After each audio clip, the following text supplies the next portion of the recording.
as promised. Navia is such a good person. Now that the serial disappearances case has been solved, no one's going to come after us for anything. Even without Silver standing guard, we can just completely relax. Why don't we stay and rest up here for a while? Even machines in Fontaine need to stop and recharge now and then. Oh, come on! This place isn't that bad. Besides, how often do we get to stay in an actual base? Oh, fine. Remember that detective story Paimon read before? Well, the author is about to release a new book, so Paimon wanted to buy it as soon as it came out and have a quiet place to read it. Yippee! Then it's agreed. Come on, let's get some sleep. We'll need to be up first thing in the morning to get in line and buy a copy.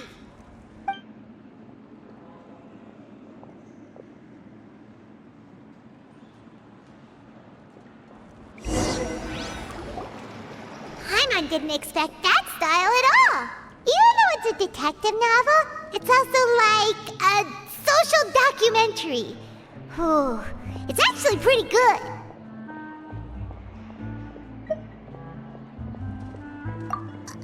No! Paimon just spends a bit more time sleeping than you, that's all.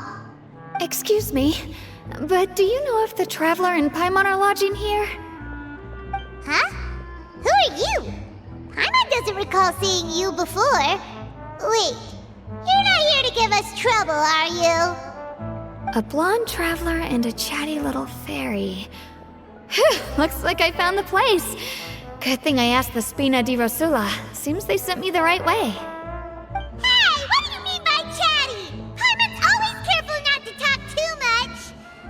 Most of the time, anyway. It's an honor to meet you both. I was sent from the Palais Mermonia. Monsieur Neuvillette wishes to see you. It seems he has something important to discuss in person. Neuvillette? He wants to see us again already? Huh. We talked so much the last time we met. Has something happened since then? I am not privy to the details. It would be best if you came to the Palais Mermonia and asked Monsieur Neuvillette in person. If you say so, but Paimon has a bad feeling about this. Now that I've delivered the message, I'll take my leave. Thanks! We haven't left the room for a few days, so we'll head over once we've freshened up a bit.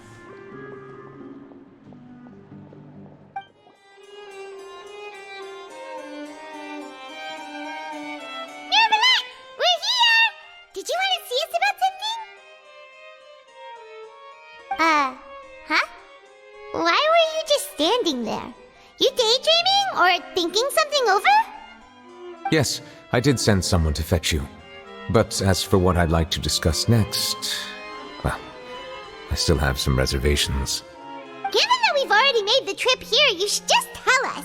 Bet you need us to help you with something, right? I do indeed have something I'd like to ask you to do. However, you should wait until after I tell you the details, then decide for yourselves whether you'd like to help or not. The situation is this.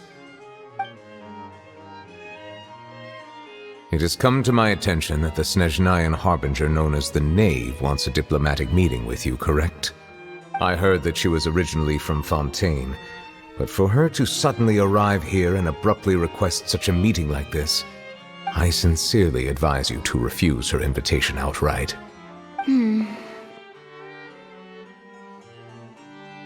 I'm sure you're aware that her purpose is most likely related to Childe's recent predicament. We convicted one of the Snezhnayan Harbingers in a court of law, but we have yet to provide any form of detailed report on the matter. This does indeed provide an opportunity for Snezhnaya to put pressure on us. I believe we should adopt an evasive stance until we can provide a proper explanation and have a preliminary plan on how to deal with the matter. No, we shouldn't. I think we should agree to the meeting. Oh? Well, you see, we are the ones that owe an explanation. If we keep putting off the meeting, it could easily result in the problem escalating, right? It's like a fight between two friends. if they don't agree to see each other and talk in person, isn't it possible that the friendship could end entirely? Though diplomatic relations between Fontaine and Snezhnaya could be considered as friendly, it is only superficially so. You wouldn't go so far as to say that our nations are friends, as you did in your example. It was just an analogy. An analogy, okay? Moreover, even if we were to talk in person, if we don't have sufficient information prepared, it is quite possible the result wouldn't be restored relations, but a complete falling out. I don't think we should overthink those possibilities yet. Ahem. Even if the logic of the divine is not immediately apparent, its wisdom will only be revealed with time. Besides, you'll be at the meeting. If any problems do pop up, you'll have no problem navigating them. I must clarify that interacting and communicating with people outside of court is not my cup of tea. It seems you think too much of me. But more importantly, when did I agree to join the meeting with you? You mean you won't come? No, that won't do. I can't go to the meeting alone. You have to accompany me. I must take you with me. Lady Furina, could there be something else regarding this matter that is being kept from me? No, not at all.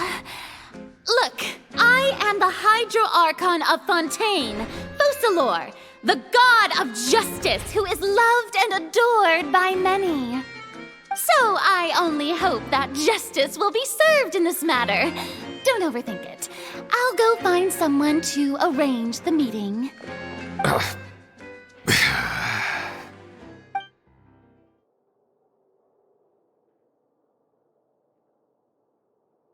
Though it could officially be considered a diplomatic conference, I prefer to see our meeting today as an ordinary tea party. I assume you see it the same way, Miss Furina?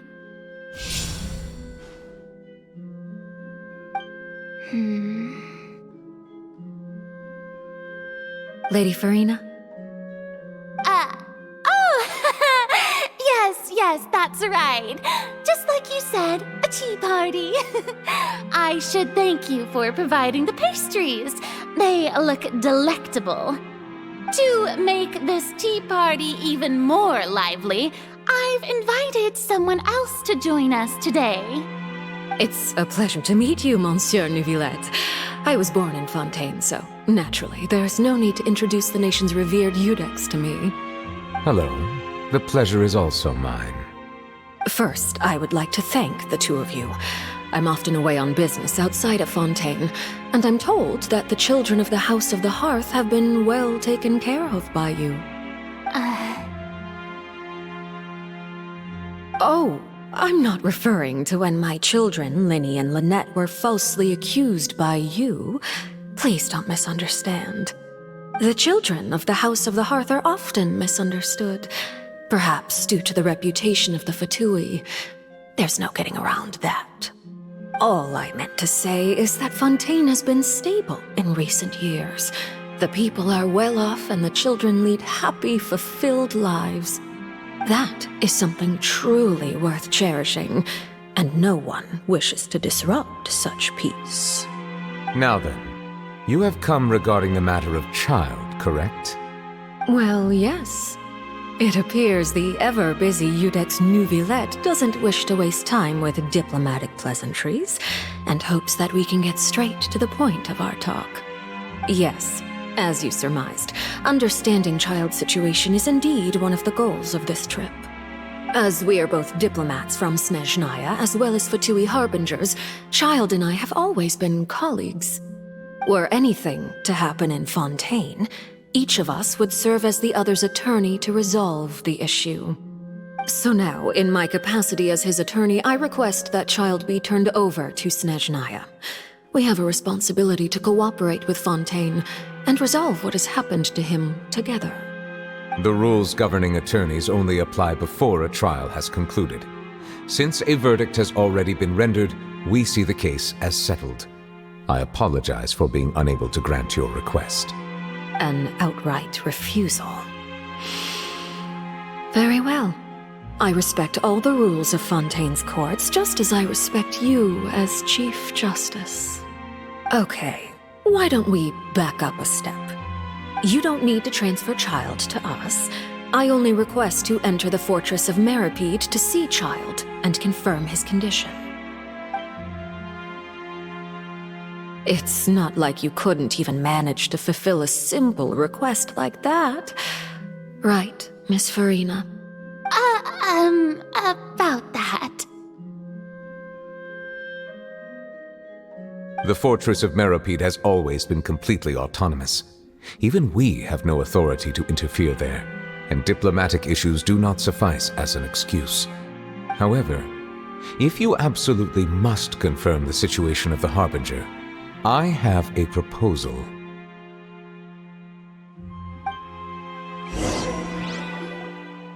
The knave showed up already?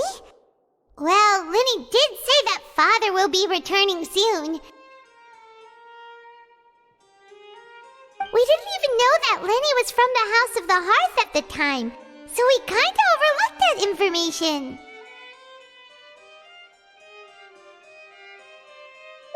Yes, thank you for your kind advice.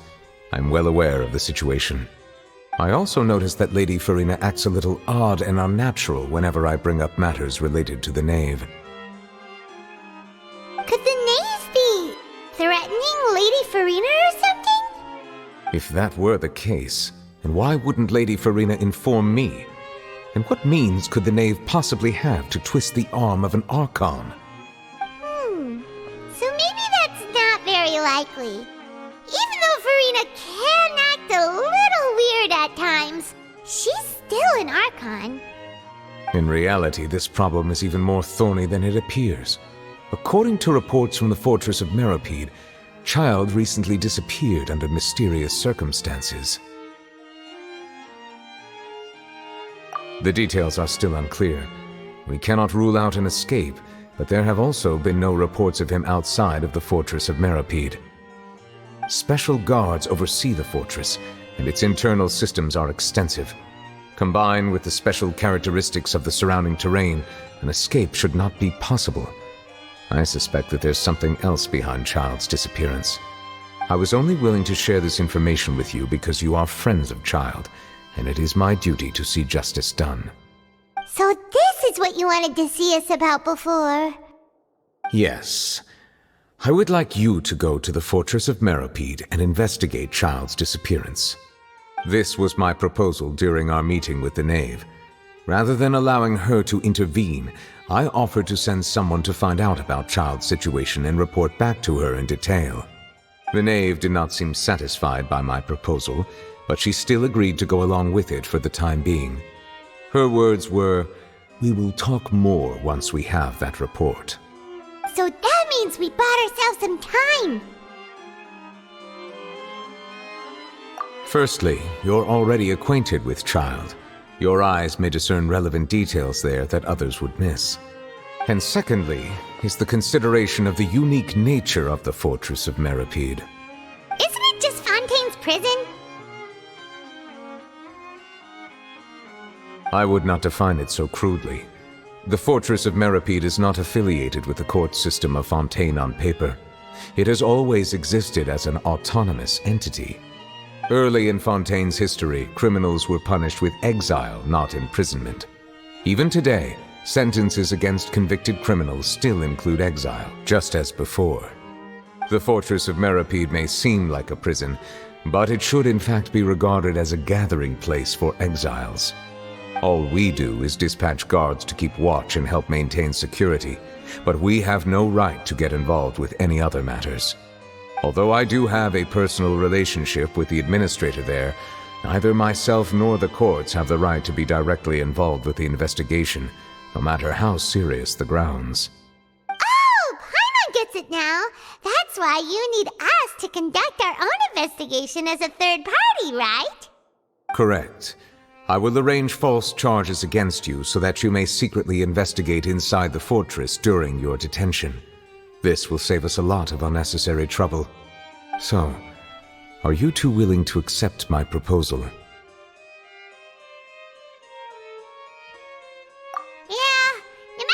look at it, it seems we're the best choice. Alright, we hereby accept this difficult task. Reluctantly. You two have my sincere thanks. This matter is of critical importance to Fontaine's current situation. Also, I hope that both of you can keep this operation a secret. We will rendezvous at the Fortress of Meropide's entrance on Eraneus once you've prepared yourselves. I will arrange for someone to take you inside. Prepared ourselves? Is there something we need to prepare? Perhaps you could enjoy a good meal and have a nice bath. I'm afraid that living conditions inside the fortress are nothing like those on the outside world. Oh, right! Even though we'll be there on trumped-up charges, we'll be in prison for real. On second thought, is it too late to back out? Please do not worry. Since you are sacrificing both your time and quality of life for the sake of delivering this report, you will be compensated according to the highest standards permitted to legal staff, regardless of the outcome. Now that's more like it! Come on, traveler, let's go eat the best meal we can find! We'll eat so much that we won't need to eat another meal for a whole month! You're a treat! Are you leaving now? In that case, please take this cake as a token of my personal gratitude. I'll have that, and that! Oh, and one of those two! Ooh, and no Fanta, thank you!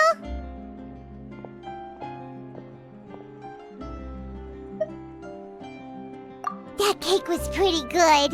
But as soon as Paimon remembered that we were about to go to prison, Paimon's stomach suddenly became completely empty!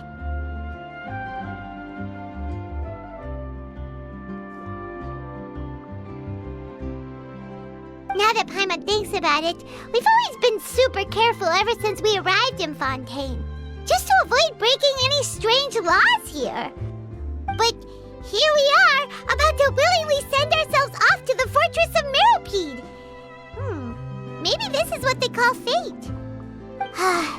Let's just try our best to investigate everything quickly once we get there. Paimon doesn't want to stay in prison too long.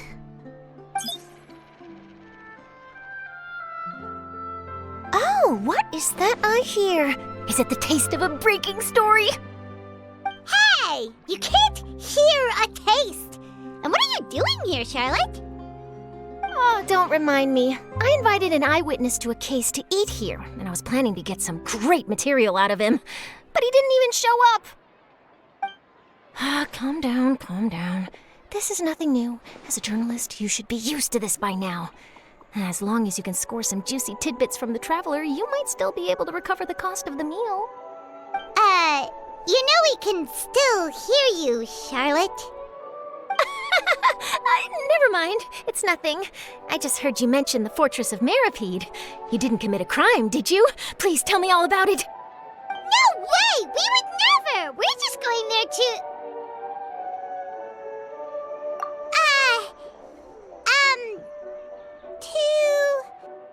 Oh no, Paimon almost forgot that Neuvillette told us to keep it a secret!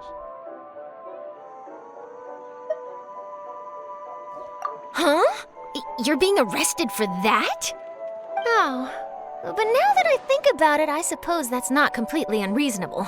That's pretty despicable, almost as offensive as committing theft. You mean Paimon really did something that serious? Sorry, Paimon really messed up. Well, in that case, it's nothing particularly newsworthy after all. Oh, how disappointing. Oh, right, there's still a chance.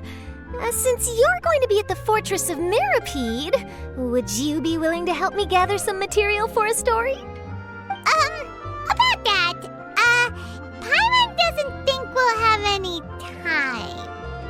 Oh, it's nothing difficult. All you have to do is think of a way to get some time face-to-face with the warden of the fortress. He was awarded the honorary title of Duke in Fontaine. Sounds really cool, huh? Only those who have made significant contributions to the nation have been conferred this title. It's incredibly rare. On top of that, the Fortress of Meropide has never been under the jurisdiction of the courts. practically nobody, including journalists like me, knows anything about the person in charge there.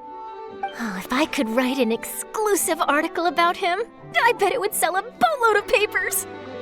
You make it sound easy, but it really depends. Of course, I wouldn't ask you to do it for free, so this meal is on me. All right, you got a deal. We'll do anything you want. Then it's settled. The food should be here any second, right? Huh? Wait, just how much did you order?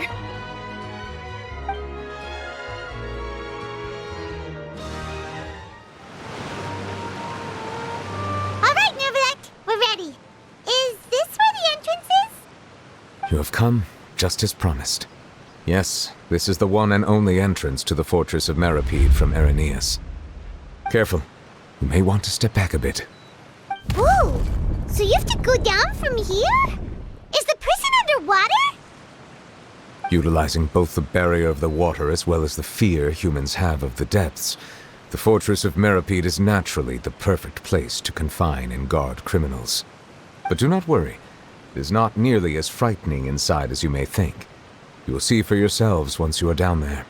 Paimon hopes you're right.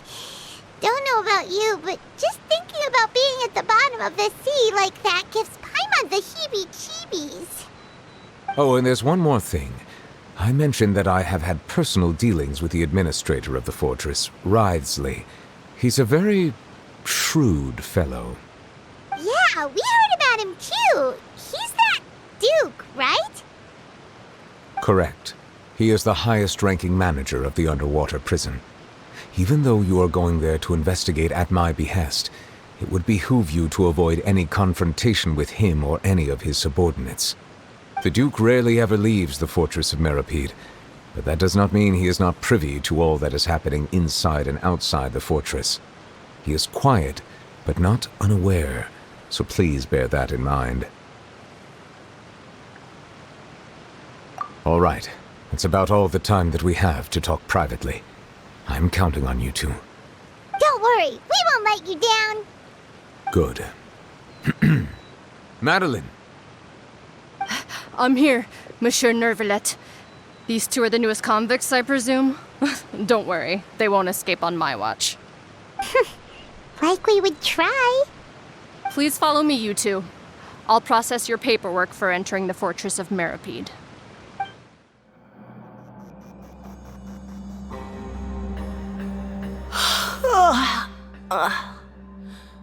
Oh, it's you, Madeline.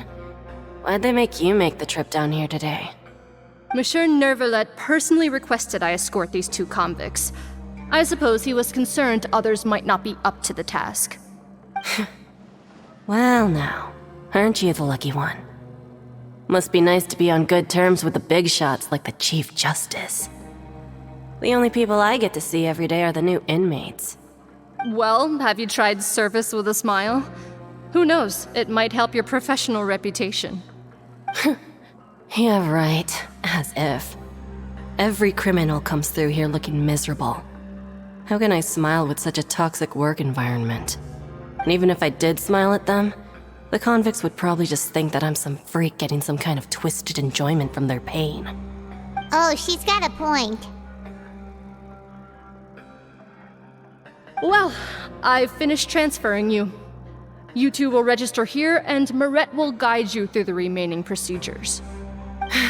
Yep, I'll take it from here. You head on back to that bright and sunny world above. Okay, let me see. You are the Traveler and Paimon, correct? That would be us. Let me confirm your charges and sentence. Let's see. You two are charged with eating a cake specially prepared for the Archon by a Snezhnayan envoy without the Archon's permission, thereby incapacitating the political center of Fontaine for a brief period.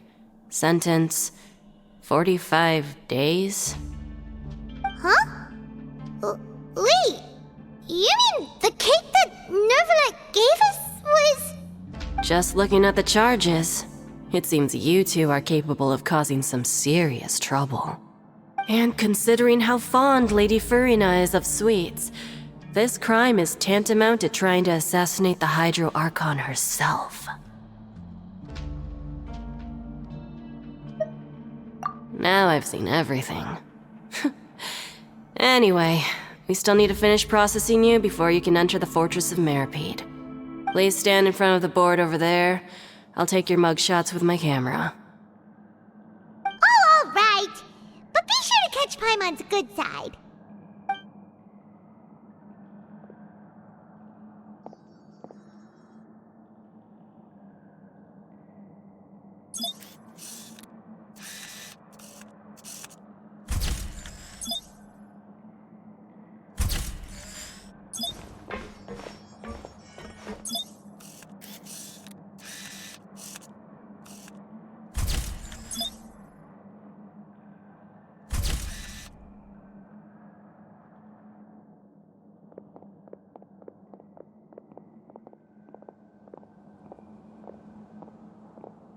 And we're done. Thank you for your cooperation. Next, someone will be along to guide you inside the fortress. Please be sure to cherish this opportunity for rebirth.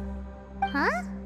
Rebirth? Isn't that a little much? We're only gonna be here for 45 days! You two are the new inmates, right? Follow me. Oh, okay! Paimon is Paimon and this is the Traveler! Save it. Not like I'll remember your names. Move it.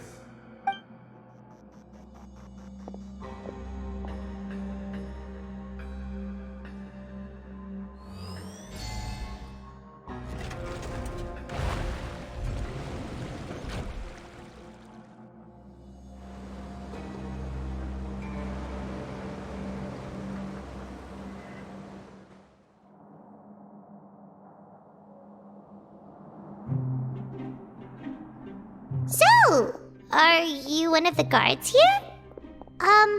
Is there anything we should be careful of while we're here?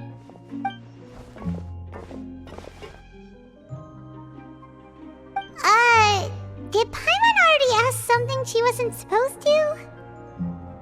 Why should I tell you anything? What's in it for me?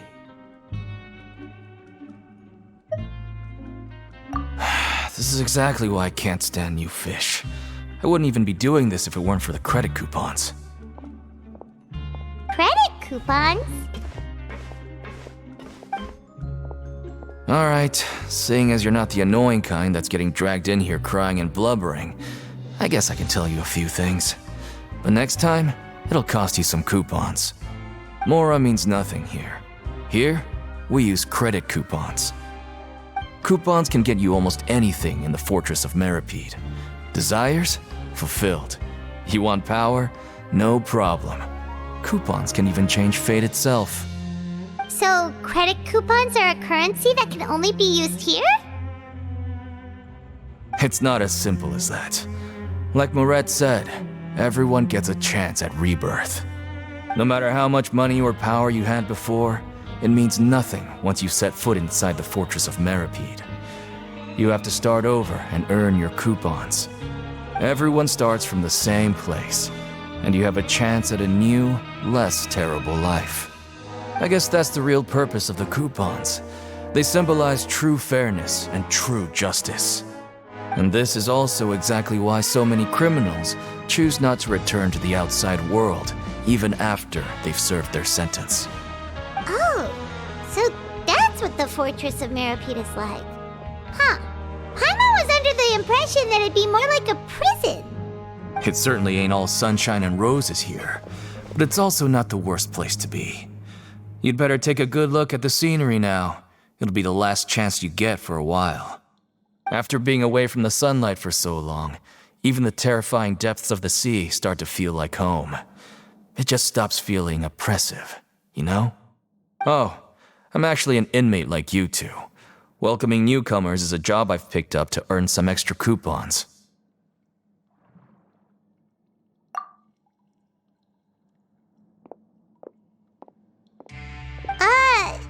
Why aren't you answering us again? I've told you enough for free. Any more info is gonna cost ya. So all you care about is Mora! Wait, no. Coupons? Almost there. It's down through here. Your turn to give it a try.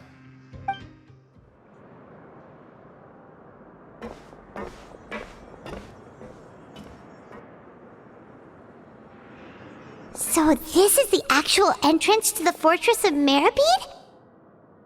Huh. It looks like there are other new arrivals, too. Oh, they sure don't look happy. Maybe we look too relaxed for fresh convicts. Oh, right. We're on someone else's territory now. We need to think of a good way to act like criminals to get by. If we're discovered, even Neuvillette might not be able to rescue us. Hey! Don't scare Paimon! Oh, Paimon's not ready for all this! Look, I don't really know you, and I have no idea what kind of crime you committed, but... You wouldn't have happened to anger someone important, did you? Someone important? Paimon doesn't think so. Wait, why are you suddenly trying to talk to us now? Now's not the time to worry about that. Anyway, it's over there, so...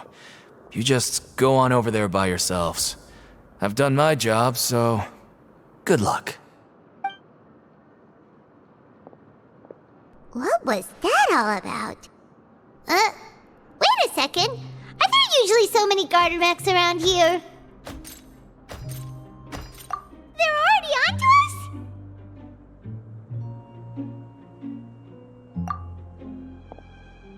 Prisoners numbers 7459 and 7560. Welcome. Oh, no need to be anxious. These Gardamex aren't here to attack you. In fact, they're here as your honor guard. When I heard that you were friends of Monsieur Neuvillette, I had the Gardamex come and wait in formation. Wait! You know about our connection with Neuvillette? The seafloor isn't as cut off from the world as you might imagine. However, I'm afraid that I know nothing more than that you are friends of the Udex. And as you can see, committing a crime means being sentenced here, even if you're friends with the Chief Justice. Quite fair. The Duke! Greetings, Your Grace! Lovely weather today, isn't it? Oh, greetings, my good fellow. Well, I'm willing to imagine that the weather is as good outside the sea as you say it is. How great it would have been if only the Fortress of Meropide had been built on the coast, huh? It would have been so convenient to enjoy a nice chat in the sunshine. My profuse apologies. I just got so nervous when I saw you, So this is the Duke. He sure looks a lot younger than Paimon imagined. The Traveler and Paimon, correct? Mr. Deacon here was responsible for your welcome. I trust you were satisfied with his guidance?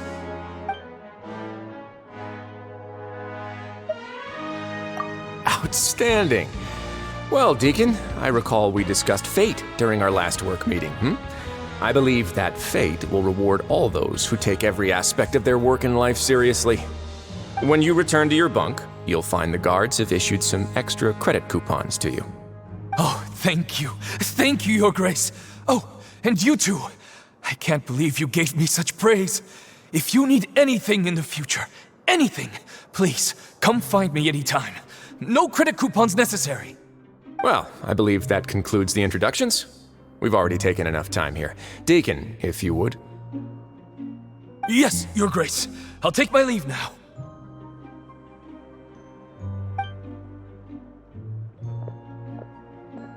Please, follow me. To make you feel more welcome, I'll show you around the various facilities of the Fortress of Meropide. I hope it'll help you adjust to life here. He's going to personally give us a cure? Huh. Paimon can't figure out what this guy's thinking at all. No wonder Charlotte's so interested in him. He's one of those mysterious types. Alright, let's keep up with him. there's no need to be so reserved. The label of criminal is nothing but one of many identities, and being criminally inclined here at the fortress is just one of many ways to survive. Is it really okay for the warden to think like that? We're real criminals, you know. What if we're too difficult to handle? Well, then maybe you'll be able to carve out a name and a place for yourselves in this underwater world, But before you go in swinging, please remember that in the fortress of Meropide, it's better to not cause trouble for yourself or for the guards. Now, we've arrived at a very important place, the Coupon Cafeteria. You can come here and claim one welfare meal each day. Welfare meal? You mean it doesn't cost anything? That's right. Criminals are essential to fortress operations, so we must guarantee that they at least have the basic means to survive. But that's not how it was. Back in the day, it cost your reward coupons just to get a cup of water here. For fish like you who just arrived with nothing, you'd have to go to work hungry until you earned enough coupons to eat. It was only after His Grace became the administrator that we got the free meal rule. Now everyone gets a square meal every day, even no-good slackers who've never picked up a wrench in their whole lives. Nobody starves to death here. In the fortress of Meropide, credit coupons are the only currency, and everything must be purchased. In some sense, you could say using the coupons is a form of trade. But trade is always conducted by people. So if we want trade here to prosper, we need everyone to work hard and live their lives. If nobody could even afford a meal, then the whole fortress would be up in arms. And that would only make things more difficult for me. So, rather than saying that we're giving everyone a free meal here, you should say that everyone's hard work has improved the living conditions in the fortress of Meropide. Your Grace's reasoning is correct, but what I said is also true. Whatever the case, hard work is rewarded here. You'd be hard-pressed to find anywhere else as fair and reasonable. Right! Paimon sees your point. By that logic, this place doesn't seem so bad after all. Oh, wait, no. We shouldn't drop our guard so quickly. But it seems the inmates really respect the Duke because of his attitude, right? We should still try to verify the truth with our own eyes. Let's continue this way.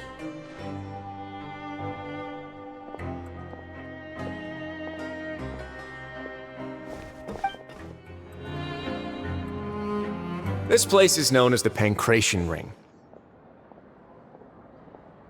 Sometimes we have criminals who have more energy than they know what to do with.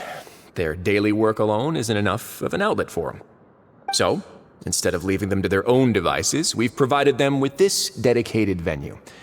This way, nobody will get involved unless they want to be. Pancration matches? And you can earn extra coupons? Oh, what do you think, Traveler? Interested? But I must warn you that your sentence will be extended if you fail to restrain yourself and end up seriously injuring or killing your opponent. So, did you set this place up too? No, actually. I just granted approval for the organizer to use this area to build the ring, and I collect a portion of the proceeds in return. Of course, the fees are also quite useful. Oh. Do you mind if we ask what they're used for? Sure. Ensuring personal safety, maintaining the arena, and resolving any conflicts that arise. Why? Are you interested in how to manage a pancration ring? Oh, no. Paimon was just wondering if that's how you paid for everyone's welfare meals. A reasonable guess. I see you have a talent for entrepreneurship. Oh, you hear that? Paimon has a talent! So we can start a business here? That is something you can discuss between yourselves later. Let's move on for now.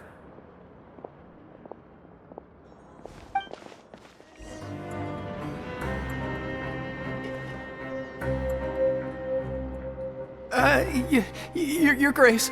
Good morning. I mean, good afternoon. No, wait, what time is it again? What time indeed? Time waits for no one, so it's best to keep an eye on it. My apologies, Your Grace. Jeez, that guy's so nervous he almost forgot to breathe. Sorry, forgive my manners. These are the dormitories, which is where inmates sleep. The guards will inform you where your bunk is later. In the Fortress of Meropide, criminals usually spend most of their time in either the production zone or the sleeping areas. The production zone? What does it produce? Is that where we'll be working? Not necessarily. Though working in the production zone is the most reliable way to earn credit coupons, if you have other skills, you can skip your shifts to earn them in other ways. Wow. Wait, you're the manager of this place, and you're just telling us to our faces that it's okay to skip work? The fact that the Fortress of Meropide has continued operating completely autonomously is proof enough that most people are willing to work honestly and earn a stable income. As for what we produce, many of the clockwork machines seen all over Fontaine originate from our workshop. Therefore, the Fortress of Meropide is not only a place where criminals serve their sentences, but also a giant machine factory. There's no need for me to get into specifics about the production process now. You'll experience it all firsthand when you report for work tomorrow. Let's move on. The tour continues over this way.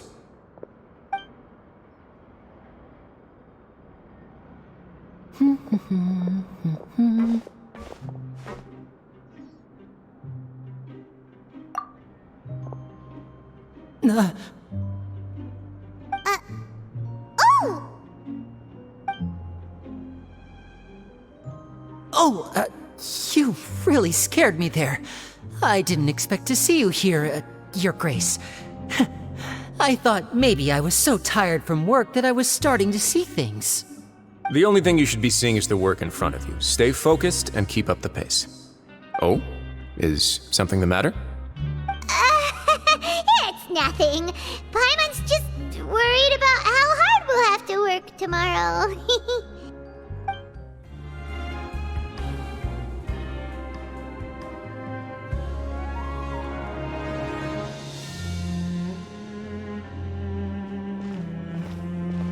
Your Grace? What are you doing in the infirmary at a time like this? Oh no, you didn't injure yourself, did you? Not yet, unfortunately for you. But thank you for your concern, Sigewinne. Then you must be here for those two. Allow me to introduce you. This is the infirmary, and Sigewinne here is the Fortress of Meropide's head nurse. Hello, new faces. They call me the head nurse, but I actually handle all the nurse-related work all by myself down here. Since you seem to have some rare downtime with no patients, perhaps you could find the time to join us for dinner? Oh, then these two must be some important convicts. Sure, I'll join the welcome party. Thank you. Your presence will be the pièce de résistance for today's tour. Oh, so the tour part is over now?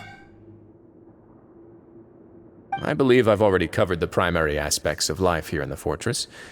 As for your work, there'll be someone else to guide you through the details. Is there anything else? I seldom conduct tours, so why don't you just ask if you have any questions? Well, this is our first time here. Paimon's not sure what to ask. Then let's head back to the coupon cafeteria. Maybe a meal will help you think up some questions. You should at least try to be excited. Our free meals are actually pretty good here.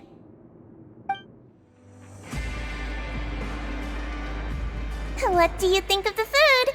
Does it meet your expectations? Wow, it looks delicious! Neuvillette made it sound like living conditions in the Fortress of Meropide wasn't very good. Who would have guessed that criminals get to eat tasty food like this every day? Oh, isn't that the meal box that only super lucky people manage to draw? Seems like you two are quite fortunate. It actually has nothing to do with luck in this case. I had a word with Walsey, so you didn't have to draw lots like everyone else. Oh, you mean the meals are random? Yes, what you get to eat depends completely on your luck. You could say that it's a distasteful little game that Chef Walsey likes to play here in the cafeteria. Paimon knew it!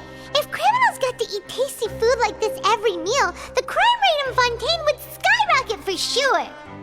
Excuse me, did I hear you mention Neuvillette just now? I've been wondering how he's doing. Is he busy with work? Has he been taking care of his health? He seems healthy no matter how you look at him, but he works so hard all the time, so it must be really tiring. Sounds like he hasn't changed a bit. Looks like you can stop worrying so much, Sigewinne. Oh, that's good. But I still feel like it's been too long since I've heard any news about him. No news is good news. Maybe next time I've got something to discuss with him, I can invite you to accompany us. But isn't the Fortress of Meropide independent from Fontaine's court system? What do you two have to discuss? Well, we provide all kinds of mechanical products for official use, and some essential goods have to be obtained from the overworld, so we naturally have to stay in touch about this and that.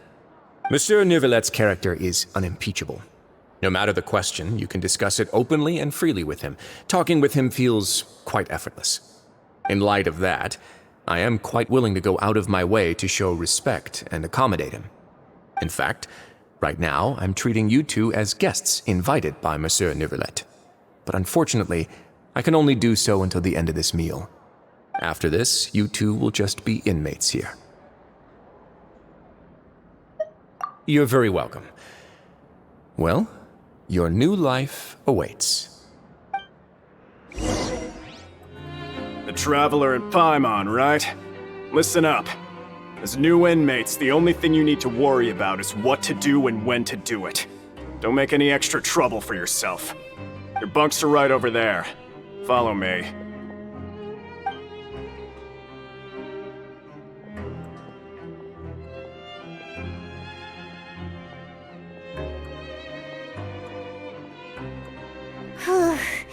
So this is where we'll be sleeping from now on. Oh, Paimon can't believe this! The days of staying home and reading detective stories are like a dream now. By the way, Traveler, we saw a lot of things worth investigating just now. Even though the Duke didn't say it too directly, judging from what he said at the end, it seems that he was only welcoming because we know Neuvillette. We are criminals, and Paimon did eat that cake, but we're actually here to help Neuvillette. Is it possible that he knows we're here on a mission? Or is Paimon overthinking things? Yeah, Paimon thinks so too. He probably knew why we came here from the very beginning and intentionally wanted to send us a message. Maybe something like, "Hey, I have my eyes on you, so don't try anything funny." Yeah, you're right. It's not like we can go back to Neuvillette empty-handed and say, "The dude looks scary, so we gave up." And besides, the Duke said that he was willing to go out of his way to show respect for Neuvillette, right? So, we at least need to try. But Paimon hasn't gotten a clue where we should start our investigation. You mean... Yeah, that's what Paimon was thinking too! Paimon almost spilled the beans when we ran into him. Fortunately, based on his attitude, it looks like the Duke sees Lyney as just another inmate. We worked so hard to help clear Lyney and Lynette's names, and yet we turn around and bam! He's in prison anyway! Oh, right! Lyney and Lynette are from the House of the Hearth. They work for the Knave, so they could be here to investigate too! Huh? Oh, it's a card! Paimon didn't notice it earlier. It looks like a magician's prop. Lyney must have left it here. He's in prison and still doing his little tricks, huh? Let Paimon have a look. It was nice to bump into you again. Let's catch up in the production zone tomorrow. What in the world? It's written like he's greeting a buddy on the street. Paimon thought he'd write something important. If you say so, we can ask him what's going on tomorrow. Let's get some rest now.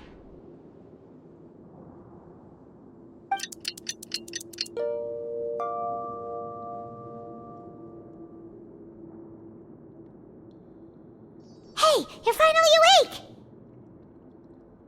Well, it's Paimon's first day as a prisoner. Last night, Paimon dreamed about getting interrogated by the guards until Paimon told them everything, and then Paimon woke up. Hey, come on! It's just a dream, okay? Paimon wouldn't really squeal. Maybe. Hey, lazy bones! What are you still doing here? If you don't want to starve, then get yourselves over to the production zone. Sorry! We're going right away!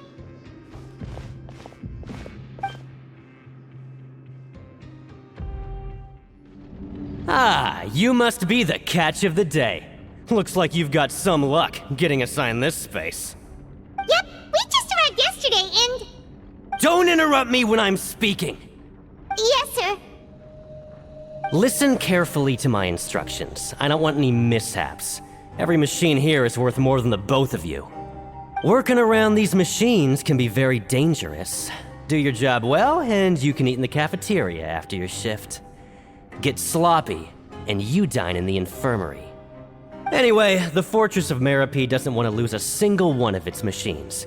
And it also doesn't want to waste the production potential of any inmate. You got that? Got it! Your job is to use the machine over there to process widgets. Watch carefully, and make sure you step on the pedal at the right time. If the machine gets jammed, then give it a little maintenance with your fist. Here, take this. Bring me the processed widgets, and I'll give you some credit coupons in exchange. This one is tolerable. Though since the processing is done by machine, the product is all pretty much the same anyway. Alright, I'll pass you for now.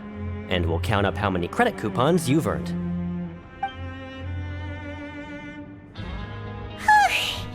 Paimon's exhausted. We're done now, right? Oh, that foreman. He's so scary that Paimon couldn't even speak. Ugh. Even though Paimon's starving and wants to head straight to the coupon cafeteria, we still need to meet Lyney first, right? He probably just finished up his work, too. He should be around here somewhere.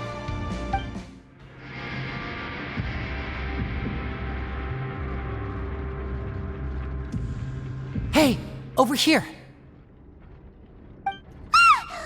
Oh, you scared Paimon! How did you appear out of nowhere like that? Oh, you scare so easily now?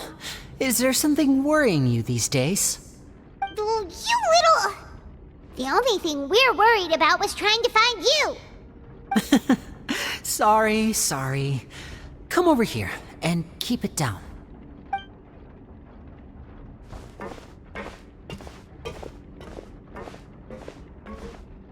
Oh, Lynette! You're here too! You two really are inseparable. That's right. My brother simply can't stand to be away from me. It's not just Lynette. Freminet is also here. Do you still remember him? Oh, you mean that diver from the House of the Hearth, right? Paimon remembers seeing him in the court of Fontaine before. Now hurry up and tell us, how did you end up as criminals this time? We fought so hard at court to prove you were innocent, but now it looks like our incredible court battle was for nothing! Sadly, even the teeniest of things can land you in prison these days. I put together a street performance and used the popularity we gained from the Opera House incident to attract a big crowd. And then? Next, I invited several audience members to participate in the show. And then, with the entire audience watching, their wallet suddenly disappeared. My brother was charged with theft, and I was charged as his accomplice, having assisted him in his crime. It really isn't that bad. The missing wallets are all in the leftmost drawer of the Maison Gardiennage's big filing cabinet. We just need to see how long it takes to discover them. Yep, we should be released then. In terms of the magic trick itself, I think the performance went perfectly. Leave it to Lyney to magic himself into prison. Indeed. Last time I hid my identity from you, I promised that I'd tell you absolutely everything if you were angry about it. No more secrets. So I don't plan on keeping anything from you this time either. At the moment, the House of the Hearth's interests don't conflict with yours at all. We were instructed by the father of our house, the Knave, to come here and conduct an investigation. Told you so! See? Paimon guessed right! As for what we're investigating, perhaps you haven't heard, but the fortress of Meropide hides a secret. Some even say that the entire fortress exists just to protect it. The House of the Hearth has been investigating this for a very long time, trying to uncover its mysteries. But recently, all of our informants, including the ones that had infiltrated the guards, suddenly vanished and have not been heard from since. We believe that this is a direct provocation, and it's the reason why we came here. Father has somehow managed to confirm that Focalors does not have Fontaine's Gnosis. Huh? How did she manage to learn information that important? Father has her ways. Many of them are beyond our imagination, and we've never had the chance to see her at work. But we trust her conclusions. It was this information that led us to suspect that Fontaine's Gnosis might be in the fortress of Meropide and is related to that secret. So it's all about the Gnosis again. Well, that's about it from our side. How about you two? Did Monsieur Neuvillette send you here? Bingo! The Knave has been applying a lot of pressure. She wants to know what happened to Childe, so we came here to investigate. Traveler, are we allowed to tell them?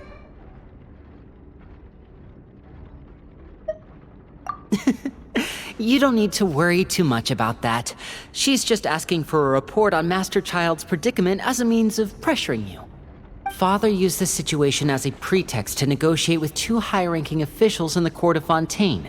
She actually just wants to be able to make concessions on this matter for gains elsewhere, almost like a bargaining chip.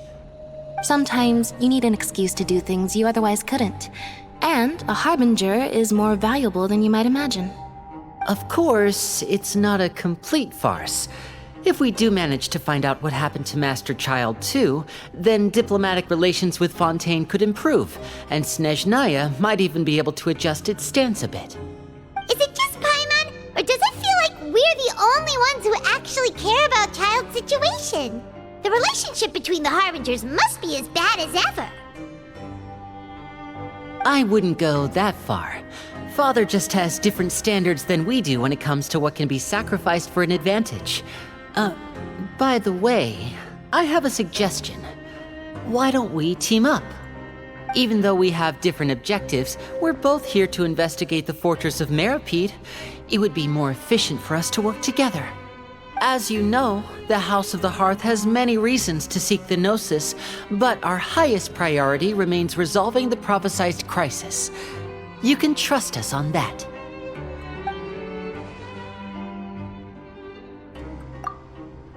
See, I told you. Is that so? Sure enough, it won't be easy to convince them to cooperate with us. Lyney seems to be thinking pretty hard about something. Of course he is. Lyney has been looking forward to a chance to reach an understanding with you ever since last we met. Or, I should say, we were really looking forward to teaming up with you this time. Lynette, just tell them everything, why don't you? It's okay to open up a little.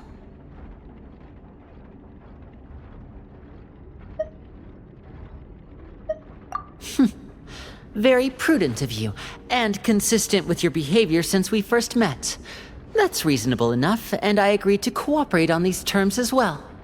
I was prepared for the worst, but you were actually more agreeable than I anticipated.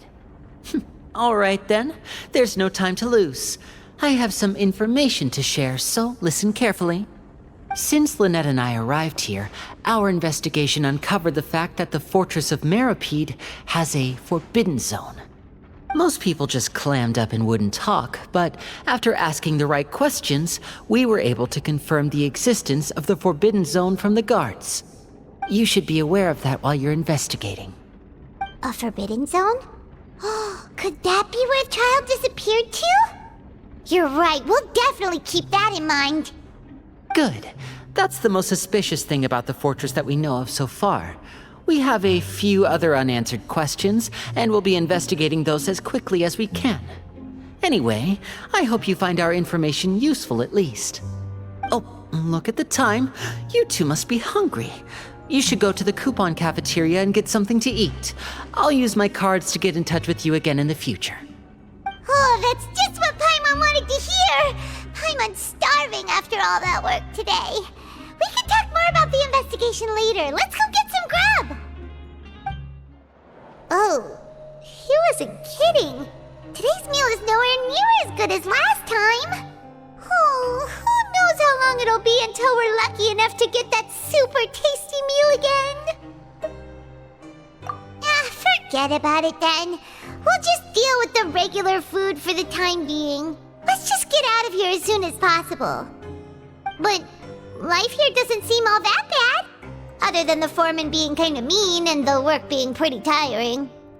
You think so, mate? If I had a coupon for every fish who said that. Seems you fishies still haven't learned your lessons from your life up on the surface. If you take things at face value, then by the time you reach a dead end, you won't even know how you ended up on that road in the first place. I like your attitude. I can, let you in on a little something. Everyone's been telling you to just follow the rules and not cause any trouble for yourself. Am I right? But what they don't tell you is that the rules aren't exactly what they pretend to be. The rules for being a prisoner. The truth is, this place has a lot of hidden rules. Huh? Hidden rules? What do you mean? Not everyone knows about those rules, but whether you know them or not, once you break one, you might encounter something even worse than death. Really? Oh, now you're really scaring poor Paimon. Don't joke around like that!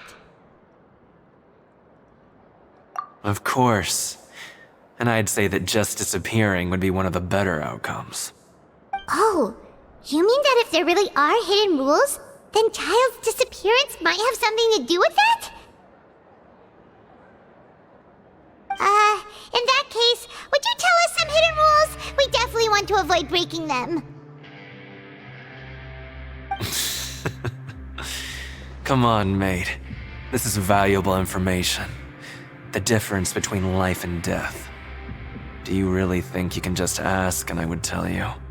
Paimon understands, but we don't have many credit coupons yet. Yeah, I know. Not like I'm going anywhere. Just come talk to me after you've saved enough. Moreover, you're new fish, freshly caught, and completely out of your element. What'd be the point in even telling you anything before you've gotten a handle on your new lives? Come and find me once you've been here longer. I'm usually around the rag and bone shop. Just call me V-Doc. Bye-bye now.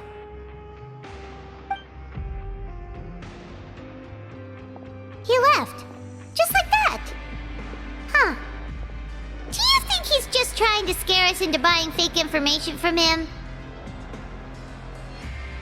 Yeah. It might be a good place to start in our investigation. Hidden rules, huh?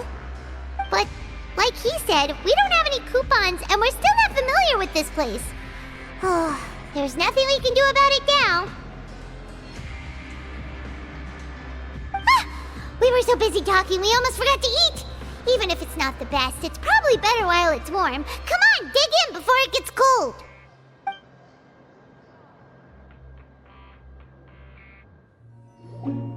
So Paimon just confirmed with the guards that our shift is set for every morning, and we're free to do whatever we want all afternoon. But it seems like most of the other inmates choose to continue working through the afternoon to earn more credit coupons. Oh, and they also said that you can use coupons to skip work in the morning and free up your time. They weren't kidding. Credit coupons really can be used to do anything here. Paimon's so tired. and we'll need to wake up and go to work in the morning. Without any credit coupons, it's not like we can really do anything else. Nighty-night, Traveler. Paimon hopes we can keep making progress on our investigation tomorrow.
What's wrong? You seem to have something on your mind. Did you dream about something last night?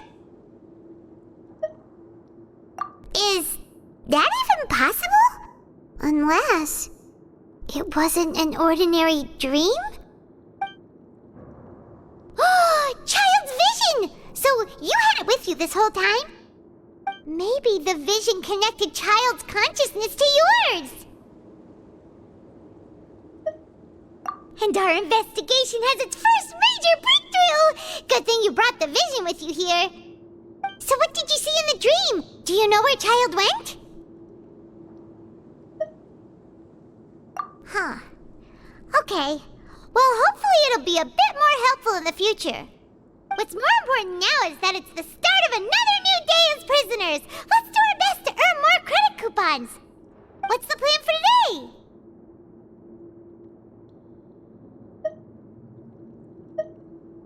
Let's go! It's time to start working. If that guard Fielding catches us skulking about, he's sure to give us an earful.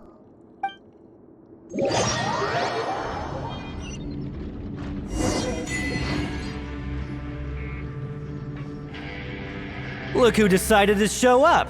Get your butts in gear and get to work. Time's a-wasting. Good, here you go. Remember to give me the widget once you've finished processing it.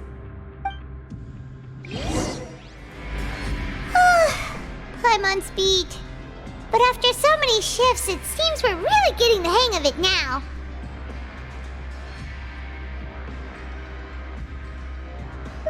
Hey there, fellow shiftmates. I saw you finished your work, so I thought I'd come over and say hi.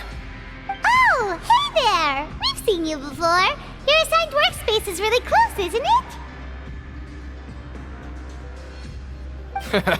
That's right. The name's Rowan. This past few days, I couldn't help but notice the new faces working nearby. I guess we were destined to meet. I've been working here for almost 15 years. Even the foreman, Grainville, always calls me Chief. Whoa, you've been working here a long time, Chief.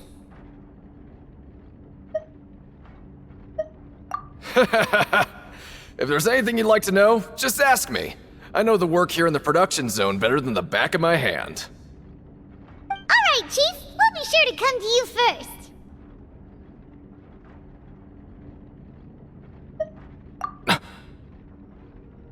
Did you just ask about the rules? Pretty sharp for newcomers. You've already heard about the rules, huh? Who'd you hear it from? Alright. Seeing as I'm the one who came over here, you're already calling me Chief. I guess I can tell you a little. Truth is, you two keep working like this, you might be putting yourselves in danger. Huh? Wait, there's even a rule about that?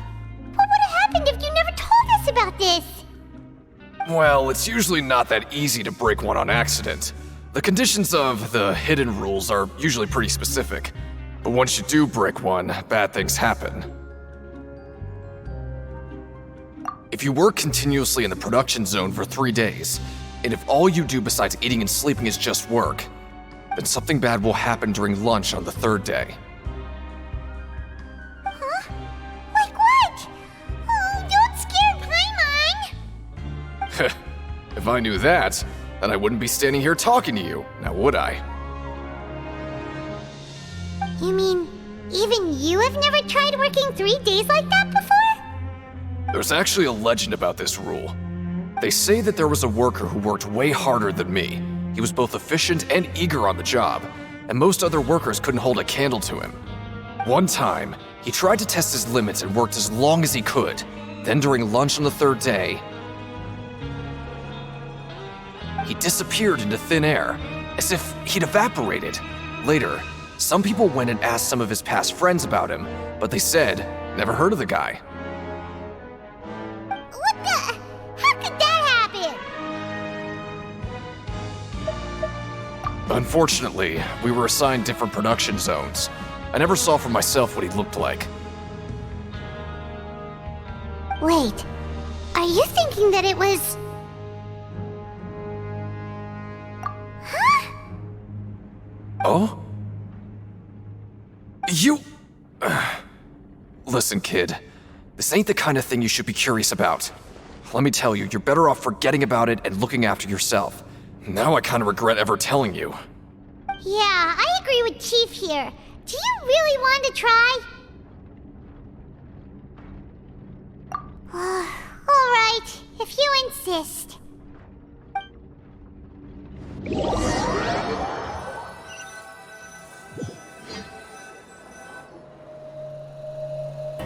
Whoa! Isn't this the super lucky meal? Looks like hard work really does get rewarded. Paimon's gonna take her time and savor every bite. What would you like to do this afternoon?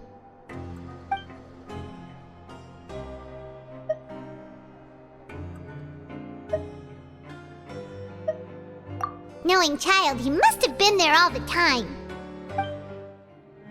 Oh, you must be the Traveler, huh? Sorry, mate, but competitors as strong as you are prohibited from participating. I don't make the rules, mind you, but I was given very specific instructions. Even convicts value their lives, don't they? I hope you can understand. But we have a game here that'll let you show off your strength, and you'll even earn some credit coupons in the process. What do you think? Interested? And if we lose the game, will it cost us credit coupons? Of course. That's the cruel reality facing every competitor in a place like the Pancration Ring. Okay, great. Let me walk you through the rules. The targets in front of you will pop up one after another. You'll need to hit the targets in the same order that they popped up. If you can complete a few rounds in a row with no mistakes, then you'll win credit coupons. But the second you mess up the order, you'll lose. Game over. The game costs 300 credit coupons to have it go. So, you up for it? Thanks for your patronage, mate. Now, let the game begin. Not bad. Not bad at all. Here, the coupons you won. Be sure not to lose them.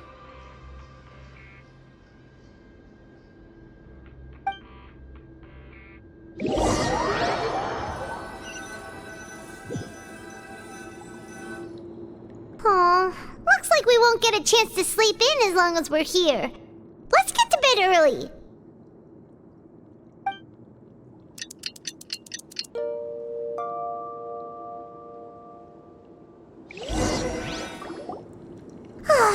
The dawn of a new day.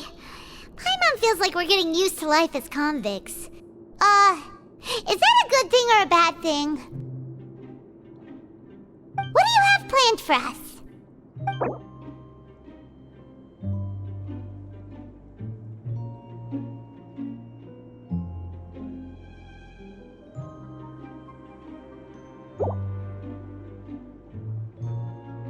Let's go!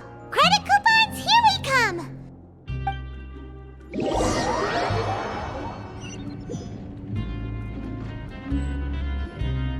look who decided to show up. Get your butts in gear and get to work. Time's a-wasting.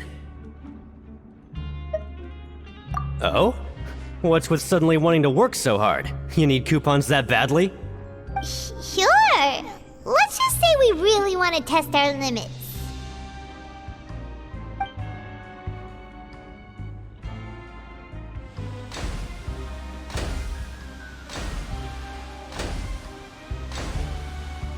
Nice! We did well today. Let's keep it up!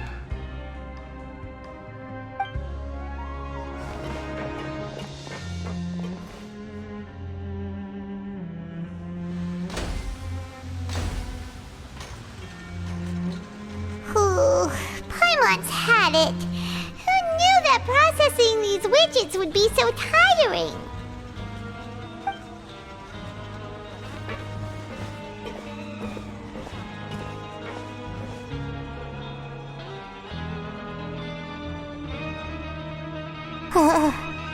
That's it. Paimon doesn't even have the energy to talk anymore. Is it time to eat yet?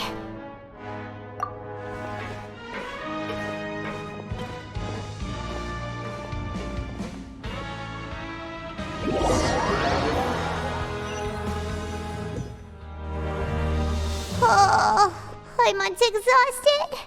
It's just work, and more work. Paimon's little body can't handle this much longer. Wait a sec. Now that Paimon thinks about it, haven't we been working non-stop for 3 days now? And now it's lunchtime. Oh, Paimon feels a shiver going down her spine. What's going to happen? But it doesn't seem like anything's changed at all. And we made it to the coupon cafeteria safely. Are the so-called hidden rules only a rumor after all? Well, there's no use to just guessing all day. Paimon's stomach has been grumbling the whole time. Let's just eat already. Paimon wonders what we'll get today. Maybe we'll get the super lucky meal. Wait, what? What in the world is this? What's with Paimon's food? And yours is the same. Is this stuff meat? But it looks and feels so bizarre. What kind of chef would make food like this? What do you think is going on? Is this the bad thing that Rowan was talking about? No, stop right there. Paimon gets what you mean, just don't say it. Hey, isn't that Woolsey over there? He must have made the food, right? So let's just ask him about the food and be done with it. Hey, Woolsey, have a moment? What is it? I'm about to go report the numbers for today's free meal, so you'd better make it quick. It's about the meat in our meals. Look, does it seem normal to you? The meat? Oh, that. Looks perfectly fine to me. Totally normal. You better hurry up and chow down. How could this be fun? Hey, don't leave! You barely even looked at it! Hey! What should we do now? Woolsey wouldn't even give us the time of day. Is he trying to hide something? Yeah, looks like we have no other choice.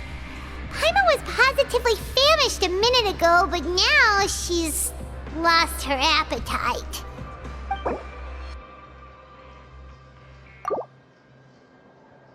What would you like to do this afternoon?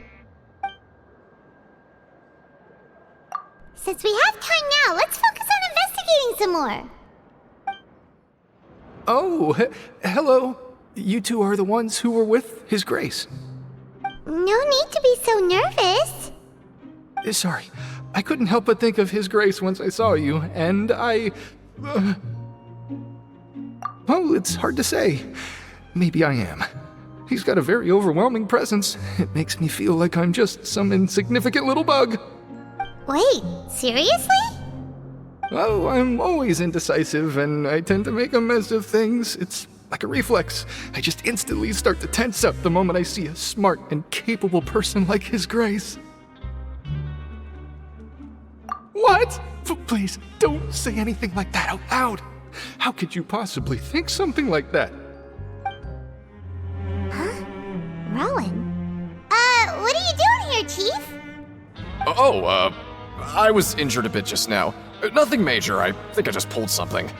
Little mishaps like this are unavoidable at work, you know? Huh. Paimon wouldn't have thought someone as experienced as the Chief would still get hurt on the job. I just knew you would say that. This is pretty embarrassing. Where's Siegeween when you need her anyway? The one time I need to make a quick trip to the infirmary. Oh, you mean she wasn't in the infirmary? Yeah. The rumors say that there's never anybody in the infirmary in the half hour before lunch, and nobody knows where Siegeween gets off to.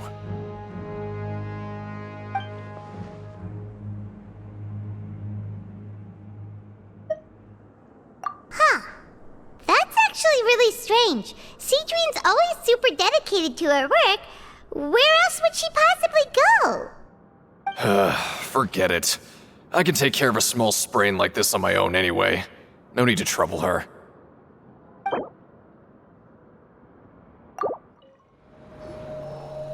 Oh, wonderful. I was worried that you'd be busy trying to earn reward coupons all the time, but it seems like you haven't neglected your investigation work after all. Paimon likes having more coupons, but no one wants to work all the time. Have you also been investigating the area, Lynette? No, I was just slacking off, and you happened to catch me. My brother is still obsessed with anything remotely related to the Forbidden Zone. But knowing him, it won't be long before we get more leads. Oh, before I forget, this is for you. Huh? Credit coupons? Why are you giving us these? I've been here longer than you. Coupons aren't a resource in particularly short supply. What is in short supply are interesting people to talk with. Aw, that's so nice of you, Lynette. We'll be sure to make good use of these coupons then. Thanks a bunch! Hey, look! There's something here! Looks like a research notebook. That suspicious guy peeking into the infirmary just now. Are they a fan of Siegeween? He must have dropped this. Let Paimon read it real quick! The Melusine perceive the world very differently from humans. There are significant deviations. As a result, their sense of aesthetics and beauty is also very different from that of humans. This must be taken into consideration when giving gifts. Ooh, this all sounds pretty serious. He sure did his homework. And as for the notebook, let's take it.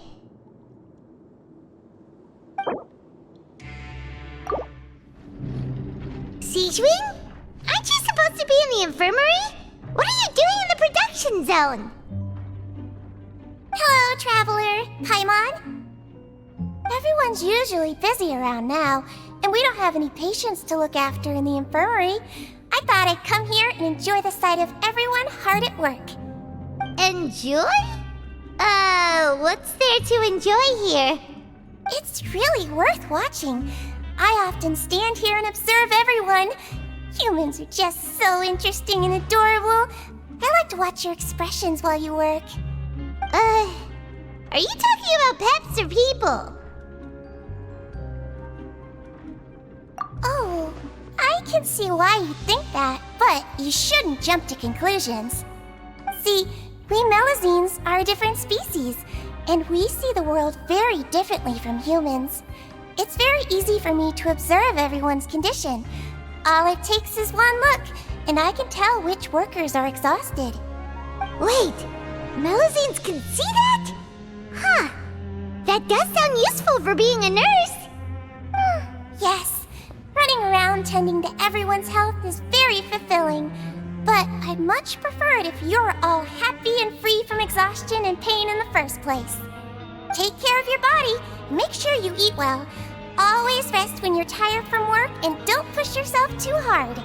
We'll definitely take care of ourselves. Thanks for the reminder. Hey, it's the Traveler and Paimon. No need to tease me, okay? I won't trip on the same step twice. Listen, I feel ashamed about last time. Thank you for praising me in front of His Grace. Here are the extra credit coupons he gave me. I'd like you to have them. Huh? No, we couldn't take them. They're your reward after all. But when I was welcoming you, I didn't do anything but give you the stink eye. Come on, I insist. These coupons are nothing compared to getting the attention of His Grace. I won't take no for an answer. Oh, you want to stop investigating and go rest? Okay, you should rest up. We'll be back at it tomorrow. So after working a few days straight, we got some strange meat in our lunch. What was that all about? Has our investigation turned up anything useful recently? Really? Then it looks like that part of the investigation has hit a dead end. Well, we'll keep searching for more clues tomorrow. Good night, Traveler.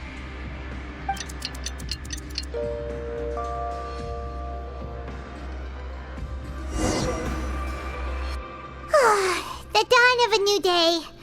Paimon feels like we're getting used to life as convicts. Is that a good thing or a bad thing? What do you have planned for us?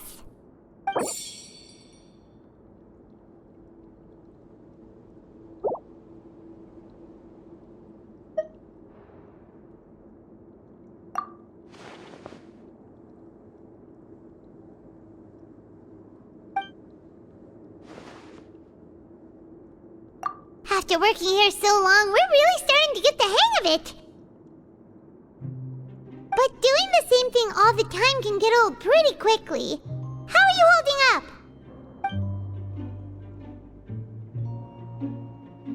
Yeah, it's good to kick back and relax once in a while.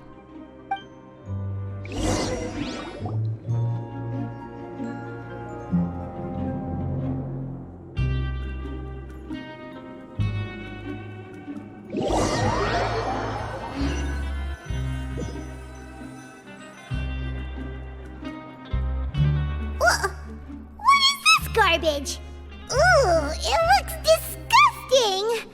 Oh, Paimon misses your cooking now. What would you like to do this afternoon? Knowing Childe, he must have been there all the time.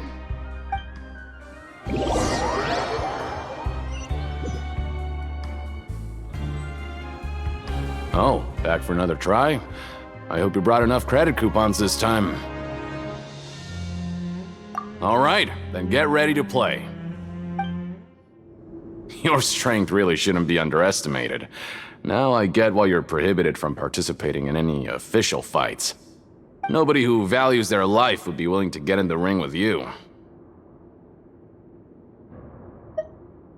However, you two haven't tried betting on the outcome of a Pancration match yet, have you? Just go talk to Rusimov. Buy a ticket for whichever fighter you think will win. There's a big payout if the fighter you support comes out on top. But we don't know anything about the fighters. How can we possibly know who to support? That's normal. Just watch a few matches and get a feel for the fighters. It won't be long before you can pick winners in your sleep. He's got a point. Why don't we give it a try? If we have enough coupons, we could probably bet at random until we figure everything out. Bet at random, huh? Well, how should I put it? It's not like you can't do that, but I'd advise you to give it some more thought first. Huh? We shouldn't get too carried away. What's the problem? What? Never even picked a boxer before, and you already know about the rules? You're not just strong fighters. Seems you're pretty perceptive, too.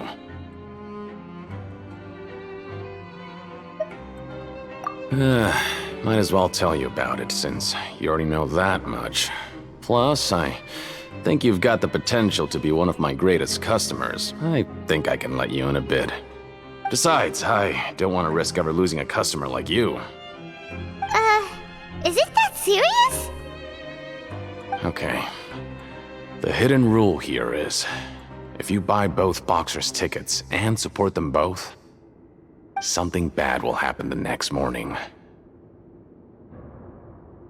So the rule is that we shouldn't pick both boxers in the same fight, but if anyone actually did that, wouldn't they be guaranteed to lose coupons? Who would do that anyway? And what do you mean by something bad will happen? How would I know? Not like I'm stupid enough to do that. But I've heard a story about the rule. According to the rumor, there was a masked boxer who possessed incredible skill and power. None of his opponents even stood a chance against him. However, in the final match, the organizers told him to take off his mask. He refused and never showed up to the fight. And after that, he was never seen again. Some say he died, or that he was taken care of by the event's organizers. But everyone remembers that he was someone who cherished honor above all else. In his eyes, supporting both boxers in a match would dishonor the competition itself. So you mean it's like a curse? He'll take vengeance on anyone who does that?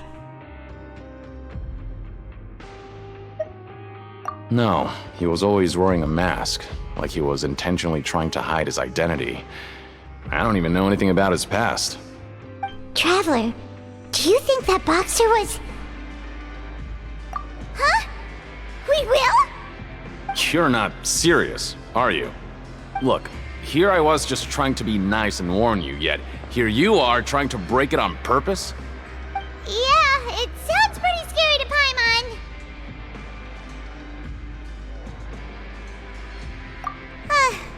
Seems you've made up your mind. Just be sure to protect Paimon, okay?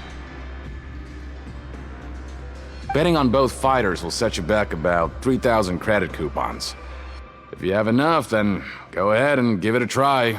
Just don't come running back to me if something happens.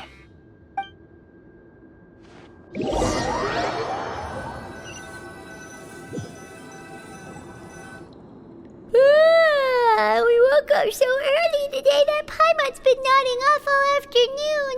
Good thing it's finally time for bed.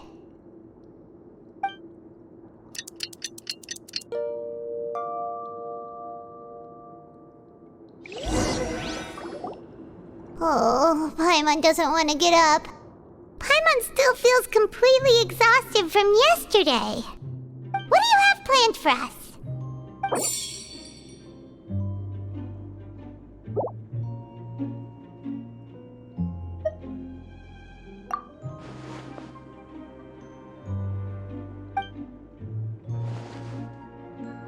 After working here so long, we're really starting to get the hang of it. But doing the same thing all the time can get old pretty quickly. How are you holding up? Yeah, it's good to kick back and relax once in a while.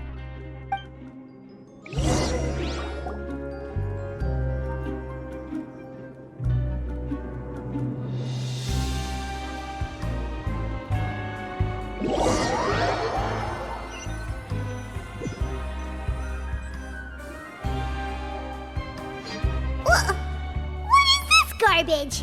Ooh, it looks disgusting. Oh, Paimon misses your cooking now.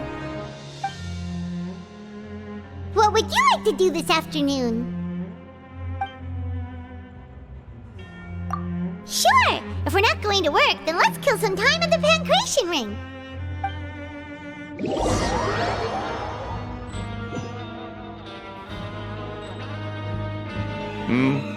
Are you two here to buy tickets? Better be quick about it. Another match is about to start. Who are the boxers in the next round? We have the reigning champ, Le Grappler, versus a contender from the Eastern Prison Block, Demon Horde. Are those their nicknames, or did they choose those names themselves? Either way, super weird. Since you're new around here, I'll help you out and give you a little suggestion. Even though the Grappler is the crowd favorite, Demon Horde is a first-class dark horse with incredible potential. Anyway, for this match, I recommend that you pick... Huh? For both fighters? I could tell you're new to this, but I didn't think you were completely clueless. Maybe you don't quite understand the rules, no? Let me try to explain again for you more clearly. You see... Oh, no need. We're aware that we're going to lose coupons. Alright then, if you're absolutely sure. Remember, no refunds once you buy the tickets. Yeah, we got it! Just shut up and take our coupons!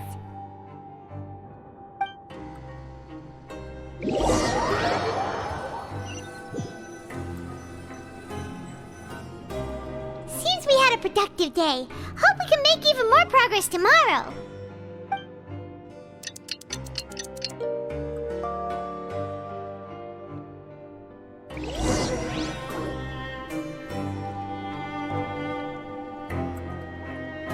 Hey, Traveler, Paimon.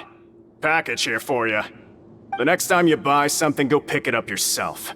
I'm not a delivery man, you know. Huh? A package? For us?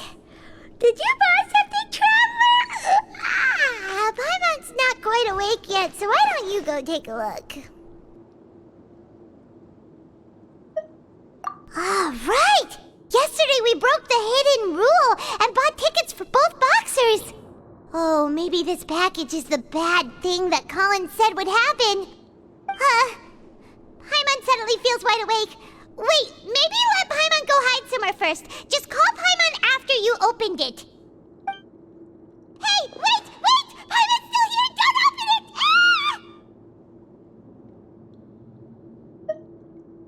Ah! Huh? What is it? Are you okay? Let Paimon take a peek too. Oh, it's just a small bottle. But the color of the liquid inside looks so wrong. Almost like... Alright, that's enough of that. No need to say it out loud. Paimon already knows what you're trying to say.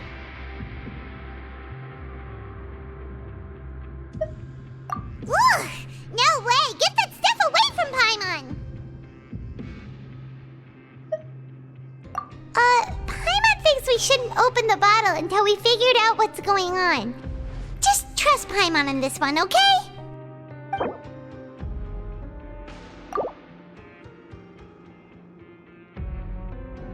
What do you have planned for us? Though it feels nice to slack off a little, less work means less coupons. Let's make the most of our morning.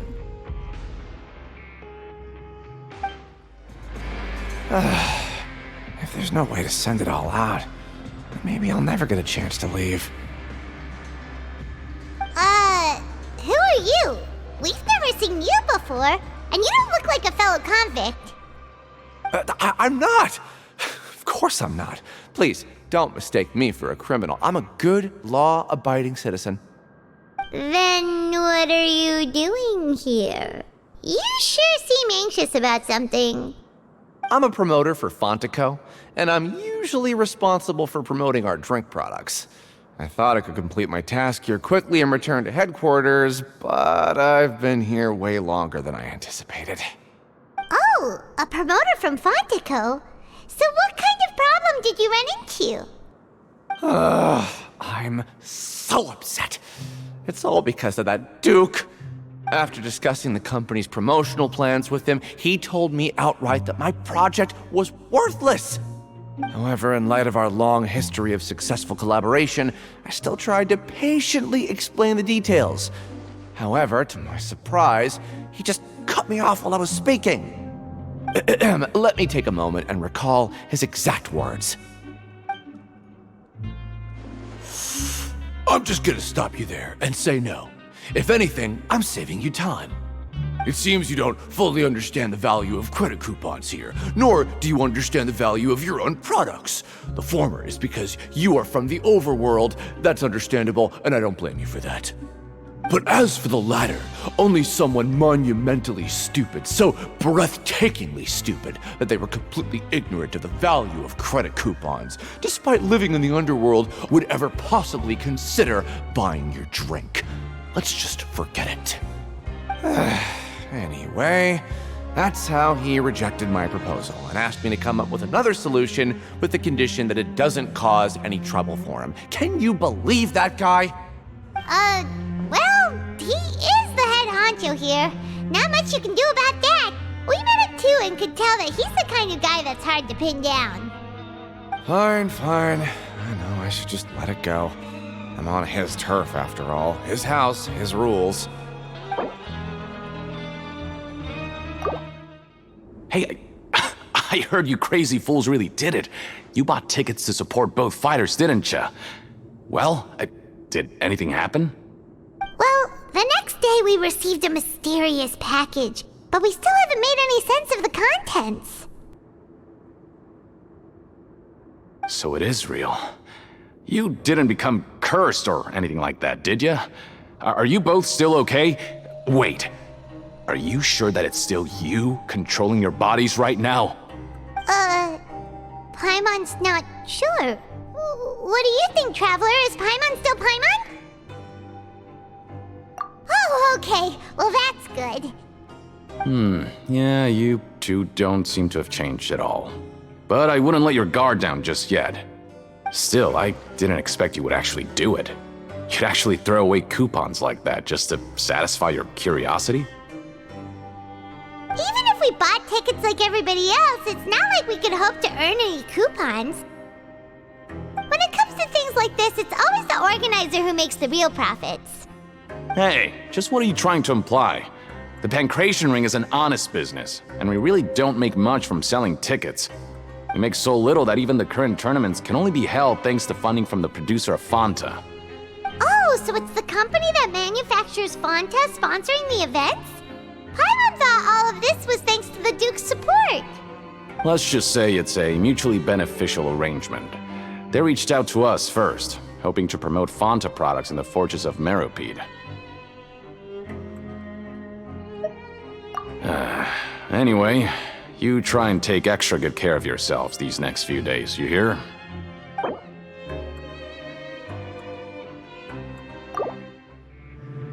Hey, what are these papers scattered all over the ground?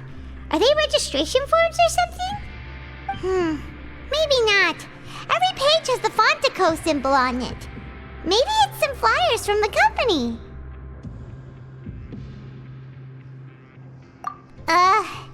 Okay. But if someone catches us, they could accuse us of trying to steal the company's secrets, couldn't they? Oh, you're right. Guess there's nothing to worry about then. Let Paimon have a look here. Without assistance from the Fontaine Research Institute, development of the new product has been slow, and some researchers on the project have voiced concerns. We have no choice but to let the new product undergo the first phase of promotional trials without a designated name or packaging. We will adjust the direction of future development according to feedback. We have decided to only conduct closed, small-scale trials for the time being. Sure doesn't seem like anything unusual. The company is just trying to develop some new products besides Fanta. But it sounds like things aren't going well at all. Let's put these papers back where we found them and make it look like nobody went through them. Okay, good.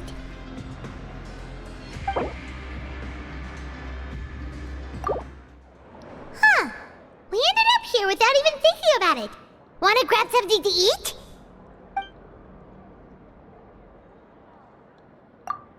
Alright, but remember that we bought this time with coupons, so let's make better use of it next time.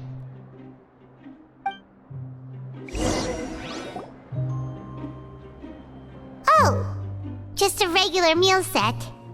Guess Paimon shouldn't get her hopes up. What would you like to do this afternoon?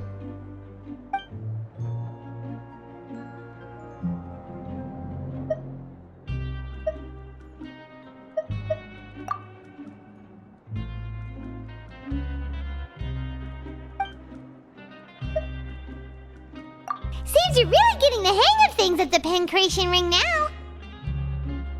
But just playing the same game over and over? It's getting kinda tiring. Yeah, why don't we have Collins lower the difficulty a little? You know, so we can just breeze through each level.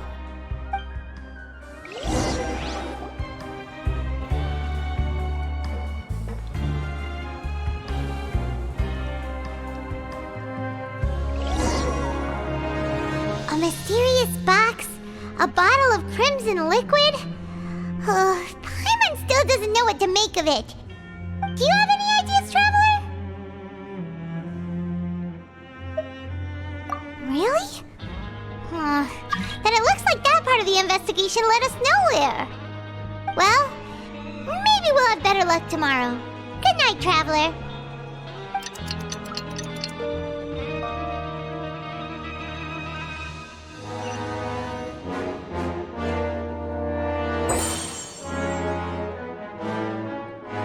Okay, so we've investigated 2 of the hidden rules. Paimon didn't think this prison would have so many weird things going on. We'd better pick up the pace with our investigation, otherwise we'll never get anywhere. Yeah, let's skip work for now and put our time to good use.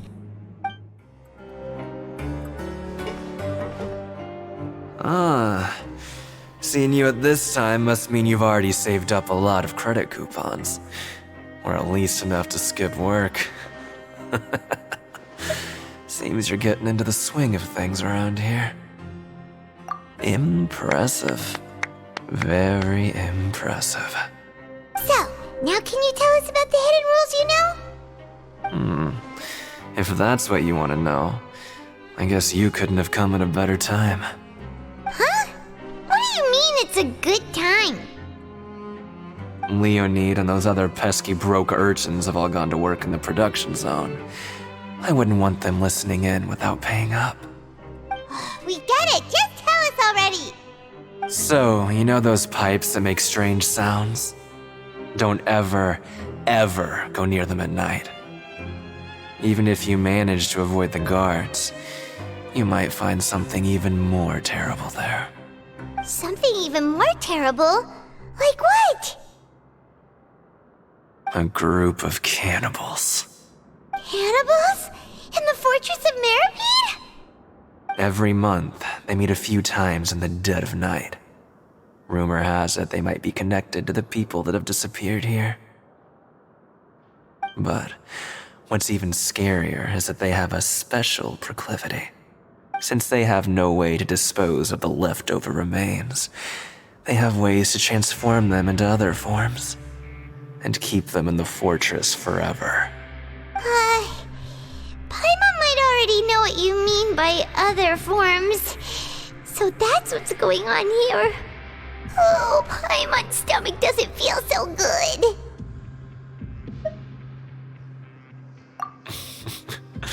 You two look pretty skeptical. No matter, learning the truth behind dark secrets isn't necessarily a good thing. I've got things to do too. I suggest you just act like I never told you anything. Traveler, can we just trust him on this one? Oh, Paimon doesn't want her blood and flesh entombed here for all eternity? Oh, so that's how you see the situation. Huh. You know, Paimon does feel a little better about it now. When will all the secrets end?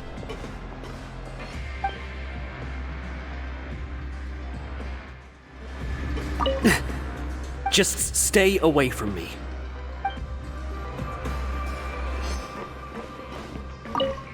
What? What are you saying? You shouldn't go around saying stuff like that.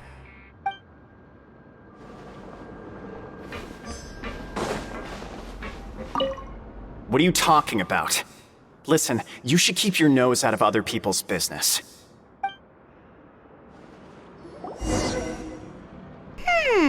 Their attitude sure is suspicious. like they're trying to avoid us. But if they're being so obvious about acting weirdly, do you think they might just be trying to lure us in?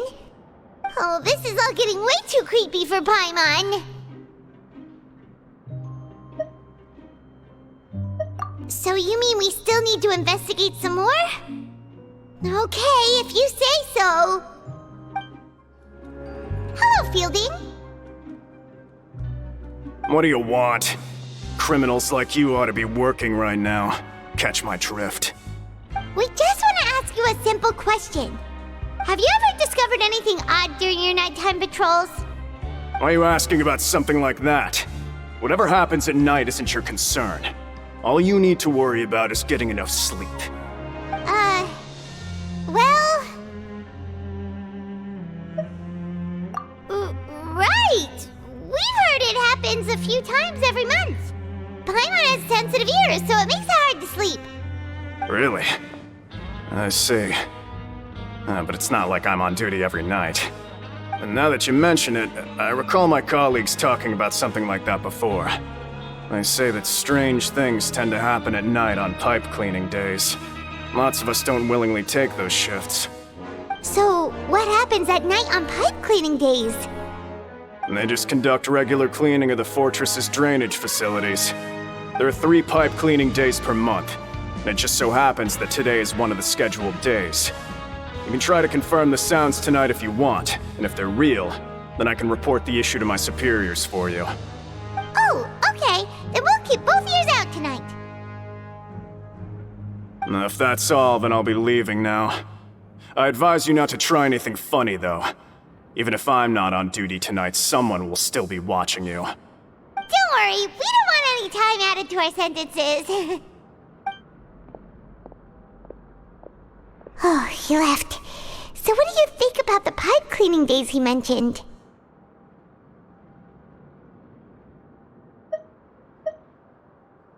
Right, both are a possibility. But Fielding did say that tonight is a cleaning night. Paimon knew you would say that. Alright, sounds like we'll be up all night tonight then. Paimon just hopes the guards don't catch us. Oh, Paimon's so tired. But we can't sleep yet. They'll be cleaning the pipes tonight, so it's the perfect chance for us to investigate.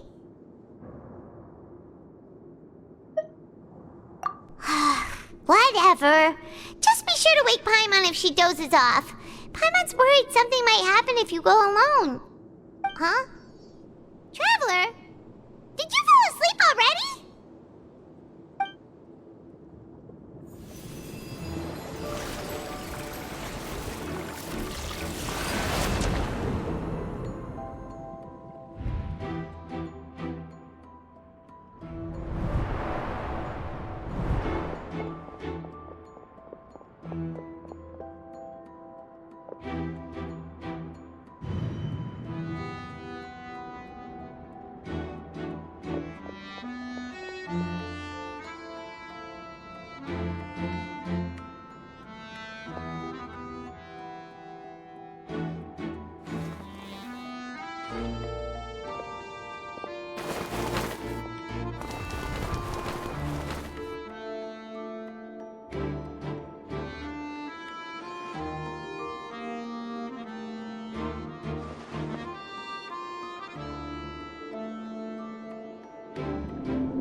To Paimon.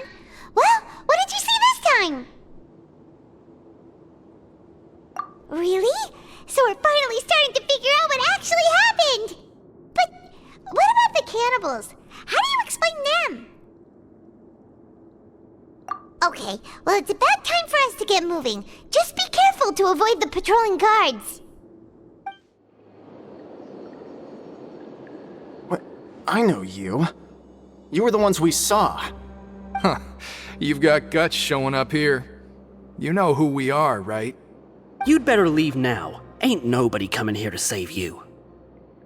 What'd you say? Yeah, so what if they were? If you push us, we can make those rumors a reality at any time. Hey, what's the point of all those rumors anyway? What exactly are you trying to do? I don't have to tell you anything. If you turn around, go back to the dormitories, and act like you never saw anything, then I'll pretend that you never showed up here. Yeah, scram. Nothing worth seeing here. Huh? What did you say? Isn't that exactly what Boss said when he left? Hey, do you know our boss? Whoa. We had no idea our boss was such a big deal. He always kept his identity a secret. So, did he have you come here to find us? Oh, so you're Childe's crew here? Seems like he had no problem fitting in. We're the only ones who heard him say those words when he left that night. So unless he somehow told you those exact same words after that... All right. I guess that's proof enough for me. I believe you. Wow, those dreams of yours sure come in handy. We gave him the business for a while and would always give him a hard time when he first came to the fortress of Meropide. But here in the fortress, the strong will always earn respect. He was working the longest hours and racking up wins in the Pancration Ring. You could always see how amazing he was, even when he was teaching us a lesson. So eventually, we all decided to follow him. But one day, he suddenly told us that he had to find a way to escape this place, no matter the cost. He said it was because he heard that call again. And as his crew, if the boss wants something, then it's our job to get it done. So, we got to work, and used the hidden rules that were here to make up and spread the rumor about the cannibal rule. We just wanted to give him a better chance of escaping on a night after the pipes had been cleaned. Oh, thanks to your rumor, nobody would want to come anywhere near here, prisoner or guard. Wow, it sure is easy to exploit people's fear of the unknown. But hasn't Childe already escaped? Why are you all still coming here after pipe cleaning day? Because as far as we know, the pipe he went into isn't actually an exit. It should be a dead end. It leads to an abandoned factory area, and even if there were a way to escape from there into the sea, we're still way too deep. No one could ever reach the surface alive. But Boss still insisted on going in. It's like he was obsessed about it. So we told him that we'd pretend as if he never existed while he was gone. And that if he wanted to come back, he should wait for nighttime on a pipe cleaning day. That way, we could meet him here and help cover the whole thing up. So you come and wait here through the night a few times a month just because of that promise? Yeah, but it's been so long now. We already know in our hearts that he must have managed to escape somehow. Is it also possible that something unfortunate happened to him? Nothing could ever defeat Boss or slow him down. It's one thing we know for sure. Okay. Paimon was just brainstorming possibilities. Alright. Keep quiet and follow us.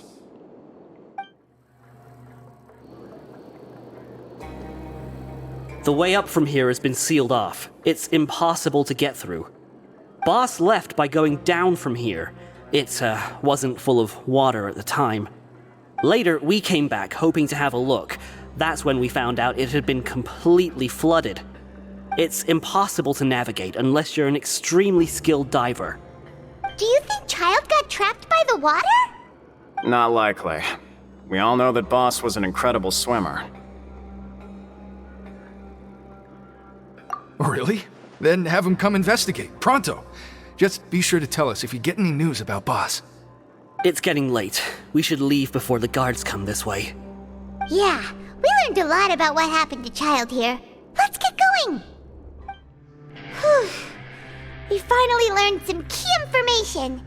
Seems all of our investigative work has finally started to pay off. When you said you knew a diver, you were talking about Freminet, right? If we ask Lyney, he'll definitely have Freminet help us. Ugh. Why is Childe like this? What was he doing going into the pipes? Not making our jobs easier, that's for sure. Fortunately, though, it seems like it's only a matter of time now before we find out what really happened. Now that we can finally relax, I'm starting to feel super sleepy. Let's try to get some rest while we still can. Nighty-night, traveler!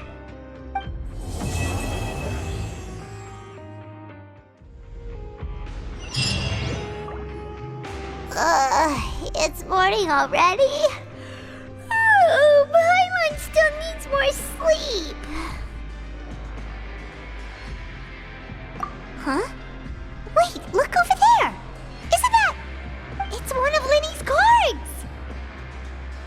Let Paimon see what's written on it! Maybe you haven't heard, but today is the monthly free day. Everyone has the day off today, which makes it the perfect time to do some investigating. It's been a while since we last talked. Have you been making any progress lately? Let's meet at our usual spot in the factory area before lunchtime. I have new information. Ooh, today's our lucky day. We have the day off. From the sound of it, Lyney's been making progress with his investigation. Wonder what he's discovered. We still have some time before we meet up. Let's talk with the people here for a bit more before we go.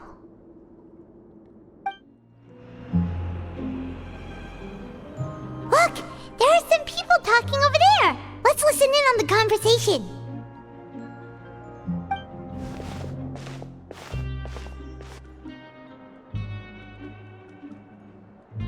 If you ask me, those pompous parasites on the surface act like they're all a bunch of aristocrats. Do any of them give half a hoot about a bunch of dogs like us? Hey, speak for yourself, mate. I'm no dog. Oh, you think you're special or something? If you're here, then you're just a convict like the rest of us. I've heard that even if you're released after serving your sentence, going back to life on the surface ain't any better. Once a criminal, always a criminal. We're marked for life. I don't buy that. Hey, how cool would it be if the whole world was destroyed by a giant flood and everyone had to start over from nothing? What kind of filthy bilgewater are you spewing? I have family up there. You best shut your sewer hole with talk like that. Listen, things ain't so great on the surface, but who says that you have to leave? I've heard that you can still stay here and work even after you've served your sentence. Not bad if you ask me. Who wants to live in the ruddy overworld anyway? And what makes you think they'd want to hire someone like you? That's one of the great mysteries of the universe, how someone as useless as you is so confident. Whoa. Sounds like they're really unhappy about the overworld. Speaking of which, Paimon never heard anyone use the words overworld or underworld when we were living up there. Is it only something the inmates down here say? That's true.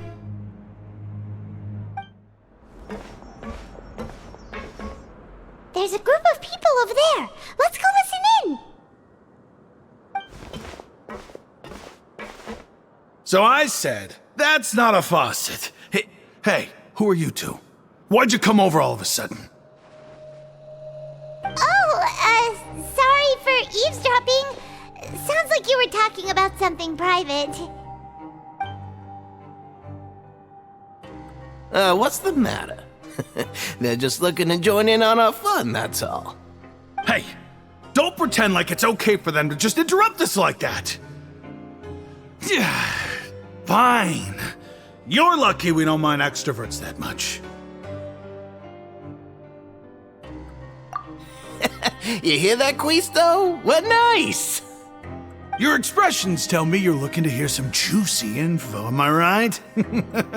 But before that, it just so happens that I know you two. Really? Are we that famous? You're kidding. How often does anyone get a personal tour led by His Grace himself? Practically everyone was talking about it. Word has it that you also caused quite the kerfuffle. A little mistake, huh? I like the way you put it.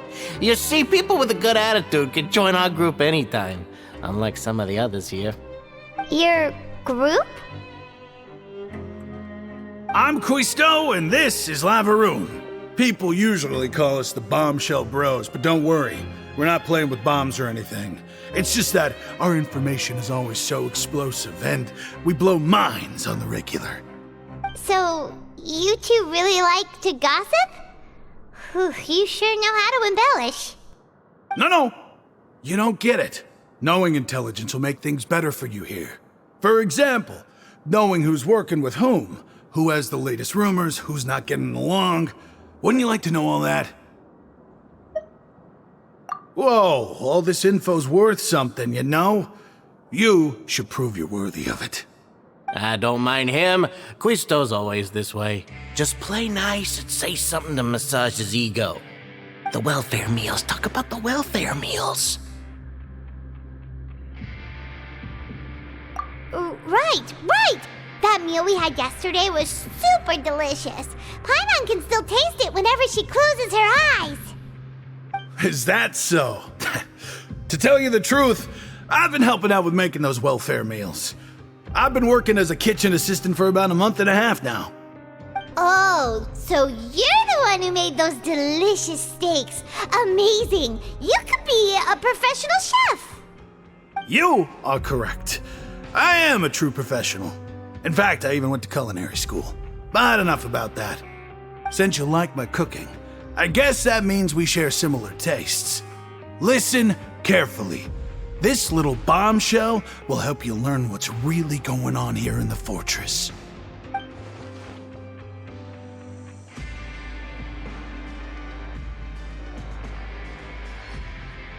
Listen, kids.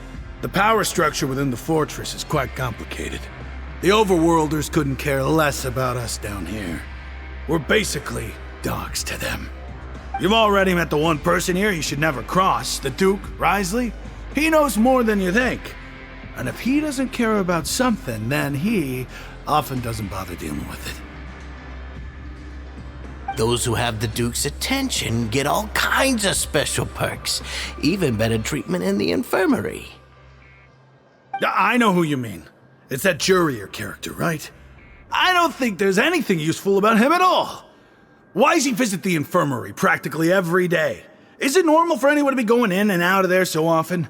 If you ask me, he's just faking it to get out of work.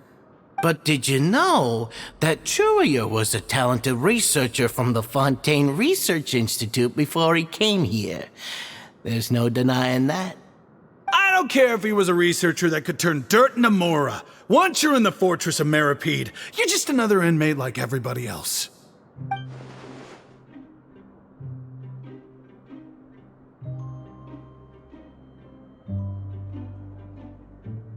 Speaking of which, the last time I saw him, he was passing by in the corridor with Lorvine. I also heard they started arguing in the library and got into a fight, right? Guess that's just how terrible of a guy he is. You mean he hit a woman? Wow, I never imagined he was that bad. But that Lorvine's also quite the odd one, you know? She's always gabbing away, got into a fight with a man, and she also got sent to the infirmary. Come to think of it, I always see her going to the sick bay every couple of days, too. Huh. Wait a second. You don't think? Do you think could it be that they're secretly meeting there to go on dates? But it's really hard to imagine. After all, I do remember seeing Lorvine beat Jurier to a pulp that one time. And we might be overthinking things.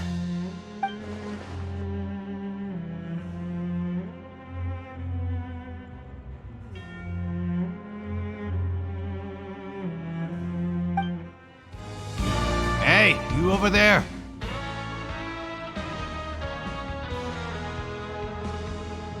Yeah, you. Say, do you like playing card games?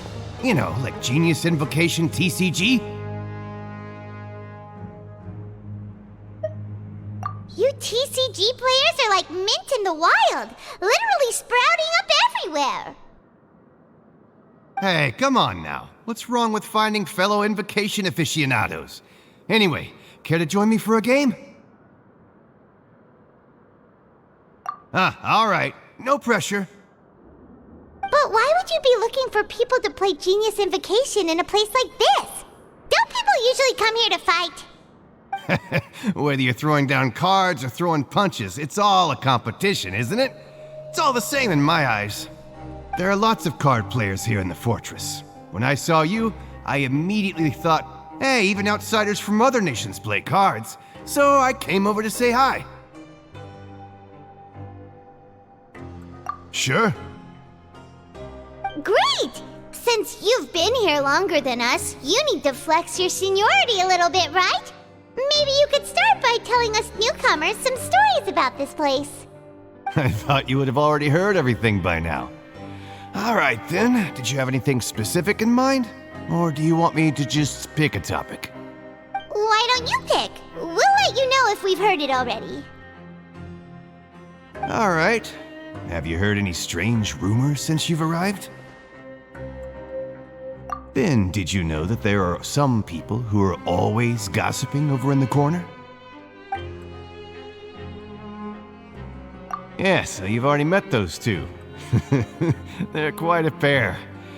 They always keep an eye out for the latest happenings and gossip about everything. I've never seen anyone with more time on their hands.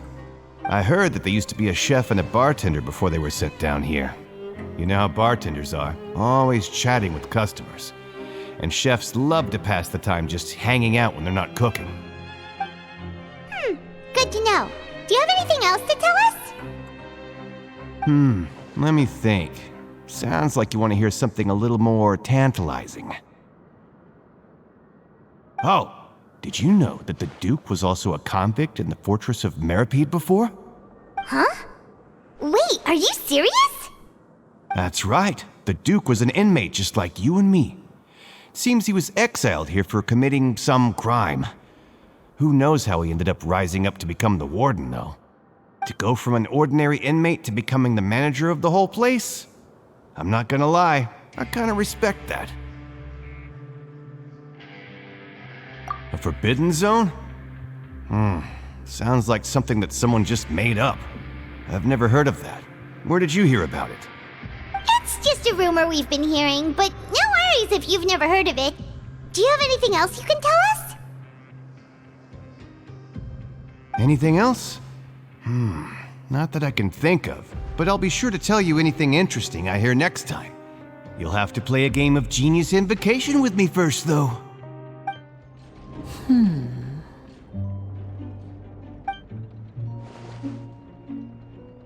Huh?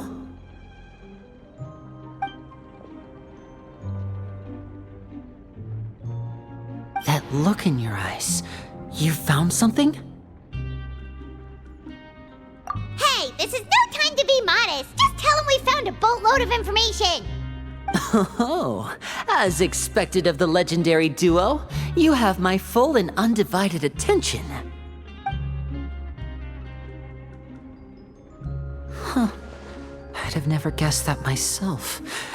The rumors swirling about this place are unreliable after all, and Master Childe probably went missing because he found a way out. He is a Harbinger after all. I suppose he's much more resourceful than I initially gave him credit for. Unfortunately, this isn't enough for our final report to Father. We need to find out Master Childe's exact whereabouts. Father told me that even though Master Childe said he was just coming to Fontaine for a vacation, he actually had some personal reasons. His agenda might be linked to his disappearance. His escape route is already flooded, so we'll have to task someone with professional diving skills to chase after him.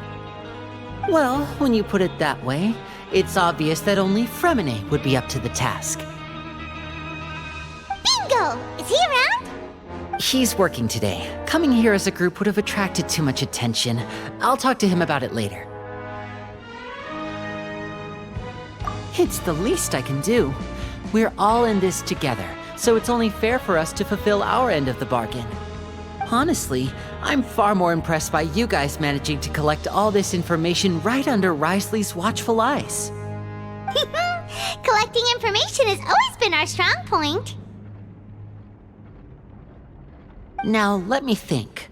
To find out more information, Freminet will have to retrace Master Childe's original route. And if he's to do that, he'll have to set out on the next pipe cleaning day at the earliest. That's 6 days from now.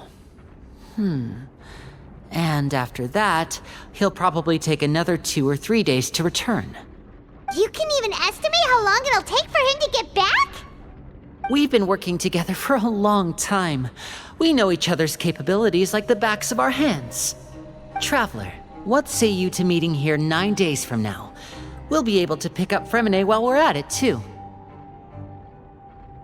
Oh, and there's just one last thing we'd like your help with.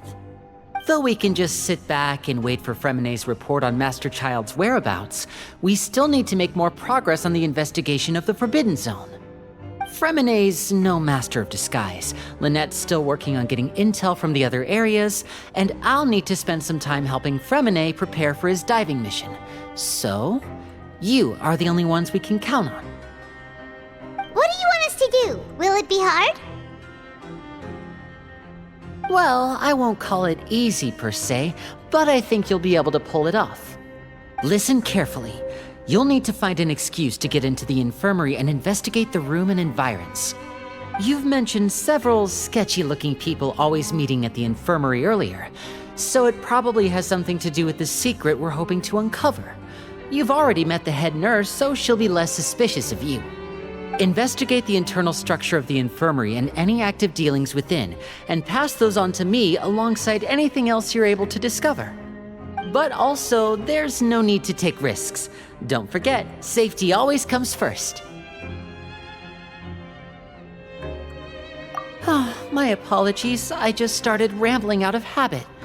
It was almost as if I was talking to my younger brother. But that's not a bad thing, right? All right, then we'll head out as soon as we finish our prep. Let's go our separate ways for now then. Don't forget, we meet here again in 9 days. Stay safe.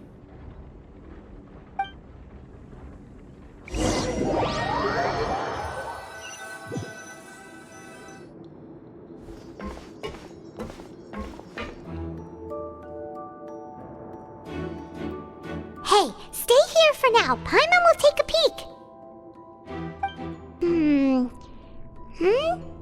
There seem to be several people inside.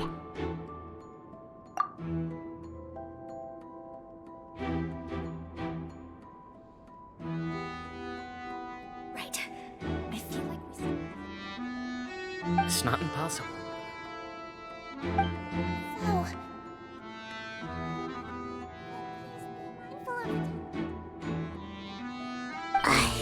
It's a bit hard to understand them from here, so why don't we just try to talk to them in person? Let's go as soon as you're ready.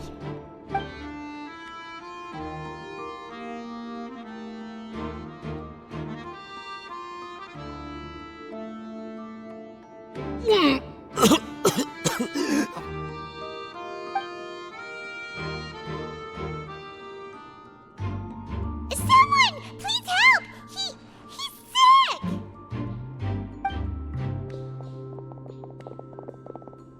Whoa, are you okay? Oh my! What's wrong, little one? There's no need to panic. Take a deep breath before you begin. The traveler started complaining of a stomachache, and then nausea, and then collapsed onto the ground. Paimon doesn't know what to do! Freezing limbs, twitching fingers, and pale complexion? Could it be poison? Let me take a look. Please, lie down over here. Don't worry, I'll get you to the bed safely. Here, hold on to my shoulder and walk slowly.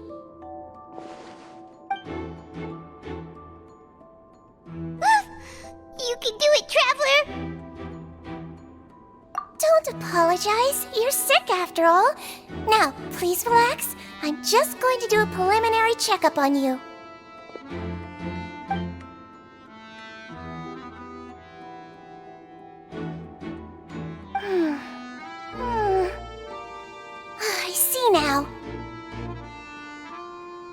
My checkup has confirmed that he's not in any mortal danger.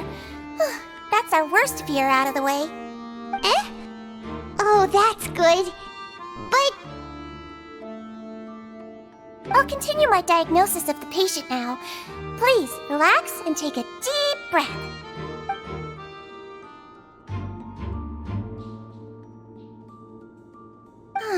Don't sense serious damage to your organs either. Does it hurt when I press here? And here? Huh?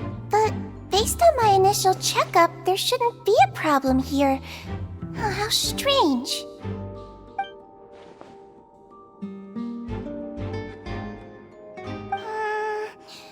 What about here? Does this hurt? Oh, I understand. So that's what it is. I think you just ate something that disagreed with you. That's all. Nothing too serious. Outside of a pretty bad stomachache when it decides to act up.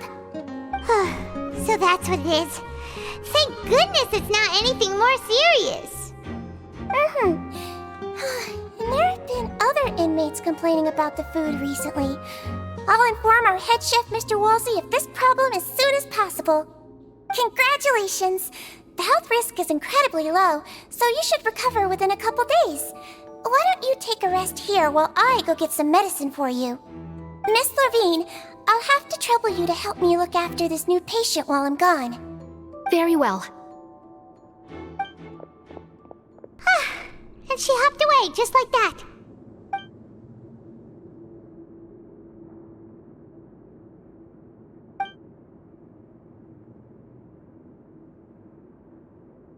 Hello. So how are you feeling now?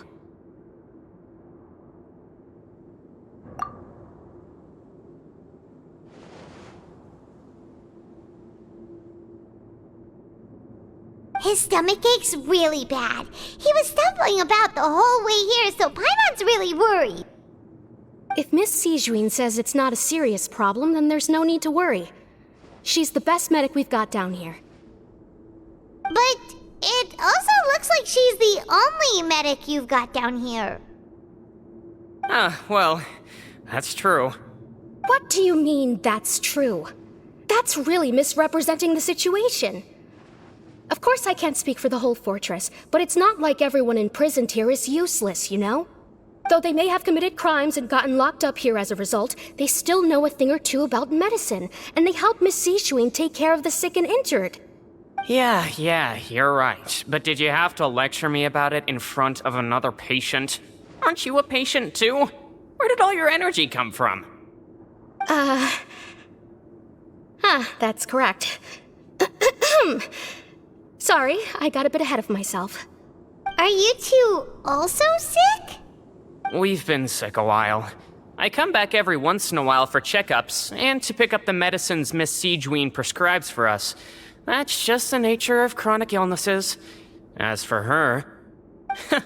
you could say she fancies herself as Miss Sijuin's capable helper because she learned a bit of medical knowledge ages ago. Please watch your mouth, Mr. Jurier.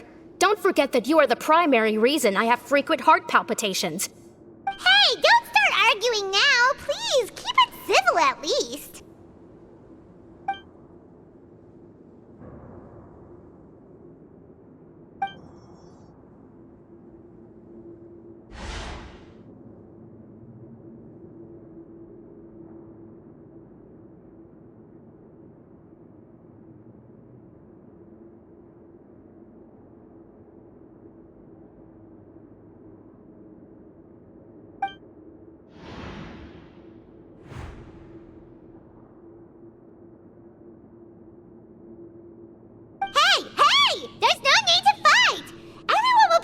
Someday, so there's no need to argue over silly things like this.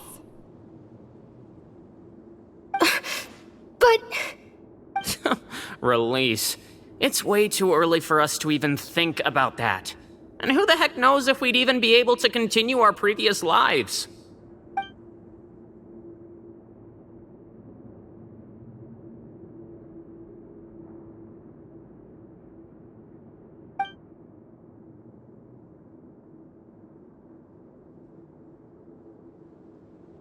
Please allow me to end this boring and useless conversation. Oh, and Mr. Jurier, I don't want to see your face here again anytime soon. And same to you, Miss Lorvine. Anyway, that was more than enough rest for me, so I'm going to get out of this excessively noisy place. See you later, everyone. He just slowly walked off like that? That's just what he's like. I'm sorry you had to see all of that. I'm Lorvine, and that's... Well, his name is Jurier, but I hope you'll never have cause to remember his name. You really can't stand him, huh? I mean, can you blame me? Who would like someone who's as arrogant and obsessed with weird research topics as he is? But there's no need to keep dwelling on him. I'll accompany you two for a while. Miss Seishween should be back soon, and I'm sure you'll feel better as soon as you've had some of her medicine. No, it's nothing. I'm back! Did you rest like you promised? Thank you for getting our medicine, Miss Seishween. Did you all cooperate with your bed rest? I trust that nobody got up to walk around. Good. Here, this should be 2 days' worth of medicine for you. Take 1 pill now, and then continue your bed rest.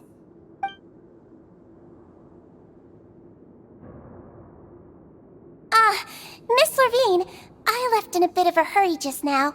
Do you still remember if we discussed the color of the pill that you should be taking today? I remember. You said it should be yellow.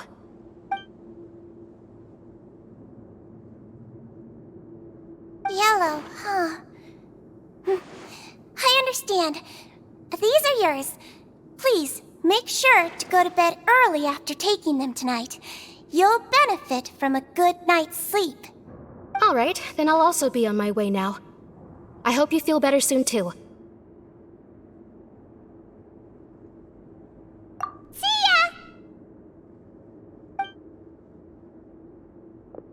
I'm going to fill out your medical record now. You're widely known as the Traveler, right? I just want to double-check a few details, if that's all right with you.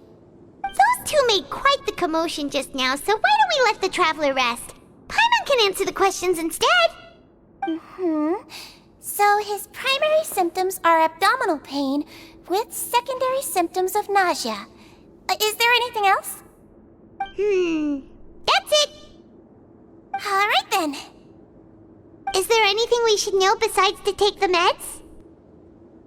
No, his base constitution is quite good, so I'm sure he'll recover quite quickly after taking the medicine. Please make sure to stick to bland or less stimulating foods, and don't stay up too late at night. Got it. Paimon will hold the Traveler to that for sure.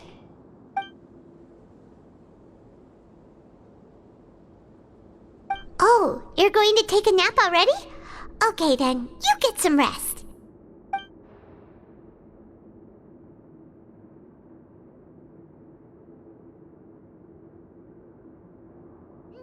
We've been to lots of places together. He may look a bit under the weather now, but he's actually super strong. So you're the best of companions. Well, don't worry, he'll recover soon.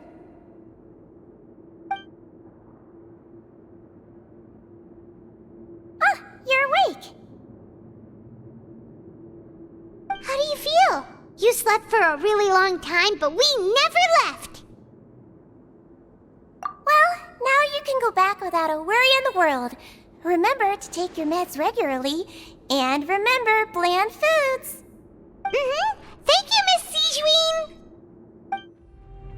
You really are something. To be able to fall asleep like that and even sleep talk the entire time, you scared Paimon half to death!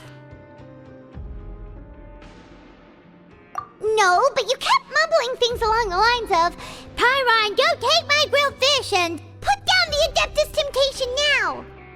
Paimon talked with Seishween the entire time you were asleep. She seems like she's just a sincere nurse, and Paimon didn't notice anything unusual in the room. Are you sure we're not going off track with the infirmary?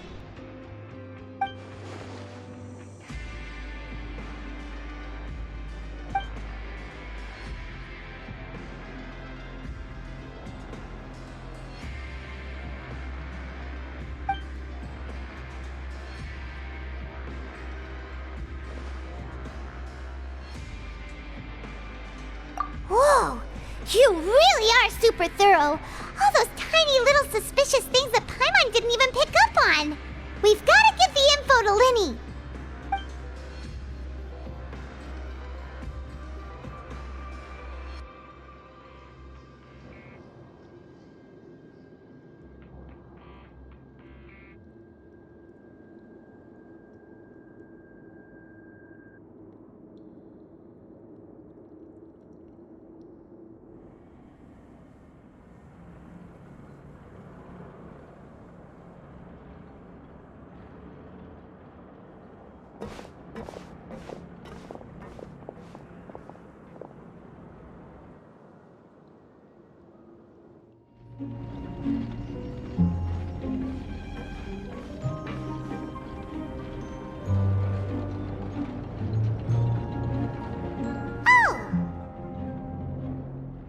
Hmm?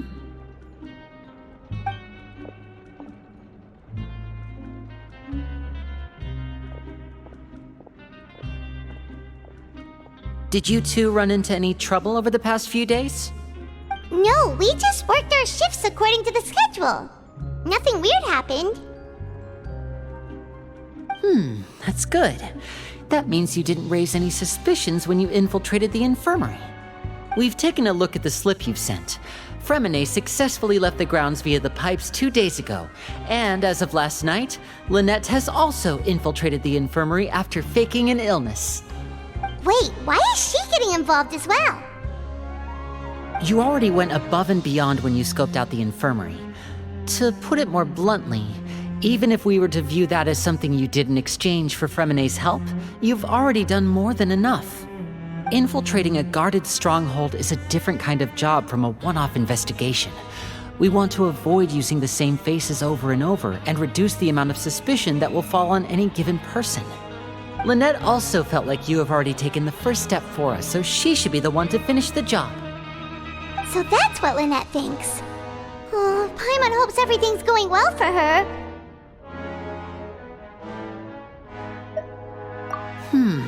Perhaps that's true. You are both very good people, and we've come to appreciate that more than anyone else. Unfortunately, there's still one thing that could get between us, lest you've forgotten. The matter of our respective loyalties. You've mentioned before that you've had some run-ins with the Fatui. I can understand that feeling, so I assume you're just helping us out of the kindness of your hearts? Well, everyone could use some more friends. We'll be counting on you to help us in the future, too. Since I see you as friends, then it's even more important for us to protect you from any peril. Freminet and Lynette feel the same way. Glad to hear it. Then, let's go check on Lynette before Freminet returns. If everything went well, then she should be wrapping up her investigation right about now. Is now really a good time to go over? According to my observations, Sigewinne always spends around half an hour away from the infirmary right before lunch. Lynette knows this as well, so this should be a good time to meet up with her. Also, I'm her brother, remember? It's only natural for an older brother to care about his younger sister's well-being. Okay, then let's head over right away! Lynette should be here right now.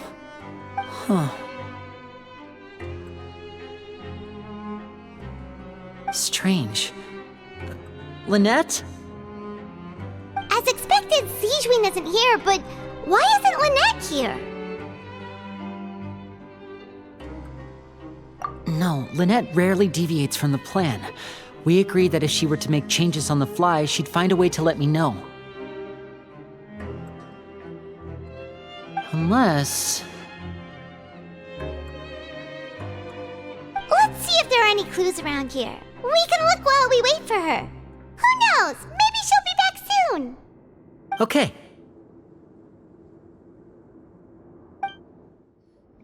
There are some books here and a few files. They all look like medical records. Advanced nursing, how to raise the spirit of your patients, a quick guide to the psychology of emotions, and the meaning of laughter. These sure are some interesting books. Who knew Sigewinne would be interested in these kinds of things? She even has books on understanding people's motivations and feelings. Is it because she's a Melusine? Or does she have a need to understand her patient's emotional state? Seems quite normal to me. These are skills that would come in handy for a nurse from time to time. None of the beds have any signs of having been slept in, except that one over there. That's the one Lynette must have used, right? You said she was pretending to be sick. She would have said her migraine was having a particularly bad flare-up. Generally speaking, the head nurse would then ask her to lie down and rest while she left to retrieve the medication. Which means either the head nurse didn't return the entire time from when Lynette laid down up until she left the bed, or the nurse intentionally left it this way.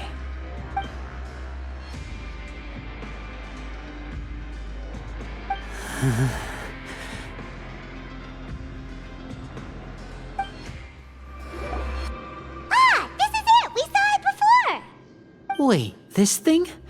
It doesn't look like it's been disguised that well.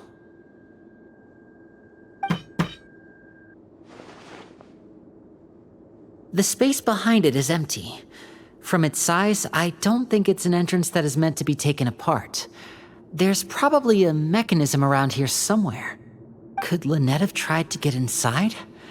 But if that's the case, she would have contacted me for sure.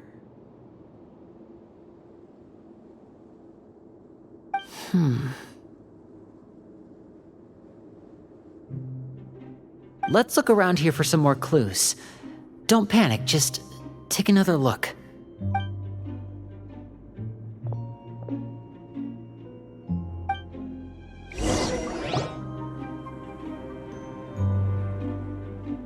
Hey, you guys, there's a slip of paper over here! A slip of paper?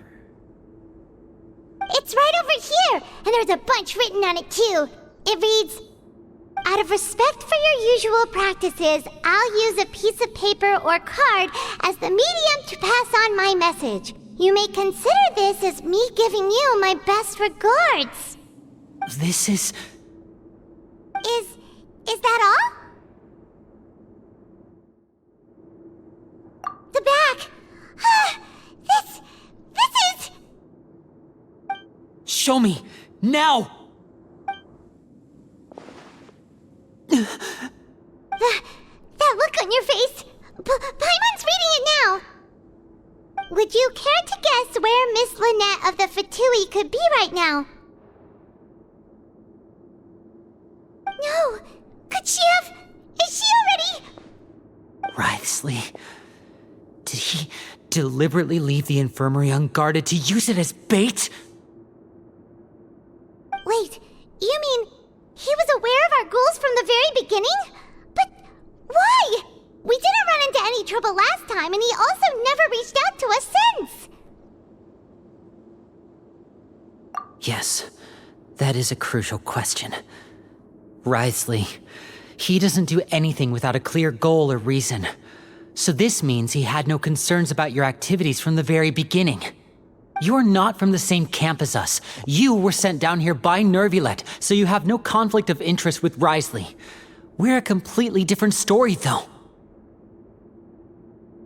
I'd like to know that, too. Why did he only go after her?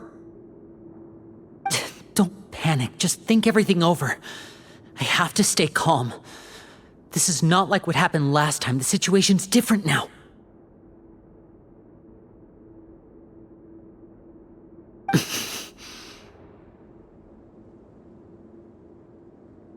Wait, you're right. Wait, but that means...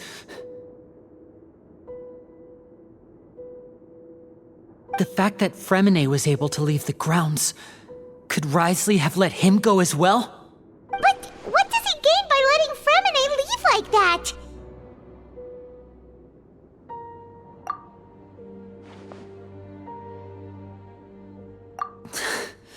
So he's challenging me and trying to provoke me, I'm sure of it. We never should have sent out Freminet. We had to go through all that trouble to find an opening to sneak him around the guards and into the pipe, and we even thought luck was on our side. If Wroithesley let him leave on purpose, then he's probably in a terrible spot now as well. Lyney's getting more and more panicked. We have to calm him down. Don't be like this, Lyney. Freminet wouldn't have left if we hadn't told you about Childe. That was our fault. No, I'm the leader of this operation, and I'm the one responsible for this team. I was the one who failed to protect them. I'll go talk to Wroithesley. Hey, don't be reckless! Traveler, please talk some sense into him. I simply cannot allow Lynette to be abducted again. I have to go. I'll find a way to get them back.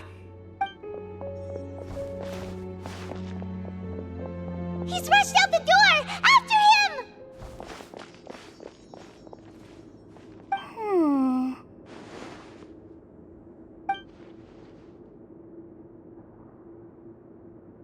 Right. I feel like we still have some room to make changes on these details. It's not impossible, but it'll require extensive testing. Is that so? Very well. Then please be mindful of the time. Huh? Is someone? Pack everything up. Whoever's outside is eavesdropping. They'll probably come in once we stop talking. Someone! Please help! He's sick!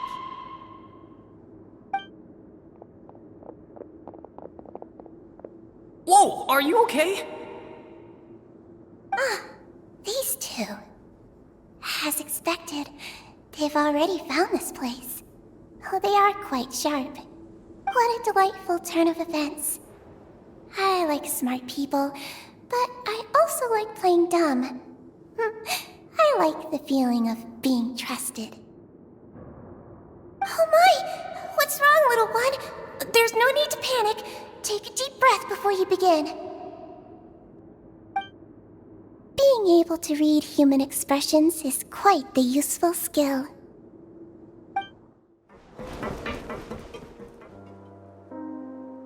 Come out and face me, Wroithesley!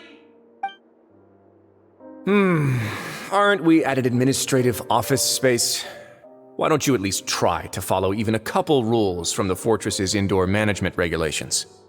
What did you do to my sister? I ran into the young miss at the infirmary. I'd heard that she was suffering from quite the migraine, so I decided to invite her over for a cup of tea. I do have some teas in my collection that can work wonders against such an illness.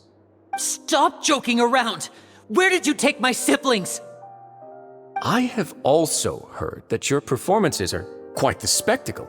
Miss Lynette would sometimes enter a box filled with water, only to emerge the next second from another place altogether. Maybe she'll appear behind you right now if you were to turn your head. Is he trying to trick me into turning my head? No, he's probably not looking to attack me right now. All of the hostages are in his hands, and he's even in the mood for small talk. That means Lynette is probably still alive. You knew we were investigating the infirmary from the start, so you deliberately aroused the Traveler's suspicions and baited us into continuing our investigation, just so that you'd be able to kidnap Lynette.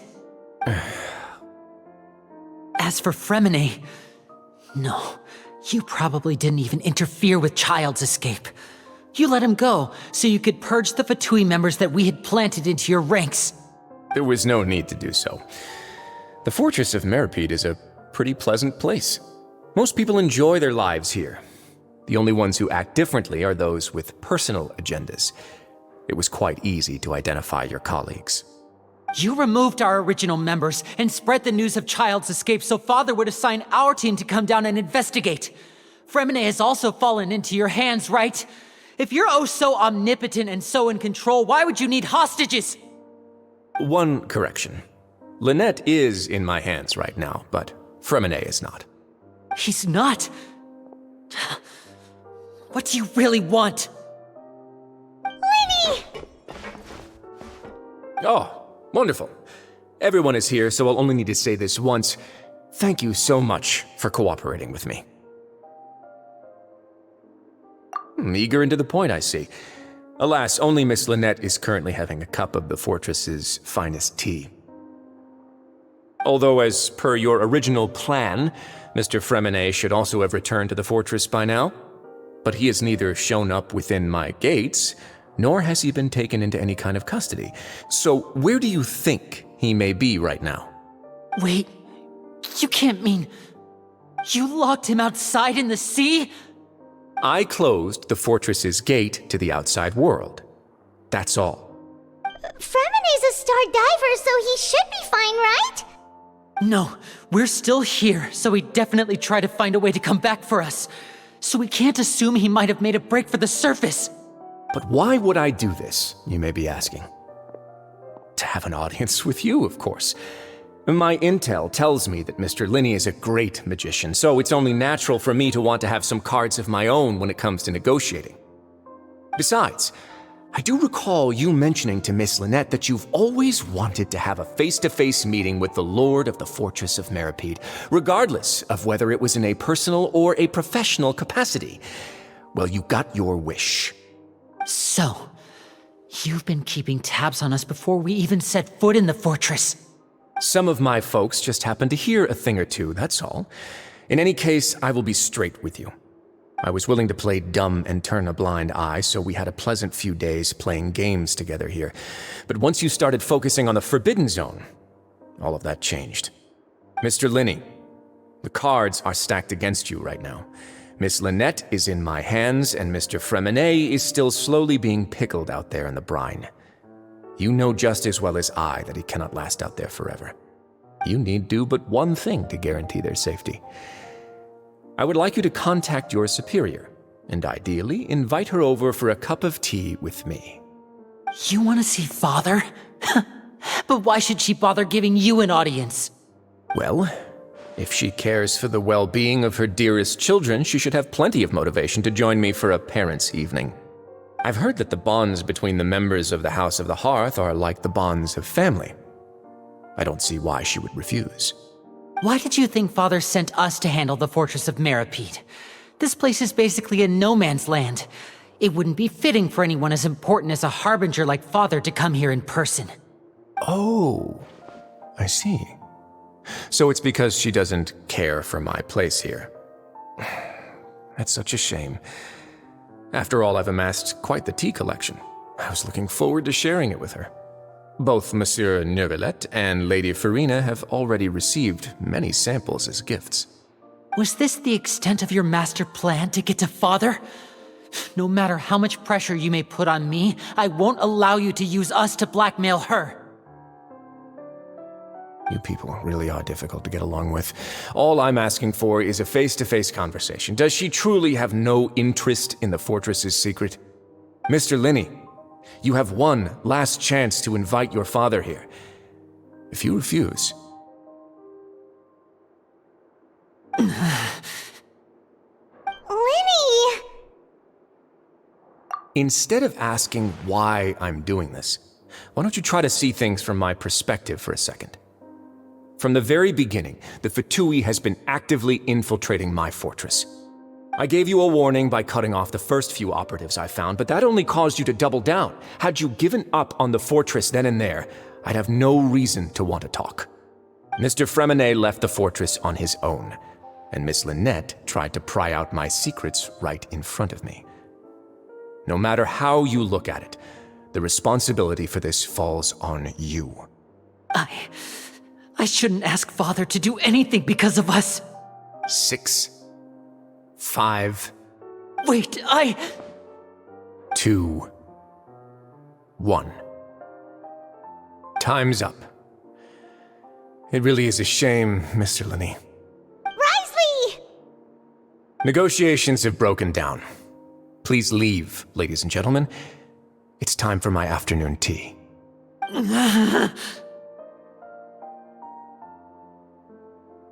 Yeah, listen to the Traveler! If you can't talk to Lyney, can you at least talk to us? You do realize that I'm only letting you go because of Neuvillette, yes? You're here helping him out, and I've already done my best to stay out of your way. But that doesn't mean you can just do whatever you want. The fortress may be small and remote, but it still has its own set of laws.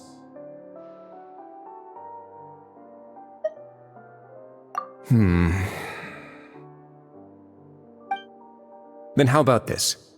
Those who are capable deserve respect. You've spent quite some time investigating my home turf by now, so why don't you tell me a thing or two about what you found, I'll ask you 3 questions.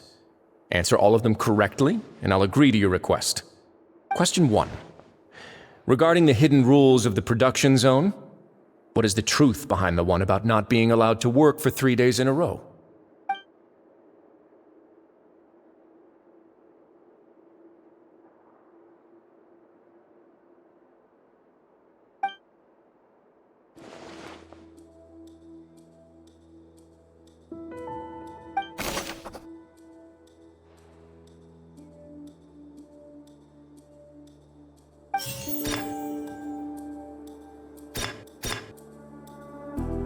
I've been told that the infirmary is always empty for the half hour just before lunch. But what could Sigewinne be doing during that time? The Fonta promoter has been struggling because he doesn't recognize the real value of coupons. Meanwhile, the Duke believes that only idiots who don't understand the value of coupons will spend them on Fonta. We often see Miss Sigewinne observing the prisoners at work near the production zone. It seems like she can perceive the general state of a person's health just by looking at them. Fonta's internal report suggests that they're starting a new trial of an unnamed and unpackaged product. But the product has to undergo a trial because even Fonta's own employees have a lot of reservations about it. The research notes said that the Melusine race perceives the world very differently from humans. As a result, the Melusines have also developed a sense of aesthetics that appears rather strange and alien to humans. According to Collins, the Pancration tournament only took place because the Fonta company sponsored it. The company must want a return on their investment as well. So that's what's going on. Paimon understands it now. Who would have guessed? The hidden rule of the production zone.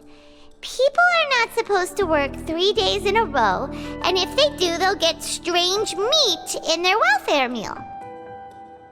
At first we thought this strange meat must have something to do with the people who disappeared, but in reality, they were all prepared by Sigewinne, the head nurse. She often visits the production zone to observe the workers' health and makes a note of anyone who has worn themselves out after 3 full days of work. Out of her sense of duty as the head nurse, as well as her genuine concern for the workers' health, Sigewinne visits the cafeteria right before lunch and cooks an extra dish for those who can use the stamina boost. Sigewinne has only the best intentions with her surprise gift and doesn't want anyone to find out about what she does. However, unfortunately, Melusines as a race perceive the world differently from humans, and their sense of aesthetics is even more alien to us. The recipients of her lovingly prepared special meals cannot taste the care within and usually just freak out. Are we on the right track? Not bad. You've uncovered Sigewinne's secret and even guessed her intentions correctly as well. It's nice to know that her efforts have not gone unacknowledged. All right, now for my next question. There are also some hidden rules in the Pancration Ring, including the one that you're not allowed to support both sides of a fight. Why is that?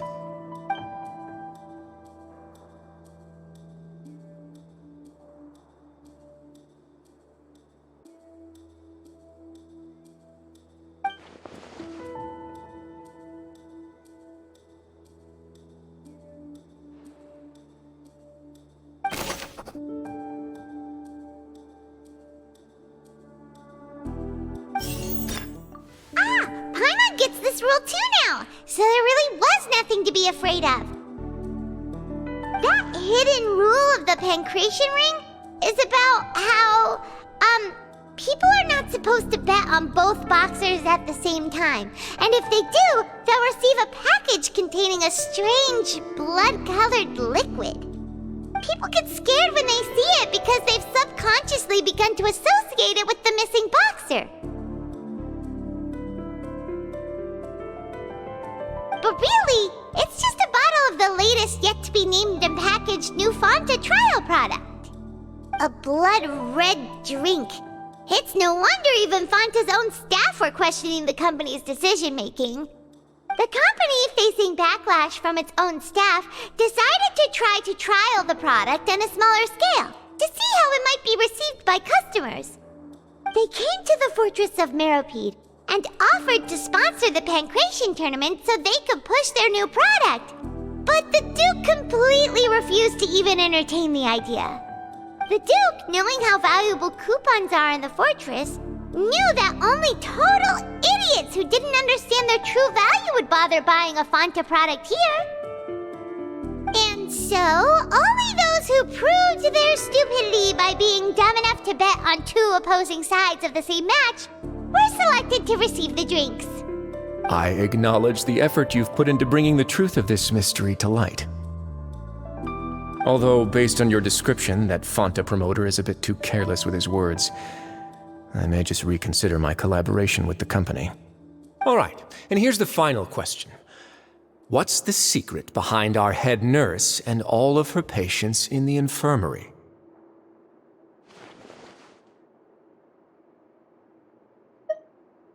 Stop your cruel and pointless games, Wroithesley! You know that we haven't finished our investigation, so there's no way we can answer the last question. The thought of sparing Lynette and Freminet never even crossed your mind! You'll pay for this! Ah! Lyney, are you alright? Oh, close one. I owe you, Sigewinne. That was a fantastic shot. It was nothing, Your Grace. Sigewinne? Though this gun may look like a toy, it's actually fully functional, as I just demonstrated. Sigewinne... You... Not at all.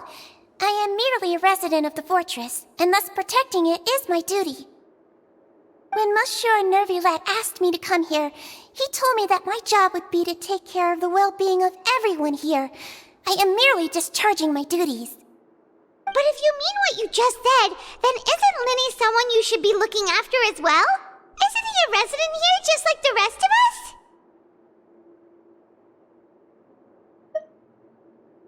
But I really am just doing what Monsieur Neuvillette told me to do.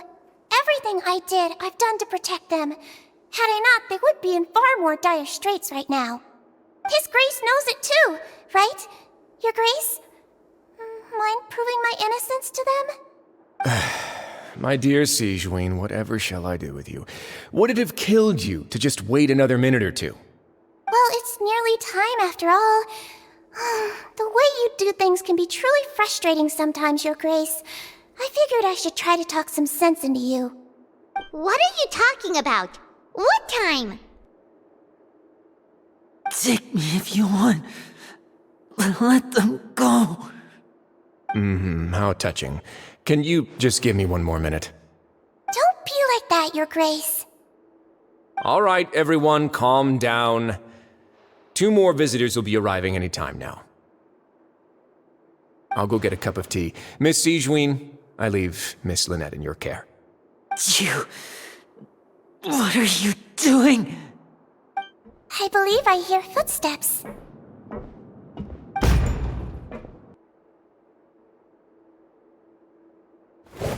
Some space, please. Ah, Miss Clorinde. My door. Freminet. Freminet!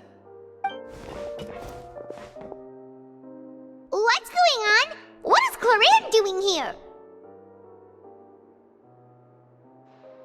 Work. I'm sorry about shooting you, Mr. Lyney. The tranquilizing effect will begin to wear off soon. Please take it easy in the meantime, though. What happened to Freminet? Wasn't he diving just outside of the fortress? Why is he looking like this?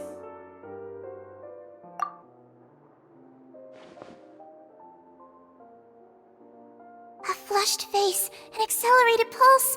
He must have consumed primordial seawater. What did you say? Please, make some space. I'll need to give Mr. Freminet a more thorough checkup. Your Grace, I'll leave the rest to you. I'll talk to Clorinde while you get Freminet to where he needs to be. Everything else can wait.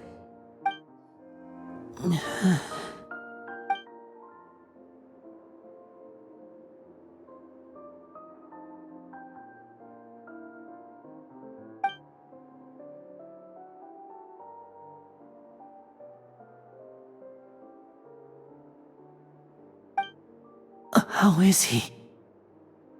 These symptoms are probably caused by an acute ingestion of a large amount of primordial seawater. Still, his condition is not critical. Of course, it would be best if he stayed for further observation. Let's leave him here for now, and move him to the infirmary once he's recovered a bit more.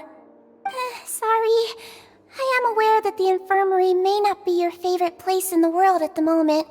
We do only have a single clinic in the fortress, however. Why would he ingest a large amount of primordial seawater after leaving the fortress? How could that possibly happen? Please, look after Mr. Freminet for the moment. I'll go fetch some medicine and a respirator. Oh, I'll bring Miss Lynette back with me. Where is she? How is she right now? Oh, she just took a nap in an empty room after I tranquilized her. If my calculations are correct, she should also be waking up right around now. You might not believe me, but His Grace and I actually made some snacks and tea for her.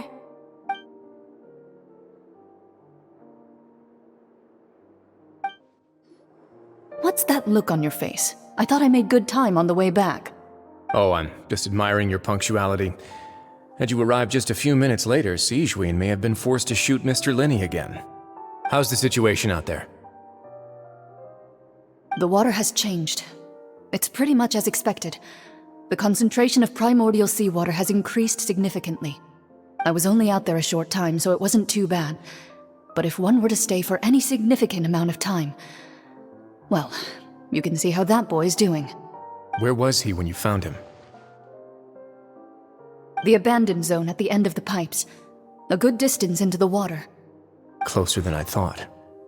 He must have recognized it early on and tried desperately to swim back. Locking the door was necessary. I don't think we could have saved two. Well, I did try to convince him that I had my reasons. Never seems to work, though. It would probably work on Neuvillette. He has a knack for picking out who had good intentions, even when the outcomes were all terrible. It's a bad sign if you're having to plead your case to Neuvillette. Want some tea? Not particularly. If you want to drink some that badly, just say so. Fine, I'd like to get some tea. Want me to get you a cup too, since I've already made it? Might as well then, I suppose. Actually, do you have a towel? I would like to dry my hair.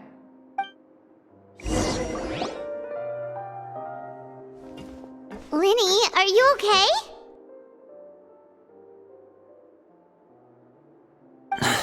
I'll be fine.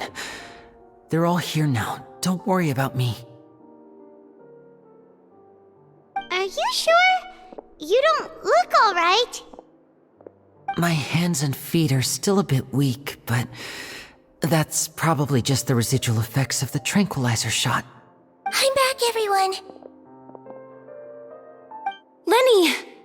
Oh, Traveler, Paimon, you're here too.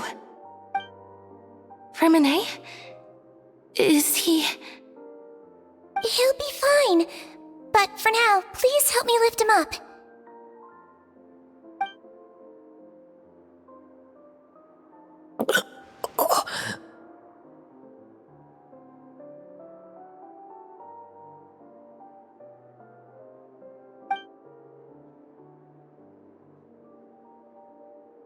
His breathing's beginning to slow down. Give me a hand and help me get him to the infirmary.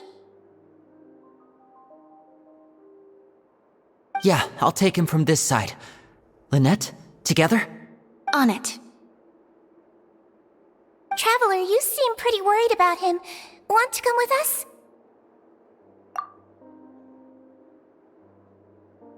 The Duke and Clorinde are gone.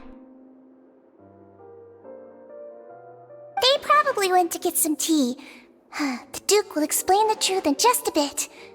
Miss Clorinde will need a break, since she only just returned from rescuing Freminet out of the sea.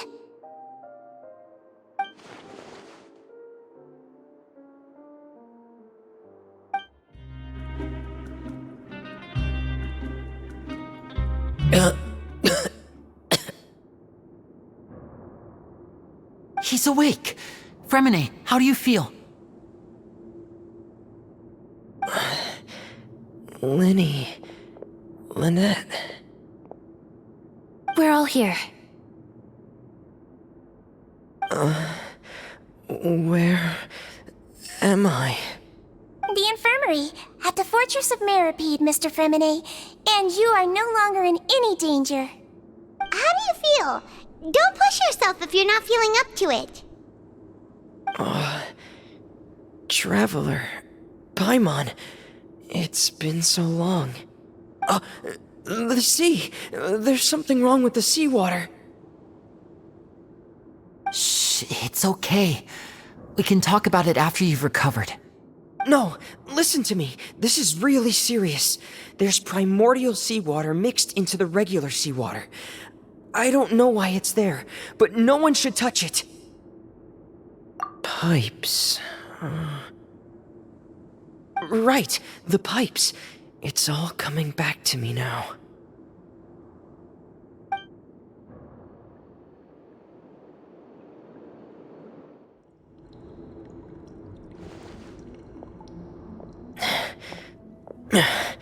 I'm in.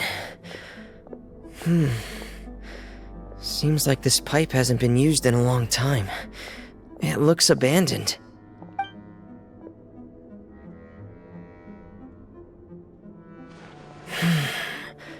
Where could Master Childe be? This is where the water starts. Okay. Master Childe probably dived into the water.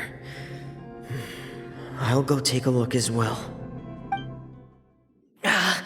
Wait. What the?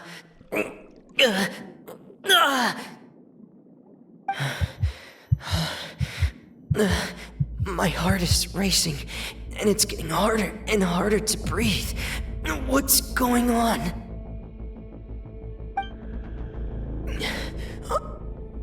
No good. I have to get back. They still don't know anything about what's going on. If I turn back right now, I should still be able to make it.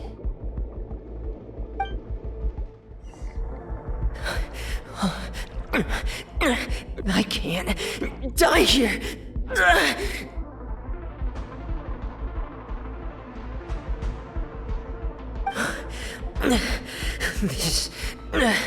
This is bad. I'm feeling worse and worse, and I'm still underwater.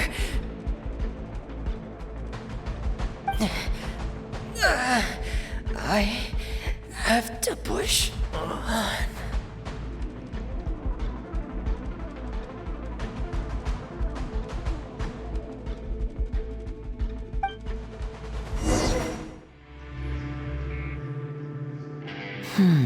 So, in other words, the trail you were following vanished, and you had no idea where Master Childe could have gone, but there was also no obvious place for him to have disappeared to.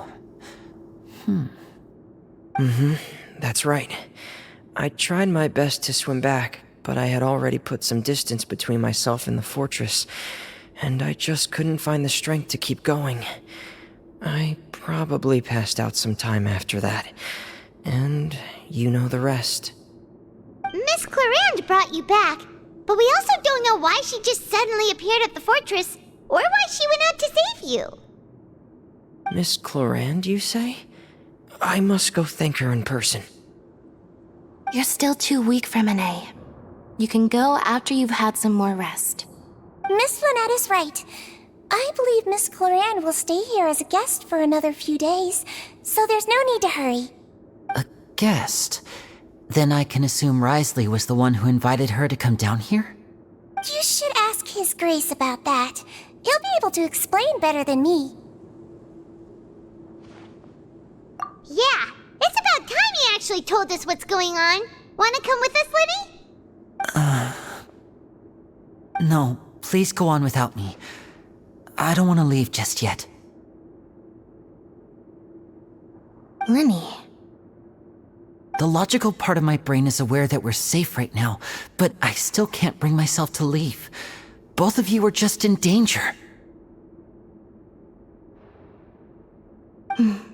Understood.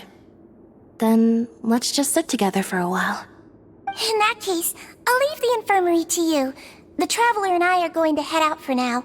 As long as you stay in here, I don't think you'll be disturbed. Thank you.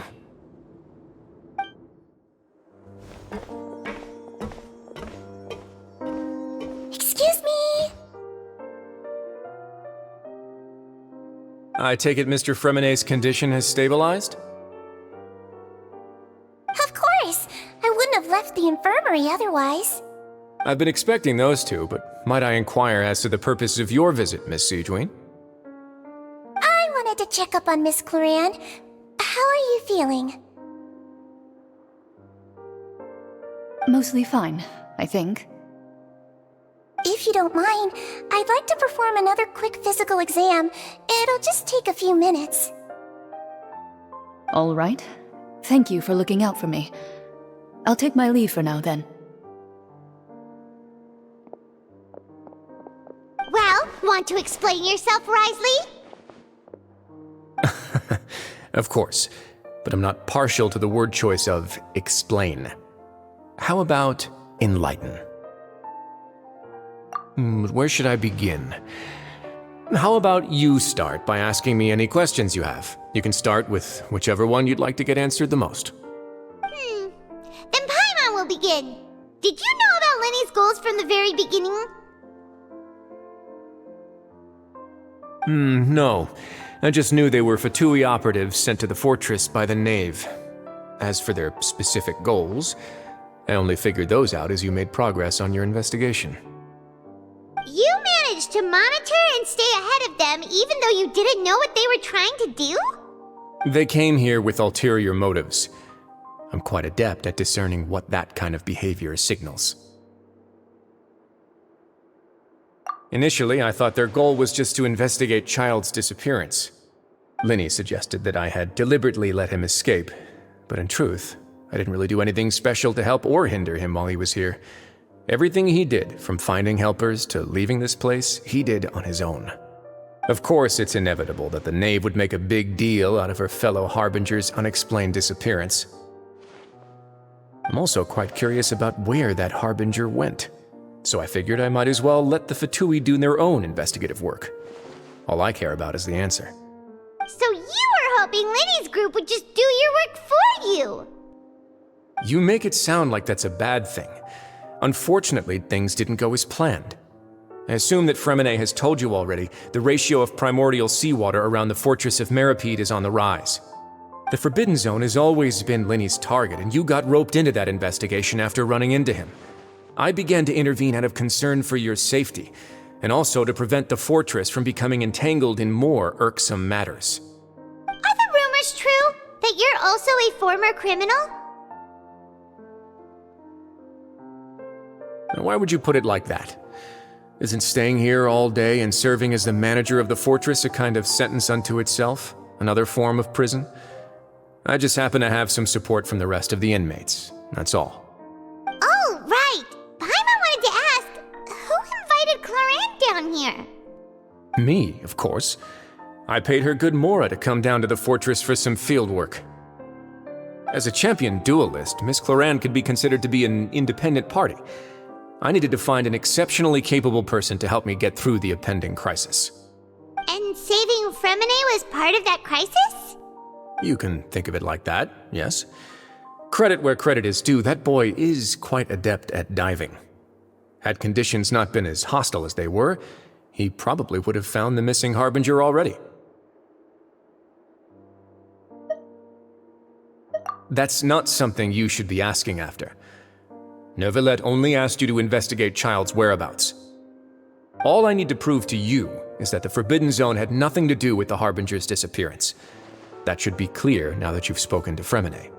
But we've already uncovered that there's something wrong with the infirmary, and we've answered a bunch of questions that you threw at us. Isn't it about time that you answer our last question in return? You make a compelling case. Do you really want to know the answer that badly? Yeah, Paimon really wants to know. Even if the truth may not be pleasant? Follow me.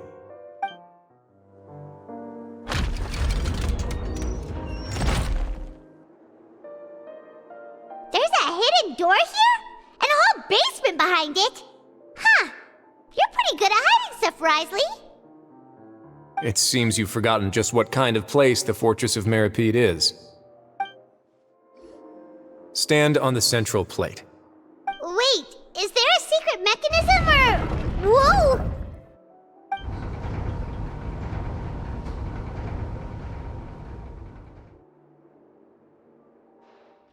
So, this is the Forbidden Zone? Honestly, for a place so well hidden, Paimon sure doesn't see anything special. What a huge door! There are 3 such isolation gates in total. Generally speaking, I'm the only one who's allowed to go inside. Hence the name Forbidden Zone. Am I correct to assume you're going to run on back and tell your little Fatui friends everything? Well, Paimon wasn't thinking of keeping anything from them. Well, I'd advise you wait until you've seen the whole truth of this place for yourself before deciding whether or not to tell them. Huh. So there's a switch on the side. Stand back.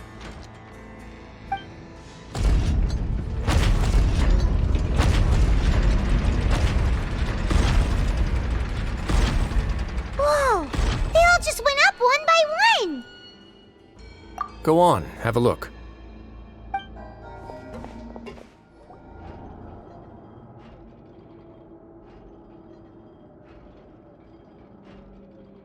I've been interested in what lies beyond that gate ever since I assumed leadership of the Fortress of Meropide. Of course, it would be unwise to recklessly open it, but it'd also be risky and negligent to simply ignore any potential danger that could be behind it. The readings on that dashboard have not budged since the day when I first laid eyes on this place.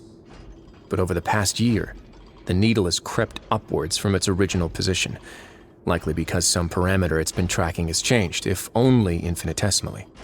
Normally I would have ignored it, but I happened to have some free time when I noticed it, so I investigated.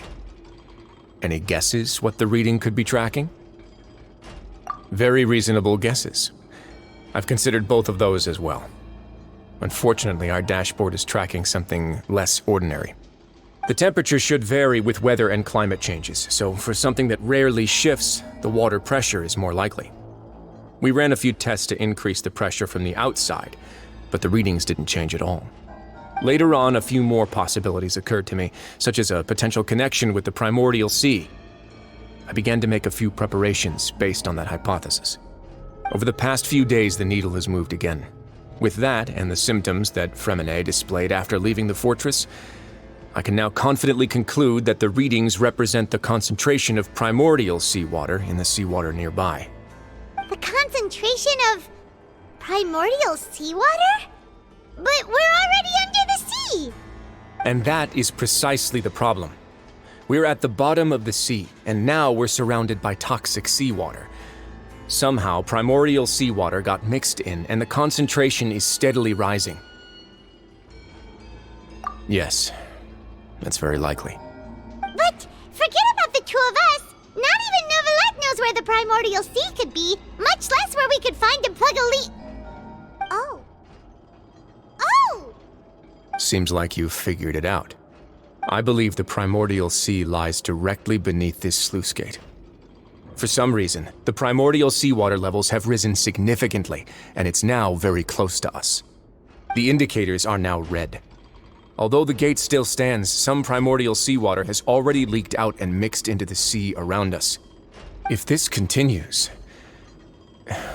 soon it will no longer be able to hold back the primordial sea at all. Yeah, you know what the legends say. If this place falls, then everyone in Fontaine will be turned into puddles in the span of a night. But that's just too weird! Why would the Fortress of Meropide be built right above a sluice gate for the Primordial Sea? Who built this place anyway? Your expression tells me you think this might be part of a vast, complicated conspiracy. To be honest, you might find the actual answer may be exceedingly boring. It's just that the secret of the Forbidden Zone had been long forgotten by the nation before I rediscovered it with my research. There's no single founder of the Fortress of Meropide in any traditional sense. What we know about its history has been left to us by the people who used to live here. When the previous Hydro Archon Egeria ruled the land, all convicted criminals from Fontaine were exiled. The people drove the criminals away like a wolf pack chasing away the banished. The criminals received no sympathy of any kind from the people. They were exiled to the desolate seaside, where they experienced only pain, struggle, and the bone-chilling cold. Some of them began to repent, and prayed to the Hydro Archon, asking if there was still anything they could do. The Hydro Archon took pity on them, and said, "You may go guard my secret, deep underneath the waves." And so, leaning on the power of the Hydro Archon, they gathered underneath the sea and began to build a fortress. They became a community down there in the deeps, and over the years helped it to grow. As the number of exiles increased, more and more people joined the community. When the first group of exiles died, they left the yet unfinished fortress to their successors. The Hydro Archon continued to lend her support, allowing the fortress and what it stood for to continue growing ever larger. Before long, this dark underwater fortress became the sinner's only home. And with that, the people here stopped referring to the fortress as a prison. They saw themselves as repenting sinners who would regain their freedom once they had sufficiently redeemed themselves. But as time went on, people also realized that the fortress was a lonely place. Once they had gotten used to life here, they could no longer feel comfortable living in the overworld. Once they had finished serving their sentences, some people left and some others chose to stay. They'd find some idle position and let their withered souls fade away with the ancient secrets of the past. After many, many centuries, few people still remember the reason for the fortress's founding. Now they just see it as an integral pillar of Fontainian society, as the place where criminals deserve to be sent. Now and again, researchers manage to break one law or another and live out their days in the fortress. I learned all this from an elderly historian. Everyone else just thought he'd made it all up. But now you know every part of that history is true. Indeed. It's just as the prophecy says. If this gate fails, then everyone will be dissolved into the sea. To be frank, not really. But sadly, that hasn't stopped this prophecy from proving all too accurate. Prophecies are troublesome things. Just hearing one will create the first wave of panic. Seeing signs of it will bring about the second, and actually witnessing it in real time, the third. Let's go somewhere else. I want to show you something. This is it. Your Grace, perfect timing. The results from our last round of experiments have... Wait, Jurier, he's not alone! Huh? Lorvine and Jurier? No need to panic, you two. I've already told them about our plan. What? After you warned us not to tell a single soul about any of this? I'm skeptical as well. Are you sure they are trustworthy?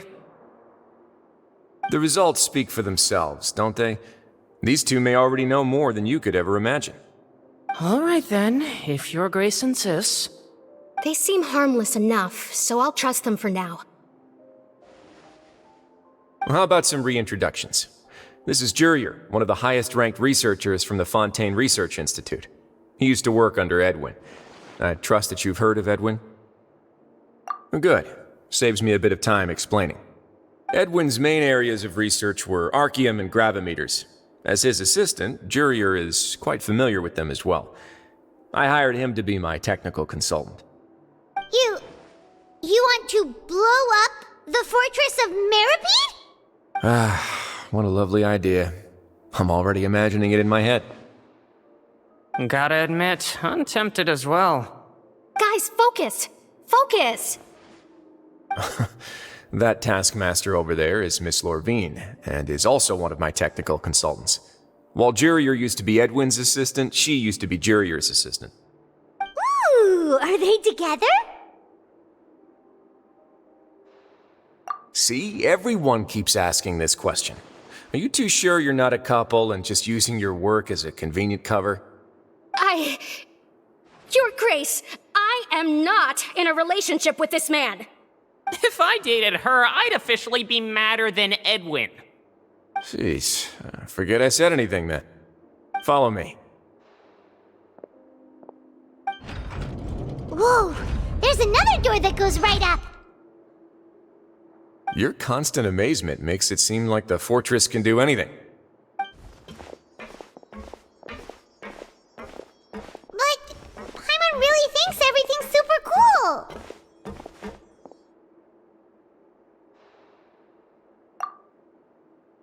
Well, let's spice it up a bit. And here you go.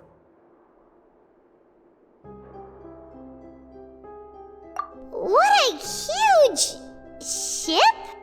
This is also a production zone that Paimon's never seen before. What's going on? How much do you know about Fontainian history? Not much at all. Well, then maybe you haven't heard the story of ancient Lemuria. To give you a quick rundown, Fontaine used to be ruled by the Lemurian dynasty. According to legend, the Lemurian king Remus came to this land after being inspired by divine revelation and found the seer Sibila, who had taken on the form of a golden bee. Taking the golden bee with him and riding on a huge ship, the Fortuna, he created his nation above the surging waves. He called his nation Lemuria, and used the Fortuna to incessantly search for new tribes and islands, calling on them to join his empire. There's a ship in this story too? Where there's water, there'll be ships. People believe that hope can always be found at the end of a voyage. Do you believe that too? To a point, I think. As you've already seen, I have a whole factory's worth of labor, materials, and technology at my disposal. Certainly can't hurt to give it a try. So the moment I began to speculate that the primordial sea might lie underneath the gate, I also began this project. Were you inspired by the legendary Fortuna? Maybe. Fontainians need something to hold on to cope with the impending disaster. Were the workers to find out the truth behind this ship, riots would destroy the fortress faster than any catastrophe. As the fortress's administrator, I'd never make such a reckless call. Alright, that's enough talking for now. I'll need another 3 cups of tea to soothe my throat. Do you have any other questions? Seems like you're good. Come on, I'll take you back. I'll leave you here for now. Oh, thank you so much. No worries. But don't forget, it's up to you whether or not you want to share what you just saw. What you do from here on out will likely affect those 3 as well.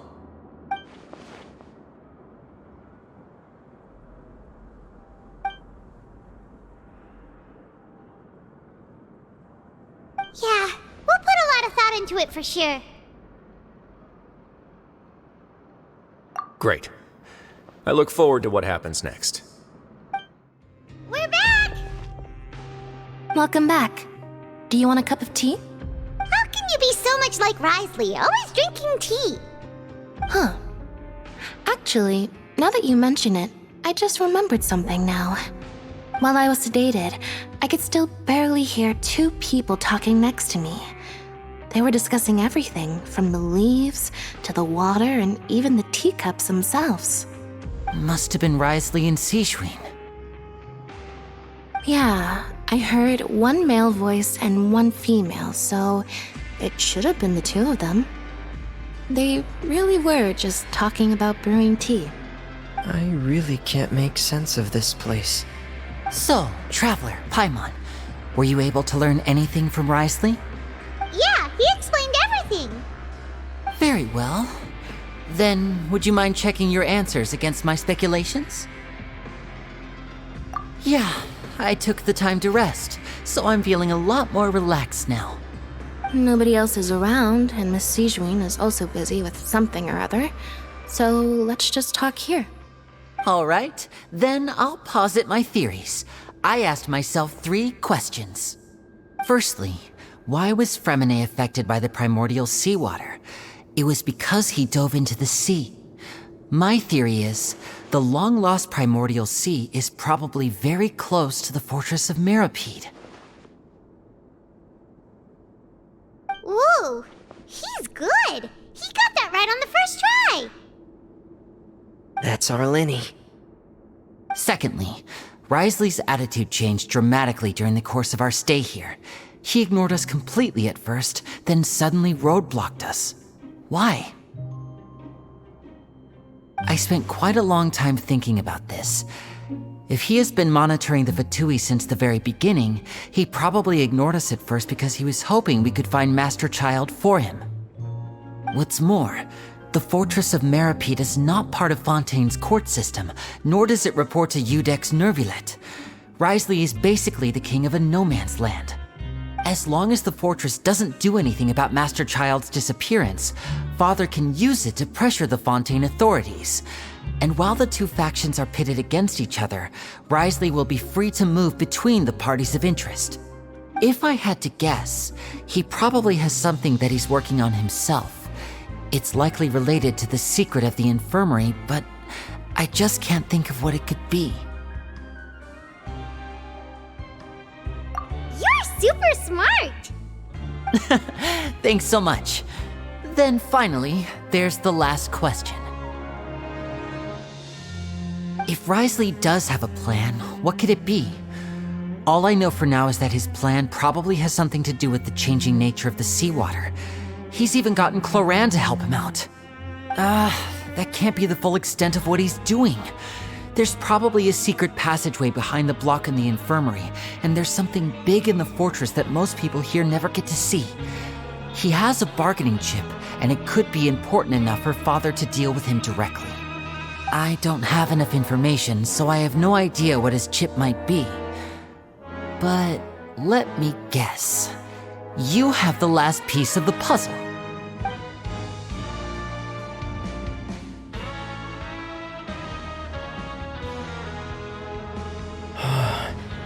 I can't believe it. The sea will engulf everyone, just like the prophecy said. Could Wroithesley have wanted to meet Father to figure out a way to deal with this crisis? If you remember, I once mentioned that Father sees the House of the Hearth as her base of operations, and she truly wants to resolve the crisis. But how could Wroithesley have known that? Or perhaps he didn't know, and just wanted to bring Father over to his side? Which could be why he said he just wanted to negotiate. Yeah, that makes sense to me. I understand your concerns as well, Traveler. I'll figure out a way to pass this on to our Father. No matter what, we're on your side. The 2 of you have already aided us far too much. We probably wouldn't be standing here right now if not for you. If you ever need anything else going forward, please come to the House of the Hearth at any time. Though you may not share the sentiment, after all that we've gone through together, the 3 of us basically see you as family now. You have my gratitude. Thank you for protecting Lyney when it really mattered. And thank you for sharing the secrets of the fortress with us. We didn't think you were going to do it. Why are you being so formal all of a sudden? Given your strength, you might not need our help at all. But if you are ever in danger, we will try our best to protect you. warm and safe inside.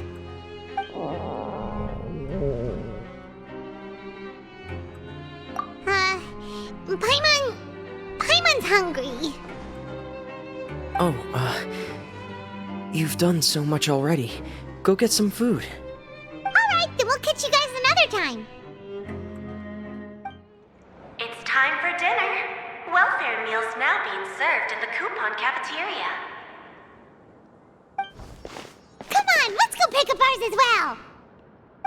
Traveler and Paimon, over here. Are you here for dinner too, Miss Sigewing? And I'm taking the opportunity to prepare Miss Clorinde's dinner as well. Huh. You're right. She's actually sitting in the fortress cafeteria. What would you like to eat? Yep, you can. I've already talked to our chef, Mr. Wolsey. It's all on me today, so you can get whatever you'd like. Me too! Don't forget Paimon! No problem. Just leave it to me.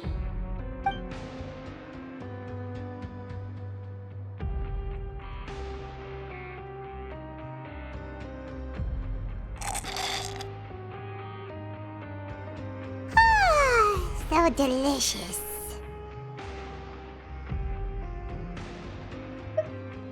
Is this how it feels to be freeloaders? Wait a second, we did do plenty of work after all. Feeling full yet? How's the food? Delicious!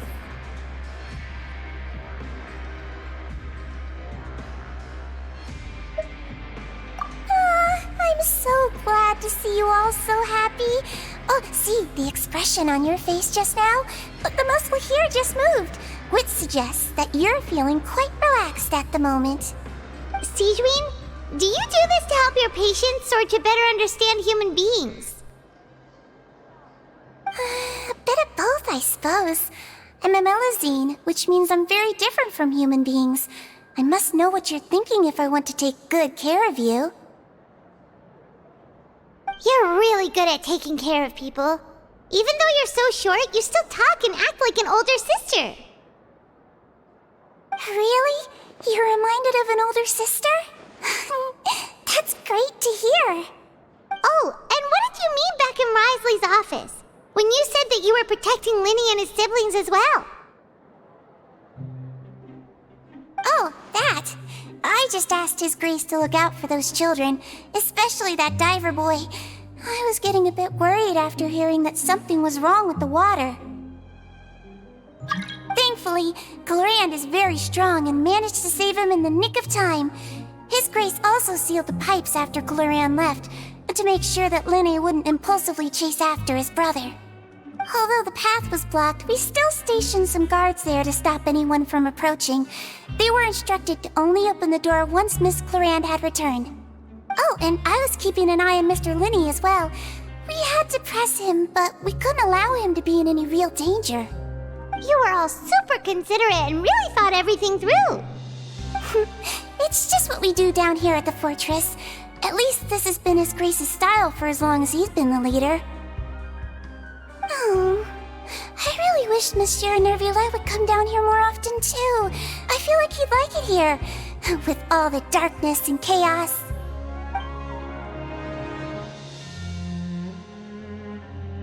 Get a good night's rest, you two. You both worked very hard. Clorinde! Ah, it's you two. How's dinner? It's all right. Miss Sigewing really put in a lot of effort. So we heard that Wroithesley invited you to come down to help, and you saved Freminet too! You sure work super fast! Oh, it was child's play. Still, Paimon didn't know even champion duelists could take on side jobs. Oh, and why aren't you eating with Sigewing and the Duke? Won't you get bored eating by yourself? Miss Sigewing was with you, and the Duke has business of his own. Actually, didn't Navia say that you went out for dinner with her as well? Yeah. First time in a long time. First time in a long time? So you mean you've gone out to dinner with her in the past? In the past, yes. You seem to be enjoying yourselves here. Things will be getting messy at the fortress soon. Don't run around unnecessarily. So much has happened. Paimon just feels absolutely exhausted now that she's finally relaxed. Paimon's super sleepy. Are you sleepy too?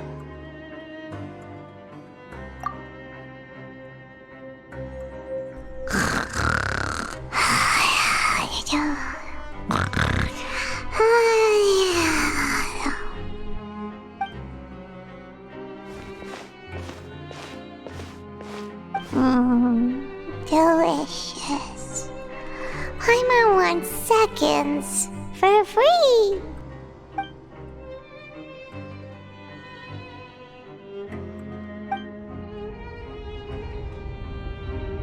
Out of my way!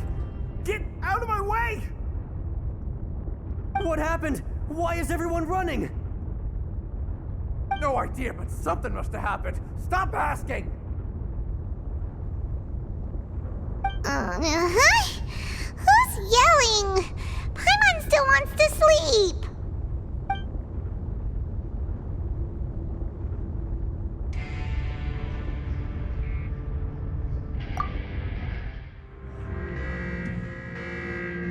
What happened? Why is everyone running around? Hey, what are you doing? There's no time to explain, mate. Goodbye. Hey, wait! What's wrong with these people? They won't even talk to us. They're here! There you are! Oh, thank goodness! Quisto and Lavaroon, do you know what happened here? We came here especially to inform you. Something seems to have gone terribly wrong just now. His Grace is telling everyone to evacuate and get out of here. Lavaroon was saying you two are new here and you don't have many friends, so you might slip through the cracks. Haven't you heard all the stories like that? An evacuation is successfully completed, yet you only find out once you do a head count that 1 or 2 people are missing. Wait, weren't you the one who brought that up? Why is it suddenly my idea? Hey, shut up! Okay, whatever. The point is, you should come with us. Yeah, he said to get as far away as possible, upwards and outwards.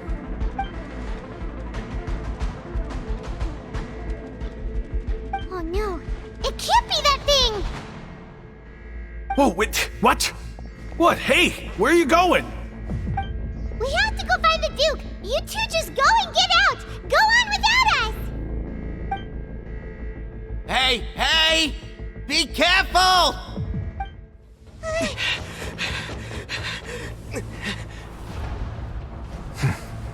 They're here. Just like I said. What happened?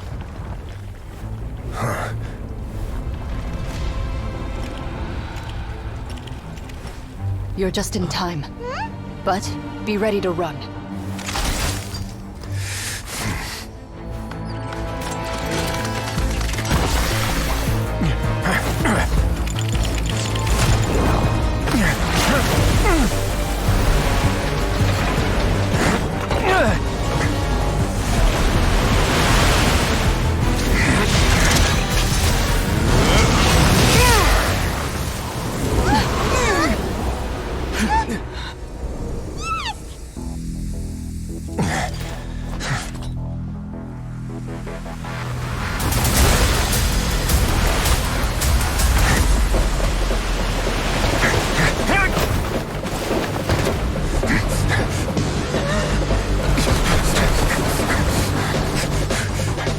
Three, 2,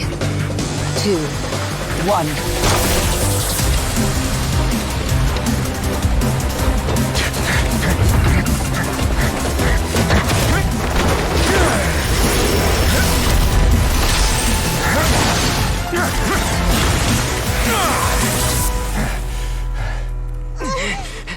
This won't hold it for long. Find Neuvillette. Tell him the defenses are about to collapse. Then what will happen to you? Until he arrives, we're the last line of defense.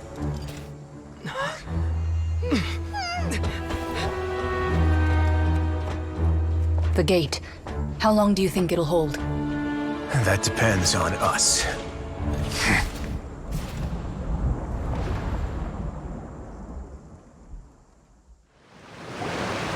Neuvillette, why are you here? Traveler, I need you to head to the Opera House immediately. Furina will soon be meeting with the Knave there. You must protect Furina, and make sure she doesn't spend too much time alone with her. Will do. You have my sincerest gratitude. Look, there are a ton of Fatilian Palais Mermonia people over there. The Knave is probably here already. We need to hurry. Are you two the Traveler in Paimon? Monsieur Neuvillette has left instructions. Please follow me. Though I'm sure he's already explained, this should be a mostly cordial conversation, unlikely to give rise to violence. But it would be most appreciated if you could protect Lady Furina to the best of your abilities.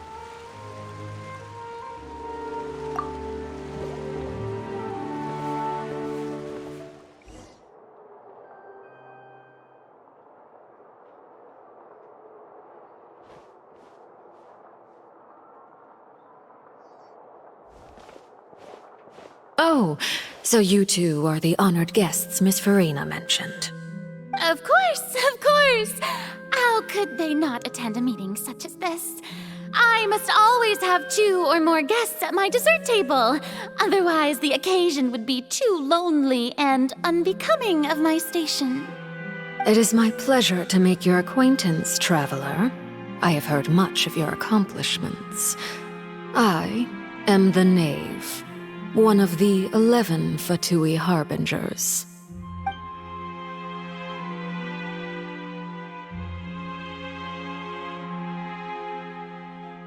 I've already prepared seats for you. Come, sit beside me. Perhaps you two are unaware of how Miss Furina and I do things. You see, we actually recently agreed to get together for tea when we had the time. See this? This is a limited type of confectionery that Miss Furina simply adores. There are only 16 slices sold every day.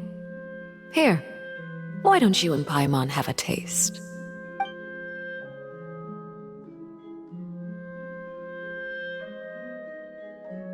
Traveler, what do you think of this cake?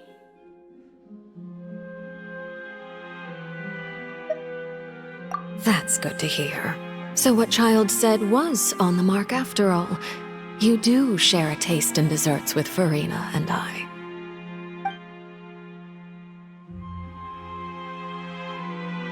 I wonder how he's doing nowadays. You must have heard, right? He's suddenly gone missing. I'm really worried about his safety, you know. Here's to hoping that he's an excellent swimmer. Since we're talking about him, I feel like I should add something. His martial prowess really looked certainly pretty impressive, yeah.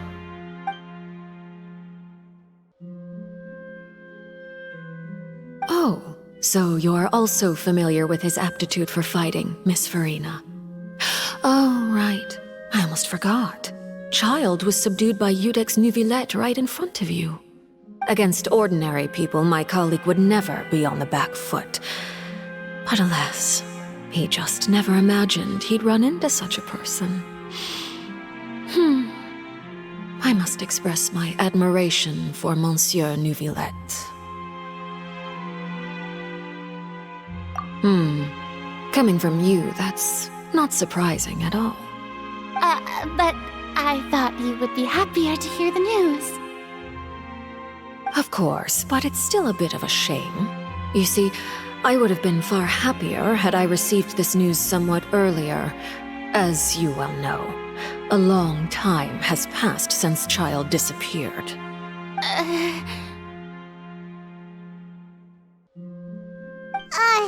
Well, in any case, there's no need to worry.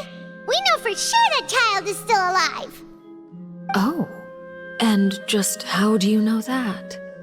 Because Because we found evidence that proved he left the Fortress of Meropide! And where did he go after leaving the fortress? Well...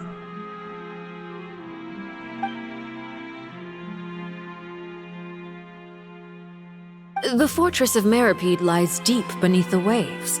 Unless he pranced right out of the main gate, he must have had to swim for it. Do you have any proof that he surfaced safely?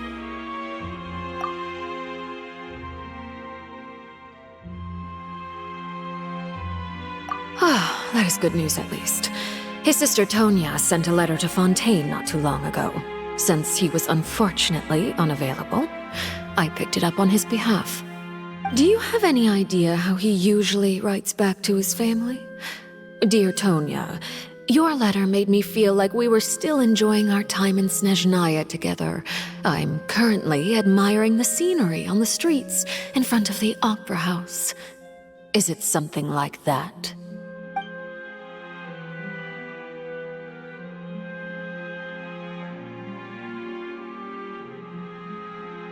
All letters tend to follow the same few formats anyway, right? As long as the contents are accurate, it doesn't matter so much how it's written or how it's worded.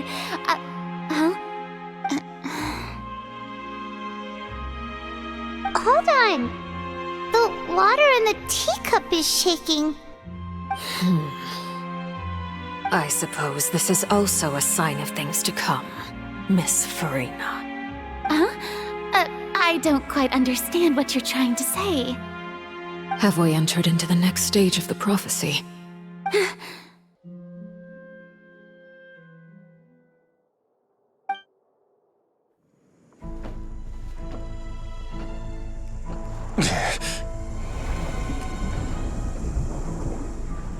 My thanks to you both. I will take it from here.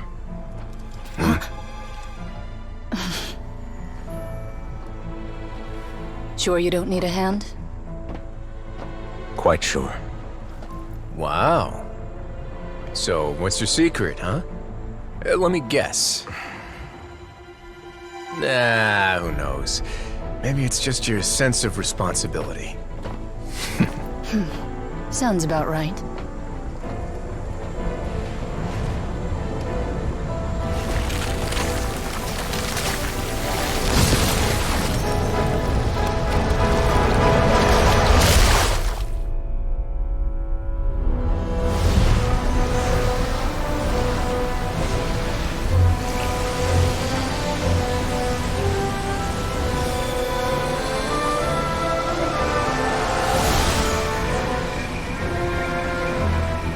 Day may come when the prophecy is fulfilled, and the waters burst forth.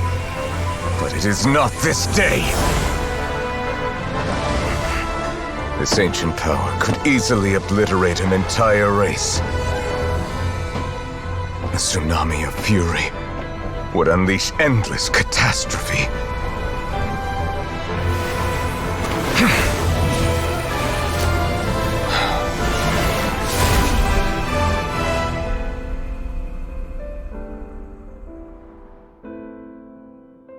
This sentence is too severe.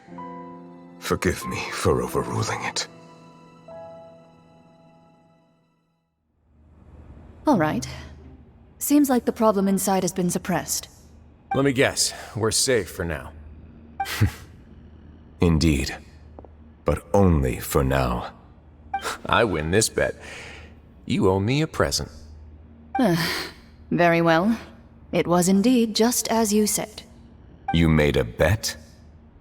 We made a bet on the size of your entourage. Clorinde thought you wouldn't come down by yourself. I figured you would have at least brought a few people along for appearance's sake.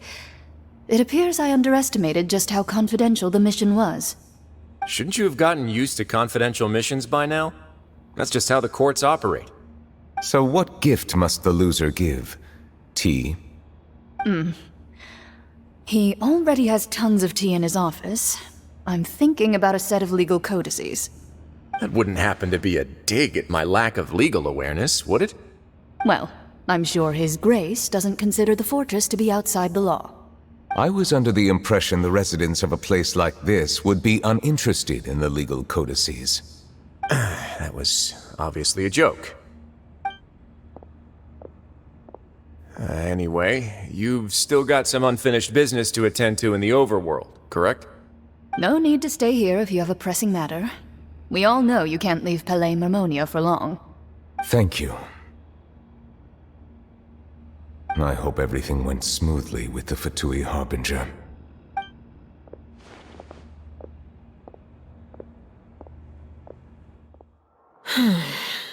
I must say, we've spent long enough playing house. Miss Furina, as the Hydro Archon, I am sure you understand the exact meaning of the phenomenon we just witnessed. Or should I say, that's what I originally thought. But looking at your expression, was I wrong? And you haven't a clue? What are you trying to say? At this point, I don't think there's any more need to speak as diplomatic representatives. Allow me to speak to you now as just a Fontainian. You know the prophecy by heart, and also that every part of it is being proven true. Yet, here you are, relaxing, drinking tea, and eating desserts as if it's all nothing more than a few stray bugs in your garden. Do you really think that's acceptable? The prophecy's hanging above our necks like a guillotine. Every faction is looking for a way to either avert the disaster or save their own. Even the orphans of the House of the Hearth have devoted everything to saving their homeland. But you? It beggars belief just how nonchalant and carefree you have been. From the very beginning, you, the god Focalor, you have utterly failed to take action. You're wrong. I've never ignored the prophecy, nor have I just been passing the time in self-indulgence. Retract your accusation and stop doubting the wisdom of the gods with such absurd conjectures. I am not alone in my doubts, you know. All the children of Fontaine may be harboring the exact same thoughts right now. Oh, great Hydro Archon. How are you going to save them? Save us? How are the people you've sworn to protect supposed to survive in a land that will soon disappear beneath the waves? I have my ways, and I've been working on them for all this time. Even if you look down upon me, you have no right to judge me. Fontaine will be saved. Even if I still cannot see the true future right now, as long as I continue on as I am, I will be able to hold my head up high.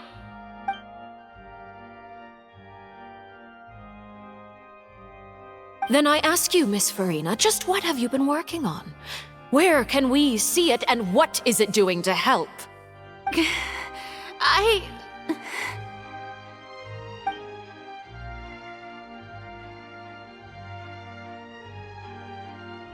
My machinations are just like the prophecy itself. They will only reveal themselves at the fated time. It is just that beings like yourselves are unable to perceive them as of yet. I see. As a god, the proof of your labor always lies beyond prying mortal eyes. Allow me to be so bold as to ask another way. Would it be possible for you to tell us the parts of your plan that are not confidential? Such as your emergency response plan for the impending disaster? An emergency response plan? Oh, that look in your eyes. Have you not even prepared one of those? The emergency response plan is also strictly confidential. Then allow me to jog your memory. Miss Furina, what is the purpose of your Oratrice Mécanique d'Analyse Cardinal? And what do you plan to do with the massive amounts of indemnitium that has accumulated over the years? The Oratrice? It's just like it appears to be. So you also have no idea. If I'm not mistaken, someone's using it to prepare for something. But unfortunately, it would seem that someone is not you, Miss Furina. I first caught wind of this when Lyney tried to investigate the oratrice in the Opera House. You see, even just getting close to the core contaminated him with an extremely large amount of indemnitium. But even if that had nothing to do with you, then what could you possibly be working on, oh great Hydro Archon? Oh, right. I almost forgot. Udex Neuvillette is not at the tea party with us today. Miss Furina, I suppose you must have ordered him away to take care of some troublesome business. Yes, that's exactly right. Please keep it a secret for me. Of course I will. Although, I must say, Miss Furina, you seem quite insecure without the Udex by your side.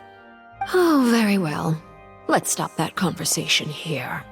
There are still a few slices of cake left, so please, help yourselves, everyone.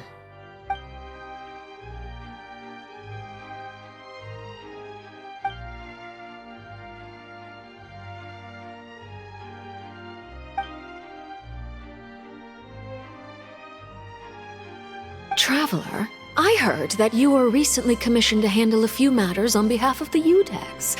Why don't you take an extra slice of cake? Those who work hard deserve gratitude and praise. You too, Paimon. Thank you. Paimon will take you up on that offer.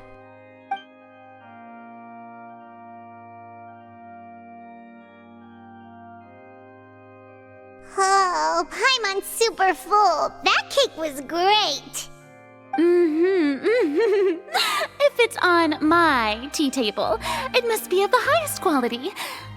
Yes, and we must thank the Knave for bringing these over as well. You're welcome. I'm sure the cake also felt greatly honored to be featured at Miss Furina's table, and I was merely catering to Miss Furina's tastes, seeking a chance to chat over tea. It is getting late. Why don't we call it a day? There are still a few matters that I need to take care of, so I must take my leave now. Very well. We'll end it here. Mind seeing me off, Traveler? We could use the opportunity to discuss Childe before I must be on my way. Paimon's coming too!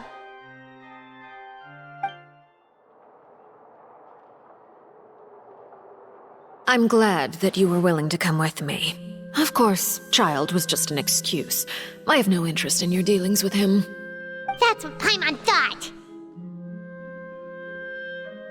You lent your aid to the children of the House of the Hearth. As their father, I would like to express my gratitude. That was all. Formal topics should be discussed in formal settings, and informal topics in informal settings. I know you just returned from the fortress of Meropide. Relax. I have no intention of trying to get anything out of you. Lyney, Lynette, and Freminet are still there, and I trust their judgment and abilities. They've all been working very hard and have always done all they can to fight back against anyone who tried to stop them, especially Lyney. You mean Wroithesley. He's a tricky one to deal with. It's unfortunate that Lyney's so eager to prove himself that he can't learn to rely on others, including me. By the way, and you can just consider this a bit of idle gossip, but what's your impression of Furina?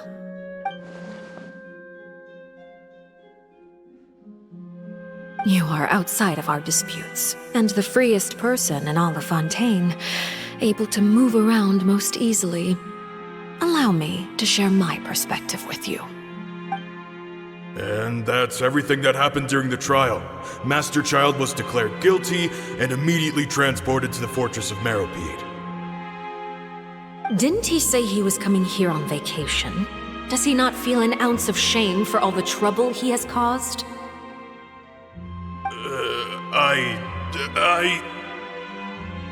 Forget it. He did give us an opportunity. I will be meeting someone shortly. Do you require help with any preparations? No need. I will take care of it myself.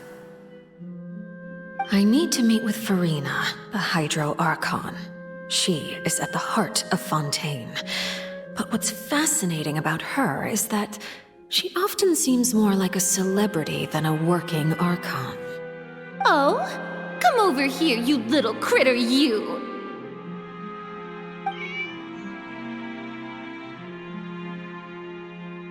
You dare to run from me? Stop right this instant! My goal is just to discover the location of the Gnosis. But I didn't expect the chance to approach Furina to be handed to me on a silver platter. This is so easy, it's actually making me a bit suspicious. Anything left unguarded is usually just bait. But no one will blame someone for taking the bait. After all, from the moment it was attached to the hook, the bait is meant to be sacrificed. It's just as I guessed in the second before I struck. The Hydronosis is not currently held by the Archon. In fact, this Archon doesn't seem like a god at all. And I sense that she's under some kind of curse. Who are you? And what are you trying to do? Please don't kill me! I'm begging you, please! The fear in her pupils is genuine, so perhaps she's not bait after all. Either way, targeting her has lost all meaning. I left the scene with ease. Nobody came looking for me, and nobody could serve as a witness to my near assassination of Focalor. I suspect even Furina dares not mention this incident to anyone. Not long after, my informants confirmed what I had guessed. After returning to her quarters, Furina quietly cried alone. She was so scared that she could not sleep that night, nor could she even bring herself to eat her cake. There's no doubt that there's something wrong with her. I began to entertain the possibility that she is not the true Hydro Archon. Perhaps Iudex Neuvillette is actually the genuine article. I have to find the Gnosis. If the Neuvillette hypothesis is correct, he is probably in possession of it. Alternatively, it might have been hidden in a place that's hard for ordinary people to access. Yes, Father. My dear children, please speak. News from the fortress of Meropide. Master Childe has gone missing. On top of that, the contacts and guards we bribed at the fortress have all gone quiet as well. Probably the handiwork of that Wroithesley. I'm afraid so. This is a good opportunity. The value of a Harbinger is much higher than most would imagine. We now have an excuse to exert diplomatic pressure on the Fontaine authorities. Set up a meeting for me. I would like to meet the Hydro Archon and Iudex Neuvillette. Oh, and I have an additional mission for you three. Yes, Father. Tartaglia's disappearance was not a part of my plan, but I can use it to make a breakthrough. With this as my excuse, I can ask for an official audience and continue my investigation of Furina and Iudex Neuvillette. The initiative belongs to the House of the Hearth. My wish to investigate the fortress of Meropide will be a front. Lyney and his group will be responsible for the actual intelligence gathering. You should know the rest. Lyney's group is quite close to you, so they wouldn't have hidden anything from you. You attacked the Hydro Archon? It wouldn't mean anything, even if you shouted it from the rooftops. After all, even Furina herself is still pretending that nothing of that sort ever happened. Alright then. I've now had 2 chances to enjoy tea with Furina. I have to say, the leadership of Fontaine is even more inscrutable than I had imagined. I once surmised that Iudex Neuvillette must be the Hydro Archon, but now, that doesn't seem right to me either. I am a servant of Her Majesty the Tsaritsa.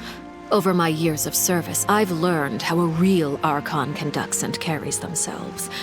Whether Eudex Neuvillette or Furina, neither fits the bill. It's hard to imagine either of them as the Archon. Of course, that is all just how I feel. Gut feelings often do not require justification. It is, however, quite amusing to me that after all my years working in intelligence gathering, I've come to realize I am at a complete loss regarding the identity of the god of the land of my birth. Don't you think Fontaine is quite intriguing? A catastrophe looms, yet many secrets have yet to rise to the surface. It looks like Fontainians will have no choice but to save themselves. Ultimately, though, one must survive in order to do anything else. Should the need arise, I would be happy to cooperate with you. You don't need to commit to anything right now, of course. I have a feeling that the situation will continue to evolve, and as your name is often connected with noble deeds, I'm sure we will work together someday. He certainly returned quickly. You must want to catch up with each other, so I'll leave you to him.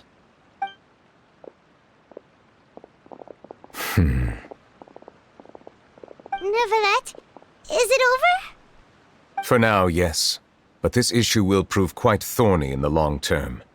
I'm concerned that sooner or later the prophesized events will occur. Thank you for protecting Furina. To put it simply, I used my power to force back the primordial sea and reseal the sluice gate.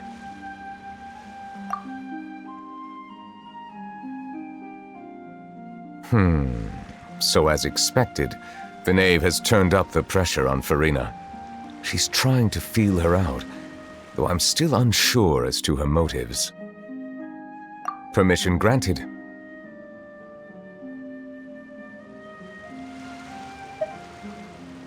Whoa. It can't be that you're the real Hydro Archon, right?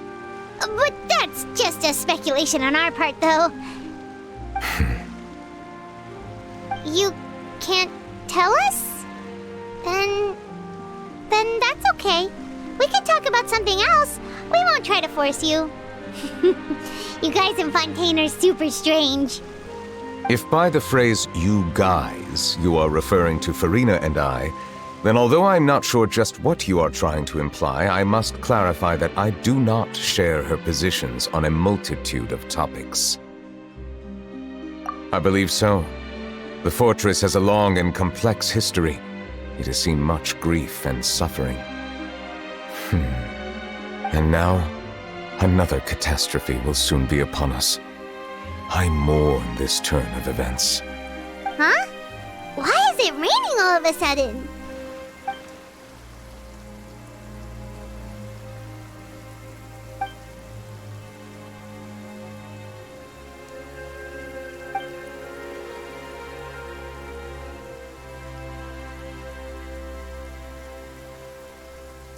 You may be closer to the truth than you think. Oh? And what are you thinking? The dragon of... what? Huh? Please do not be so surprised. Furina?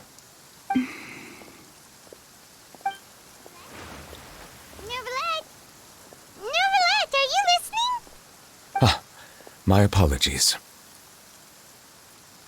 We were just guessing randomly. We didn't guess right, did we? You're not actually the dragon sovereign of water, right? Well, if you don't want to confirm or deny... You guessed correctly. I sincerely hope you'll be able to keep this a secret for me. Right, of course. We'll definitely help you keep it a secret.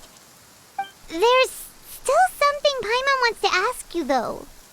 Please, go ahead. Well, if you are the dragon sovereign of water, and you were able to force back the primordial sea from the fortress, then since Fontaine's prophecy is all about seawater, couldn't you just use your power to solve the crisis? None of the currently living dragon sovereigns in the world, myself included, possess our full dragonhood. They say that when the first usurper arrived on Tevat, they seized a part of the dragon's power. Today, that stolen power is the basis of the Archon's authorities. There are 7 elemental Archons and 7 matching dragon sovereigns. The dragon sovereign of water who lived through that era perished a long time ago. As their successor, I know far less of that part of our ancient history. In any case, I believe I will not be able to do much unless the Archon disappears and returns their elemental authority to me. Given the status quo, however, I would recommend finding another way to deal with the prophecy. Oh, so even you can't solve it. I still have some urgent matters to attend to at my office. If you have any more questions regarding ancient history, you are welcome to discuss them with me at a later time. Please go right ahead. There's a place that Paimon wants to go too. Traveler, why don't we pay another visit to the Fortress of Meropide? Paimon is a little worried. We'll see you another time. Take care.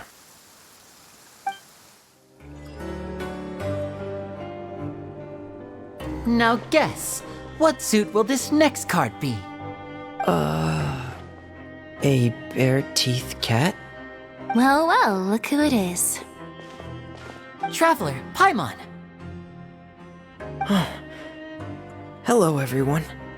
Looks like you're recovering nicely, Freminet. Thanks to everyone's support. Oh, right. I managed to work up the courage to thank Miss Clorinde in person. Whoa, how did she react? She told me that it was nothing. It was as if saving a life wasn't a big deal to her at all. She also told me not to worry about it. She didn't want to stress you out, that's all. She's right, and it's best not to dwell on it. Yeah. Okay, but check this out. We went back to the Opera House and we met the Knave. You met Father? Did she say anything to you? She said a few things that were, a bit hard to understand. And also that she's looking forward to working with us in the future. Her attitude towards you is even better than what we'd imagined. That's fantastic. You should believe her. She has her own way of doing things, and she'll do everything in her power to help those she considers close, which now might also include you. Father is very capable, and also trustworthy. Oh, Paimon just remembered that she thought Lyney was a bit too proud as well. She said that you should learn how to rely on others sometimes. Got it. That does sound like something that Father would say. Hey! Are you going to stay here for the next few days? Looks like it, yeah. Excellent. I will host a tea party. For real? Then Paimon wants another serving of cake. Another implies that you were already served some delicious cake while you were up there. How lovely. Well, next time, you're going to have tea and snacks with us. Siegewing! Traveler, Paimon, you're back!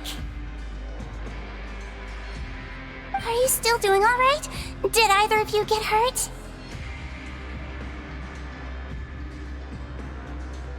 We're fine, but what about you guys? It was such a huge mess. How bad was it? A few people sustained superficial injuries, but that's about the extent of the damage. Monsieur Neuvillette paid us a visit. It was all thanks to him that we managed to suppress the crisis for the time being. Oh, of course, we must also thank you for the help you provided. How did Neuvillette know that he was needed here? Well, Monsieur Neuvillette has strong resonance with the hydro element. When the water level rises, he can feel the waves produced. I ran into the bombshell bros while bandaging the injuries of the wounded. They were mumbling the whole time about how you just ran down without a word. I'm so relieved to see that you're both all right. If you're not too pressed for time, please stay with us a few more days. Just let me know if you get a craving for any particular dish, so I can have Mr. Walsey get your meals prepared. Oh, and please feel free to visit the infirmary for a break at any time. I'd like to take the opportunity to spend some more time observing your facial muscles as well. Your happy smiles are quite contagious, you know. They're so memorable, and I've missed them immensely while you were gone. You guys are back?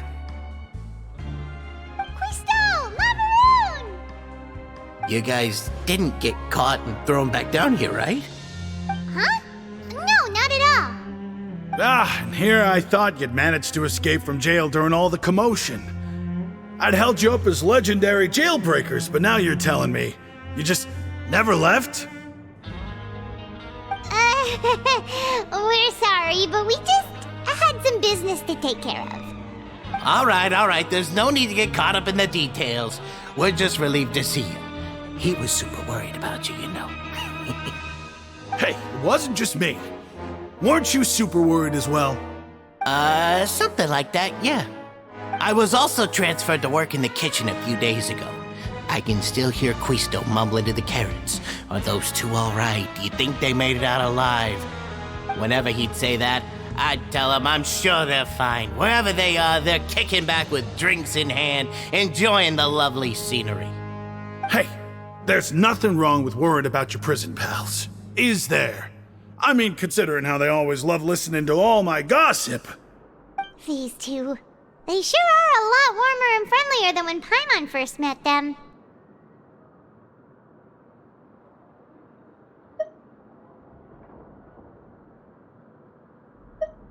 Oh, well, if you say so. I'll be watching you to make sure you finish every last bite. Jurier, Miss Sigewinne told me you still haven't eaten. Yeah, I was working on something, so I forgot. That's no excuse for... Huh? What's you two? Jurier, Lurvine, we're back! Hello there. It's been quite the mess here recently.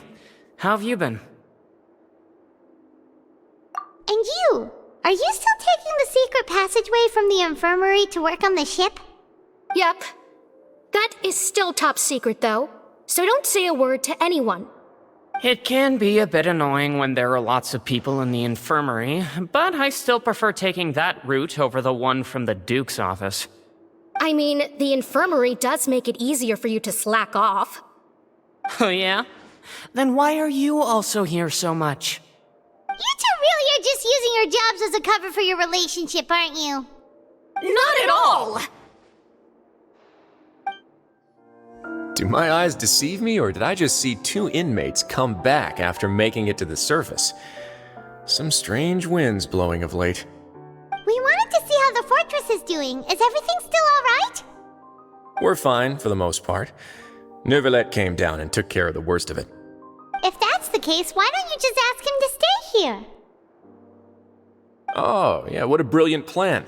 Let's go convince the Udex himself to exchange the courts of Fontaine for a puddle of water in the middle of nowhere. He came here in a hurry and left without even stopping for a cup of tea. He did remember to take Miss Sigewinne's gift with him, though. He sure sounds super busy. Miss Clorinde has left as well. She also took her gift from Miss Sigewinne. Were the gifts milkshakes? Neuvillette got the milkshake. Clorinde received lipstick instead. Those aren't even remotely alike. Well, it's Neuvillette's own fault for making Sigewinne worried about his health by working so much. But besides that, our head nurse is still pretty fond of picking out beauty products for the ladies. Oh, and I have some gifts here for you as well. Are these from Sigewinne too? Nope, they're from yours truly. You've already wrapped up your work at the fortress, so you can return to the surface at any time. You haven't yet served your full prison term, however, so you may continue to use your cell until your term is up. For real? Then we could stay here for a really long time? You may access the cafeteria for free. Hooray! Just remember to come complete your paperwork once it's time for your release. We're back in our cell again. We're no longer prisoners, though, so it really doesn't feel the same. Sure feels that way. But But the truth is, we never did anything bad to begin with, so I'm not sure why we put so much pressure on ourselves.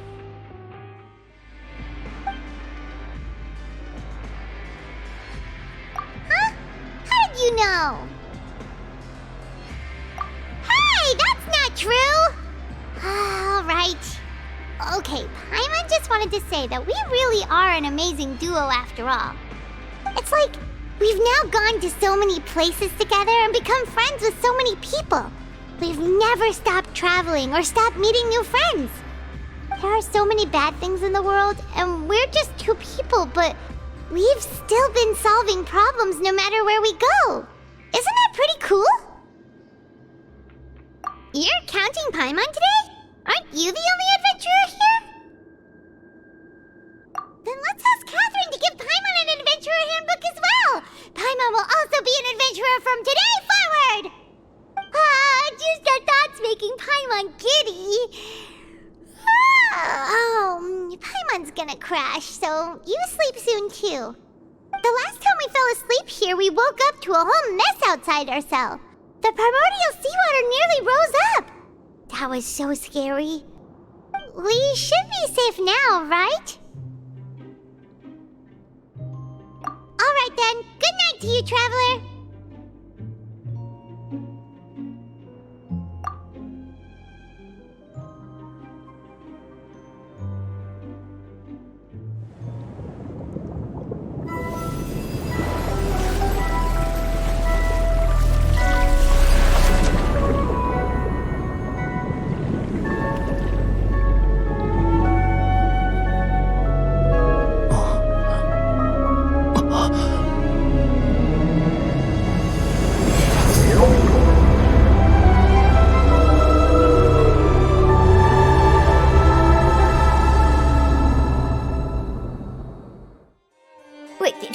Did I hear that right?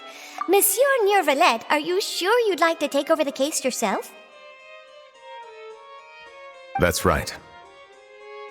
Oh, but why? Technically speaking, cases like this are better left to the guards.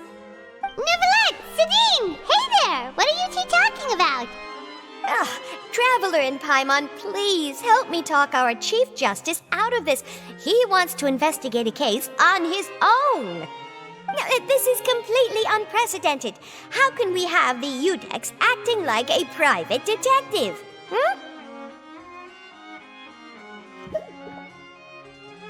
I trust that you'd be able to work that out with how well connected you are, but I must apologize. I do not plan on relying on anyone else's help for this matter.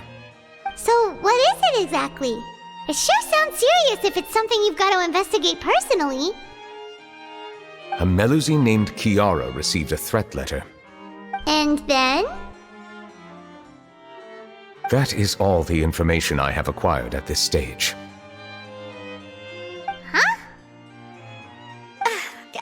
I have no idea why you're so hung up over this. I've checked the schedule in advance, and it seems like there aren't any trials today. So, if you insist, I have no objections. Thank you for understanding. I will leave a note explaining my absence on my desk. I would appreciate it if you could take it to Lady Furina. She may have no interest in official affairs, but standard procedure dictates that I'm still responsible for reporting to her. Yes, understood. I'll come back later and deliver the note to her.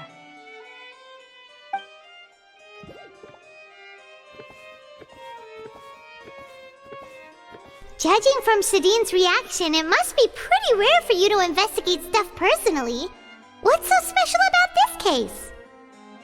I cannot tell you just yet, but it reminded me of certain past events. There could be complicated conflicts of interest behind all this, so I must eliminate all risks in advance. Come on, stop being so secretive! We still have no idea what's going on!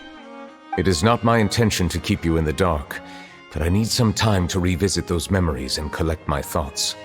Long story short, a little more than 400 years ago, I became the Udex of Fontaine and initiated a series of institutional reforms. There were few people I could trust, but I had two subordinates who were exceptionally trustworthy and capable. Carol, a Melusine, and Vautrin, leader of the Special Security and Surveillance Patrol. They must have been amazing people to receive such high praise from you. Indeed. Unfortunately, I wasn't able to protect them. The reforms damaged the interests of some, and the more conservative faction took advantage of Carol's identity to instigate political unrest. Ultimately, they wanted me to yield more of my power.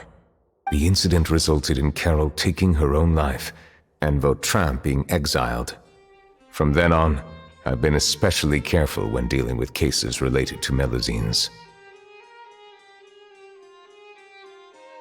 All Melusines used to live a secluded life away from human society. I granted their wishes when some of them, including Carol, asked me to bring them to the court of Fontaine.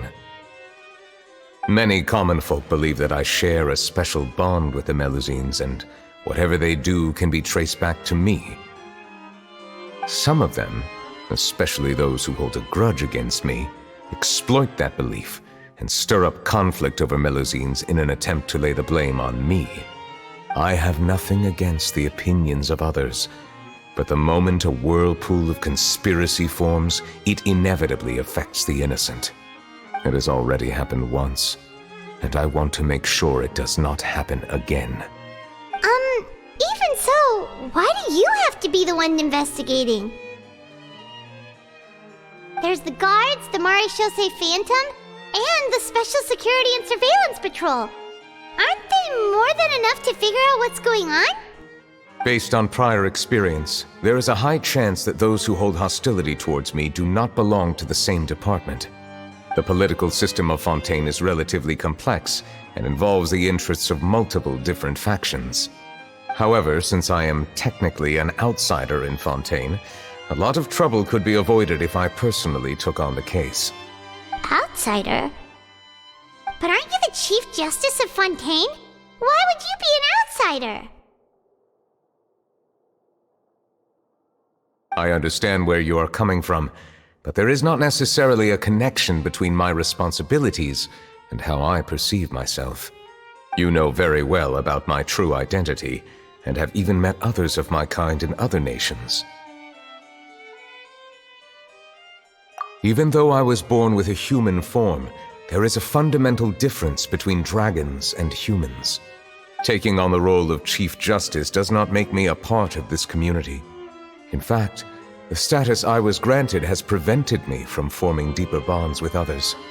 I have lived in Fontaine for a long time, but I do not belong here. That is why I call myself an outsider, a fish out of water. Yeah, we have nothing to do with all those organizations anyway. So how about we come with you on your investigation? Let's team up and round up all the bad guys lurking in the dark. That does not sound like a bad idea. I rarely investigate cases on my own, but with professionals like you around, I'm sure it will go a lot smoother. Oh, Paimon's starting to get a little embarrassed. Just leave it to us. I will write my note of absence right away. Let us depart together once I'm done.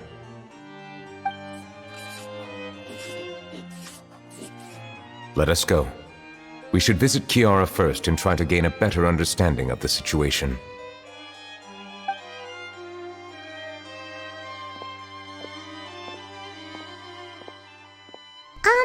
So Neuvillette feels like he doesn't truly belong here in Fontaine, but is that really true? Paimon feels like he has a kinda skewed perspective on a lot of things. Anyway, let's catch up with him first.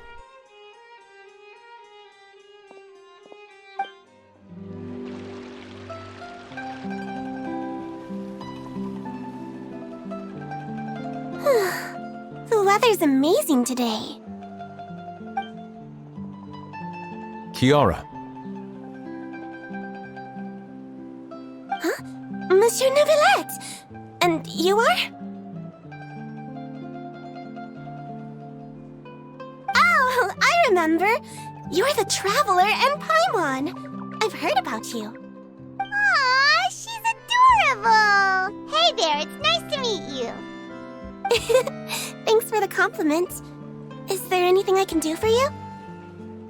I heard from Sidine that you received a threatening letter. A threatening letter? Oh, right! I remember now. The letter fell through the crack in my door as I was heading out this morning. It said something about catching me, so I thought someone wanted to play hide and seek. But Sidine told me it was a threatening letter, and that I could be in danger. But that's not gonna happen with everyone looking after me, right? Have you run into any suspicious-looking people recently? Suspicious-looking people? What counts as suspicious? Ah! Did you think of something? Nope. I don't remember meeting anyone like that. Do you still have the letter with you? I want you to show me what it says. Oh, let's see. Found it!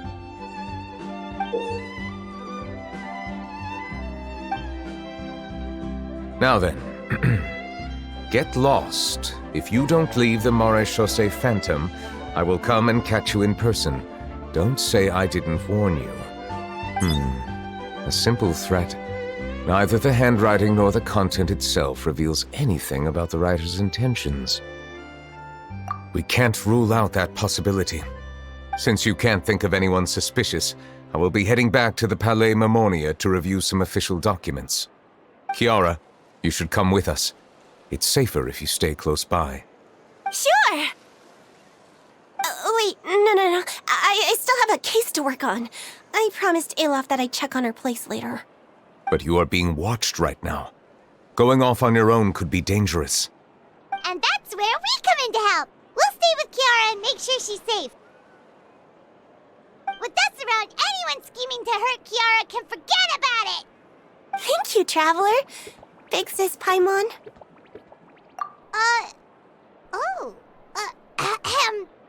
Don't worry, your Big Sis Paimon is super strong! All right, let us go our separate ways for now. Please take care of Kiara. We'll take her to a lost place right away! See you around! So, Kiara, how old are you? Let me think.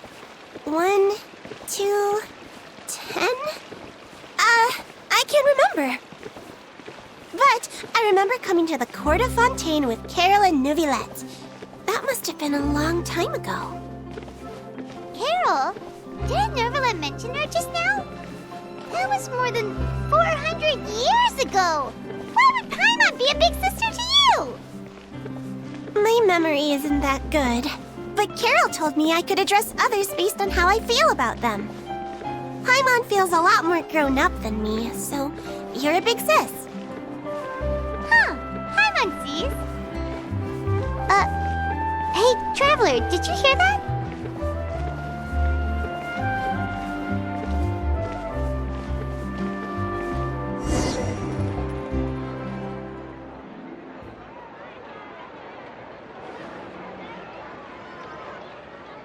Strange. Paimon felt like someone was following us. Olaf! Kiara, you're here. Huh? Wait, aren't these two... Oh, they're the Traveler and Big Sis Paimon. I thought so. What brings you here? Did you run into any trouble? It's not really trouble anymore with us around. May I begin inspecting the store as planned? Of course. Go ahead.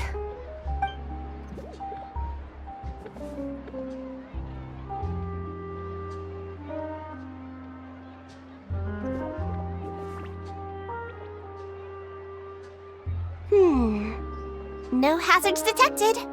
You've cleared the inspection. Seems like the criminal from that case last month never set foot in here at all. That was quick. What were you inspecting? I took a look around the shop. Neuvillette says that us Melusines have special eyes that can see things people can't. Things like bloodstains. No matter how hard you try to clean them up, We Melazines can see the residual stains for some time. Pretty cool, huh? All right. Now that you're done inspecting, can we have a chat? Hear me out. I'm planning to release an outfit for children next month and wanted to hire you as my model. Is that okay with you? Of course! Is there anything I need to do? Please wait a moment while I take your measurements. The sample should be a perfect fit. Seems like they get along really well. Huh? What are you looking at? Is there really someone watching us? Shh! Let's sneak over and take a look.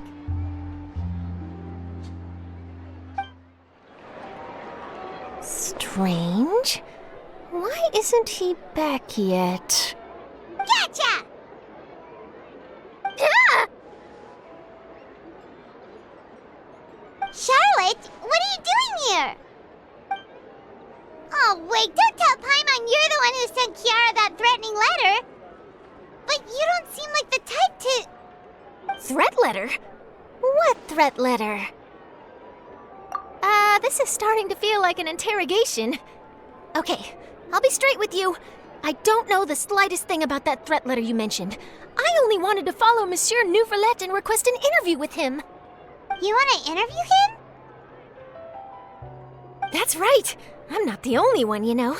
Interviewing him is every journalist's dream. But it's not an easy task to accomplish. The Palais Mermonia rarely accepts appointment requests from us, and we never have the chance to interrupt when the court's in session. So imagine how surprised I was seeing him out on the streets today. It seemed like you were investigating something too. The perfect opportunity to whip up an exclusive, don't you think? Of course, I'll make sure to turn in my manuscript to him for review. I have my principles, and I'd never publish an article without the consent of all parties involved. Yeah, we're doing a secret investigation that can't be made public knowledge. I see. Well, if you say so, I guess I'll put this matter aside for now. Oh, what a shame. Chances like this don't come by very often, you know.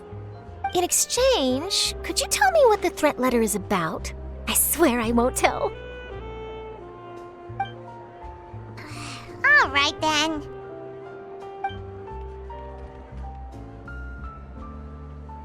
What? Someone's targeting a cute little Melazine? Shh, not so loud. It just so happens that I did an interview with Kiara. Last month, in fact. It was well received by our readers, so I was planning to continue the series. And now someone's coming after her. I'll ask my colleagues about it. Who knows? We might find something. And don't worry, I know what I'm doing. This secret's safe with me. But I gotta warn you, even if I keep my lips sealed, others will know eventually. Why? People care a great deal about Monsieur Neuvillette's each and every move. Some may have already realized that something was up. Besides, the case involves Melazines, so... Anyway, I'll get going now. Watch yourselves, all right? Well, that was a nice chat. Let's head back and check on Kiara. What do you think? The design looks pretty good, huh? I think it's great! Huh. It's very pretty indeed. Clorinde! What are you doing here? It seems that you just showed up out of nowhere. As I passed by the Palais Mermonia, I heard that Neuvillette was investigating a case with you. Technically speaking, he and I are under an employer-employee relationship. It didn't feel right to have my employer personally take on such trivial cases. I happened to have some time at the moment, and came to take a look. I sometimes have my clothes custom-made at this boutique, in any case, so we always have a lot to talk about. Ah, Neuvillette sure is lucky to have someone like you. Leave this to me. You should go meet up with Neuvillette. Okay then, we'll leave Kiara in your hands. Come on, let's go find Neuvillette. Oh, you're back. Is everything all right? We ran into Clorinde. She offered to help us protect Kiara. That is good to hear. I trust her abilities. It looks like Kiara is in good hands. We thought so too. Well, did you find any leads? I've been looking over the case records, specifically inspection reports submitted by Kiara and major cases I've judged over the past decade. I've come up with two plans. On one hand, I could start with Kiara and track down the group behind all this step by step. On the other, I could also analyze the conflicting interests of these major cases and confirm my suspicions if there is indeed a mysterious group that bears a grudge against me. They both sound like pretty solid plans, but can you really finish browsing through all these documents? That's a lot of reading even for Paimon. Don't worry. I'm a fast reader when it comes to official documents. After all, I have several hundred years of reviewing under my belt. We'll help you read through them. We have nothing else to do. Thank you. I will continue looking through the ones piled up on the desk, but feel free to browse through anything else in this room.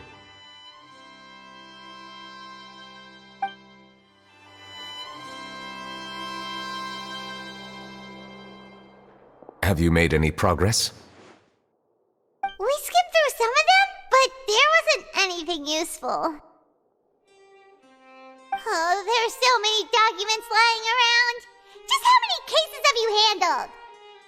I would love to answer that question, but the truth is I've never made a precise calculation myself. If memory serves me right, there should be at least 100,000 cases. The documents you see are just a small fraction of what's really there. Whoa, that's a lot. Looks like the work of a Chief Justice isn't easy at all. That might be how it seems from another's perspective, but trials and official duties are, to me, simply routine. There are many documents here. Take a break if you are tired. You read Paimon's mind. All right. Let us take a break then.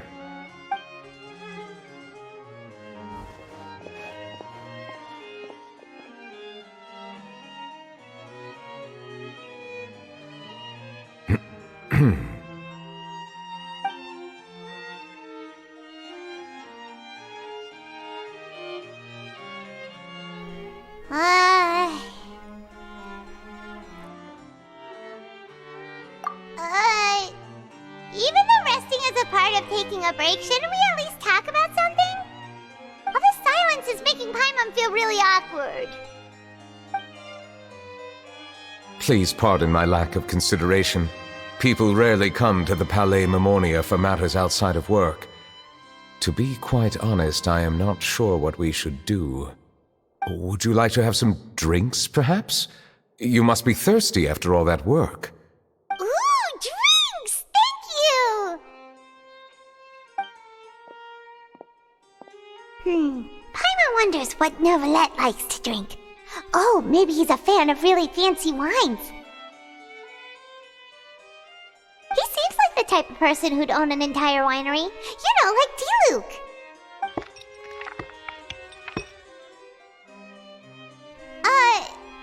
What's inside these glasses? It looks just like water.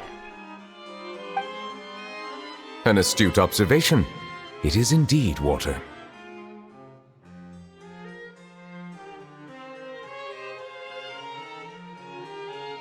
So it's just plain old water?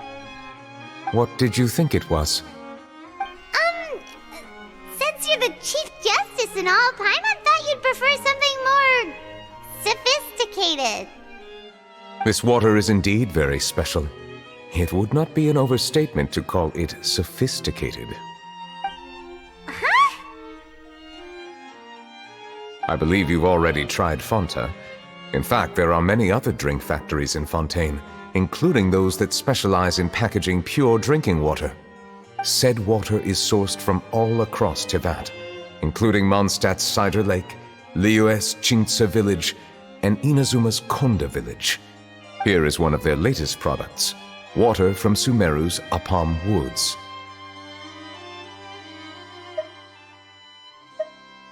If I were to comment on their mouthfeel, the waters of Cider Lake warm the heart. The waters of Chintsa village have a poignant touch, while one might call the waters of Konda village placid. Distinct differences exist between the waters of each area. You will appreciate their intricacies once you taste them carefully. Really? Let Paimon try!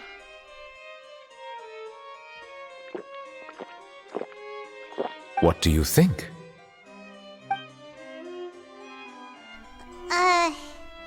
Nope. Paimon couldn't taste any difference at all. Isn't this just normal water? How regrettable. It seems like you still have a long way to go in refining your tastes. Hey, this doesn't have to do with refining our taste. Paimon's pretty sure most ordinary people can't tell the difference. How did you do it anyway? Oh, could it be because you're the Hydro Dragon?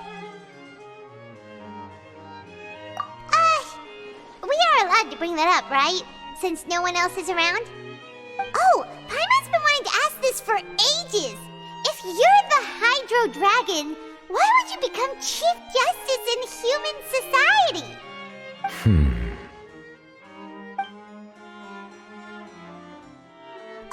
Sorry. Paimon was just curious. You don't have to answer. There's nothing to hide. I was simply organizing my thoughts. I accepted this position because I wanted to seek out answers to questions that have perplexed me. Questions? Are there really things you can't figure out? Many, in fact. But the one question that puzzles me the most concerns my own existence. In essence, I neither know why I was born in this form, nor do I understand where my long life should take me. I lost many memories from the moment I was born. The primordial sea, for example. I can only vaguely recall its connection to me, but I am unaware of what that connection is exactly. Perhaps the elemental dragons of other nations may have some form of an answer. However, they are scattered across all of Teyvat. Abruptly visiting could very well pose an unpredictable risk. True. Some of them have very unique personalities, too. I have been holding on to these unanswered questions for a long time. But there is one thing I've discovered along the way. My emotions easily resonate with those of others. Even I don't have the slightest idea what they mean. My guess would be that there are at least some similarities between humans and myself. By observing their behavior, perhaps I could one day understand the meaning of my existence. Have you made any progress then? Perhaps, but I find such progress difficult to describe. As an outsider, chances to engage in meaningful interactions with others are few and far between. That's why I'm quite thankful for this chat. Such opportunities are rare. Alas, time is limited. We should move on with our investigation. Are we gonna continue reading these documents? Paimon's getting dizzy already. I wasn't able to find any leads even after browsing through most of the documents. But while we were on the topic of water a moment ago, another idea came to me. Water? Do you mean... That's right. The Fountain of Lucine is where all of Fontaine's waters converge. It is the vessel of countless memories and emotions.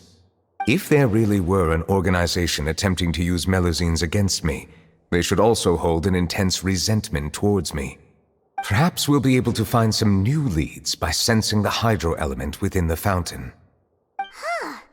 Why didn't Paimon think of that? Come on, let's go take a look! Perhaps we should go. There shouldn't be too many people near the Fountain of Lucine during the evening. Looks like we got lucky today. There's hardly anyone around.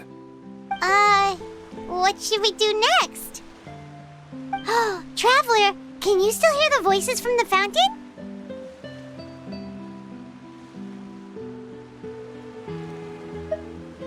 Perhaps leave the investigation to me. I need you to take a few steps back and keep a safe distance. A safe distance?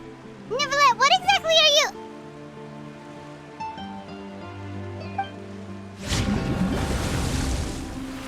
Whoa, it's glowing!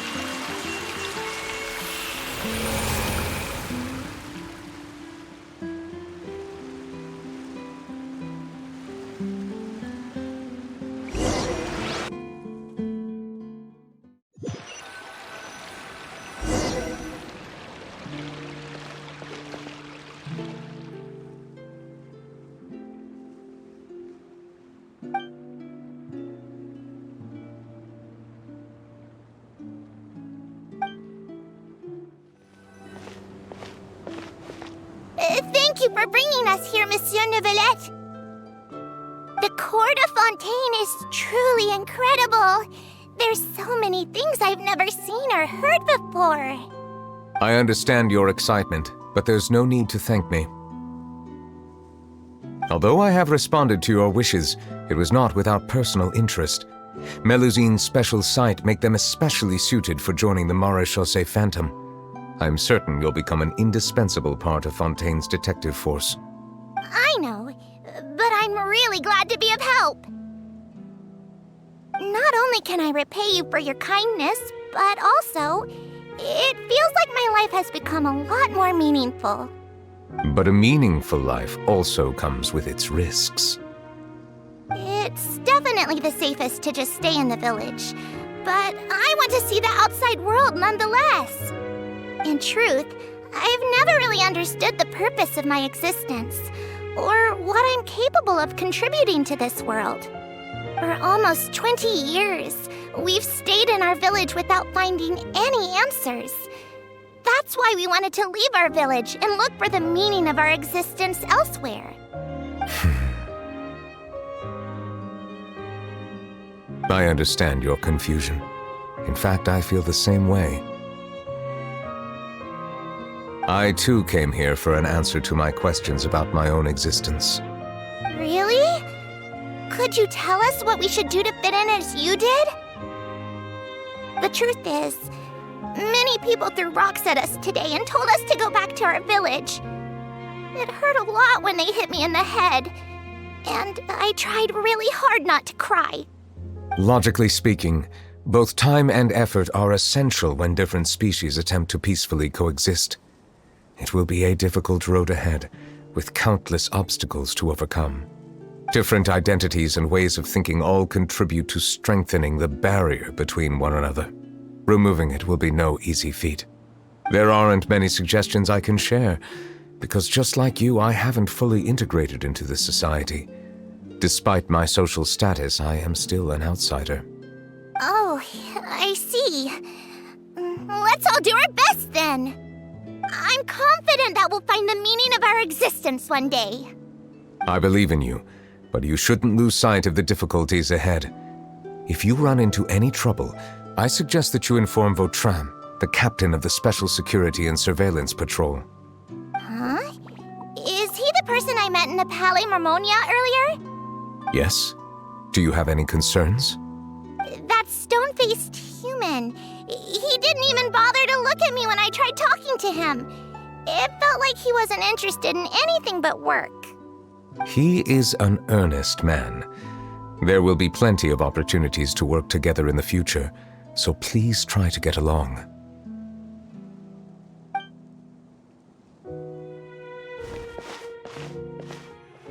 Hello. Can I help with anything? Thanks, but no need. Oh.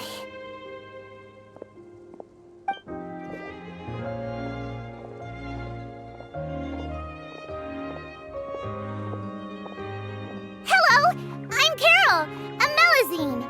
Is there anything you need help with? Get away from here! I'm calling the guards! Please, calm down. I don't mean to cause any harm. Hard to say. Yeah, we should probably stay away from these monsters. Haven't you realized? Strange incidents have been increasing ever since they came. Why should we trust this species from who knows where anyway? I can't believe Neuvillette allowed them into the court of Fontaine just like that. Exactly. That so-called Chief Justice even granted them official positions. Not only that, but they're now responsible for investigating cases as well. I swear, there's some hidden agenda at play here. Go away! Quit acting innocent! I'm not leaving. I won't let you say bad stuff about him. We joined the Maréchaussée Phantom and solved lots and lots of cases. We've never done anything wrong. Solving cases? With Neuvillette in cahoots with you? You could have fabricated it all, and no one would know.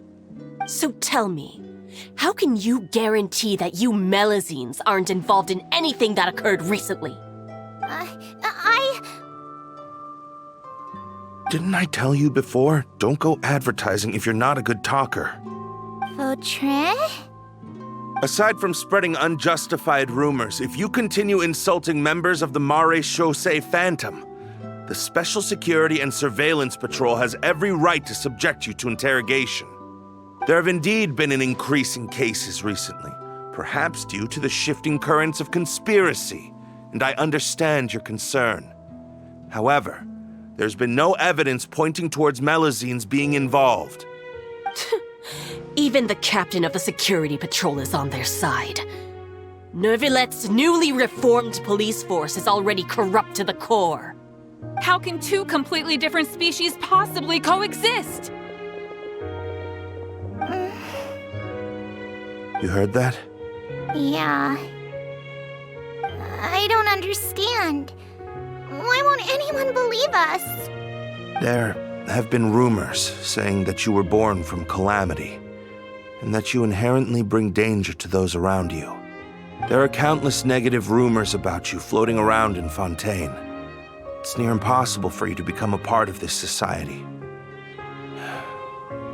Best if you give up before it's too late. Monsieur Neuvillette said that we needed to put both time and effort in. I don't know how long it'll take, but I can at least try making my best effort. I still want to try a little harder. Thank you for bailing me out earlier. Okay, I won't be taking any more of your time. I painted a lot of flyers last night, so I have to stay and hand them out to everyone. Give them to me. You're not gonna take them away, right? We'll hand them out together. The faster we get this done, the sooner we can head back.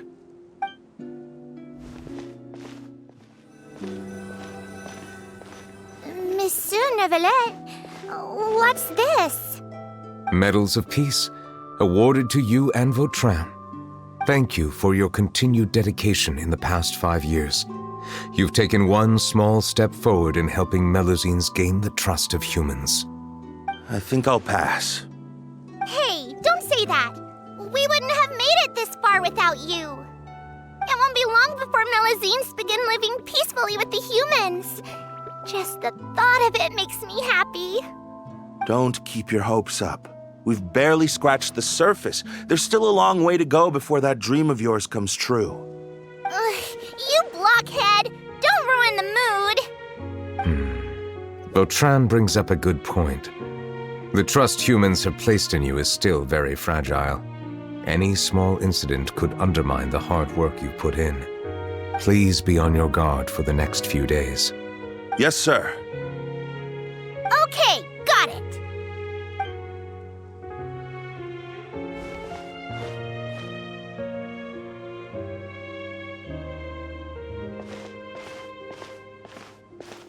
Medal of Peace? Peace isn't going to give us back what's rightfully ours. Are you sure we should do this? We're no match for Neuvillette, even with all our powers combined. What if... Nah, not gonna happen. As long as he remains in his position, there's no chance he'd take us out personally. There are rules even he must comply with in the political sphere, unless he wants to become an enemy of Fontaine. So quit worrying and just go ahead with it. I've already planned out the murder. Once we lay the blame on the Melusines as the person who brought them to the court of Fontaine, Neuvillette will be left with no excuse. I guess you're right. Ugh. If he just left things the way they were, it never would have come to this. But he's forced our hand. Time to teach him a lesson.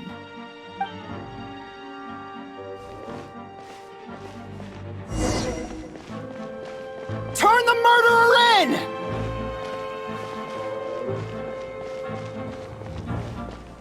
Melusines can't be trusted! That goes for Neuvillette, too!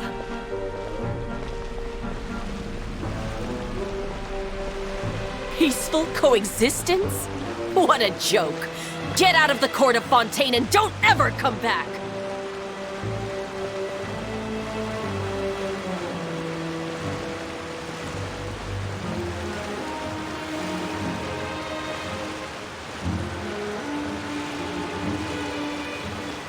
The results of the investigation are in, Captain Vautrin.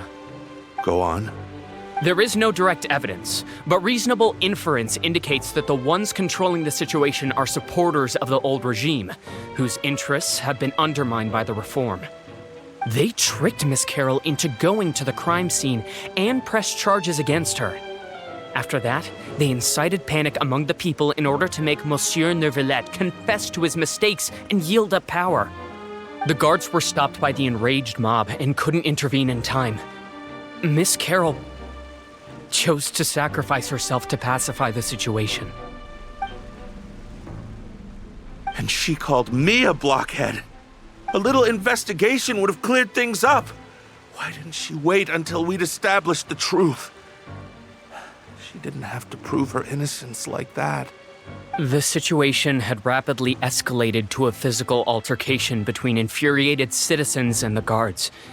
Miss Carroll might have thought there was no better plan. That is indeed something she'd do. Captain Vautrin, should I present these results to Monsieur Neuvillette right away? There's no need. Notify the guards to restrict public access to all information. Restrict access to... Wait, are you planning to... There's something I've never told Carol. I had a little sister named Ilaria who passed away when I was very young. She's just like Carol in every possible way. Innocent, kind, always believing the best of people. People like her are the most vulnerable to deception and betrayal. From the moment I met Carol, I knew that she'd be easily manipulated by others. I kept a cold demeanor and tried lecturing her into giving up. Looks like she was unfazed by that. Yes. In fact, some of her spirit must have rubbed off on me instead. Because I too began working towards that pie-in-the-sky dream of hers. I should have known. Those cowards don't have the guts to confront Neuvillette. They even avoided causing trouble for me. They were after Carol all along. Can you understand how I feel? Right now, there's only one thought on my mind. Only through bloodshed can their debt be repaid. I understand, but I'm certain Monsieur Neuvillette wouldn't accept that as a solution. That's exactly why we need to keep this a secret. Give me the list of suspects. What happens after this has nothing to do with any of you. I will take responsibility for everything.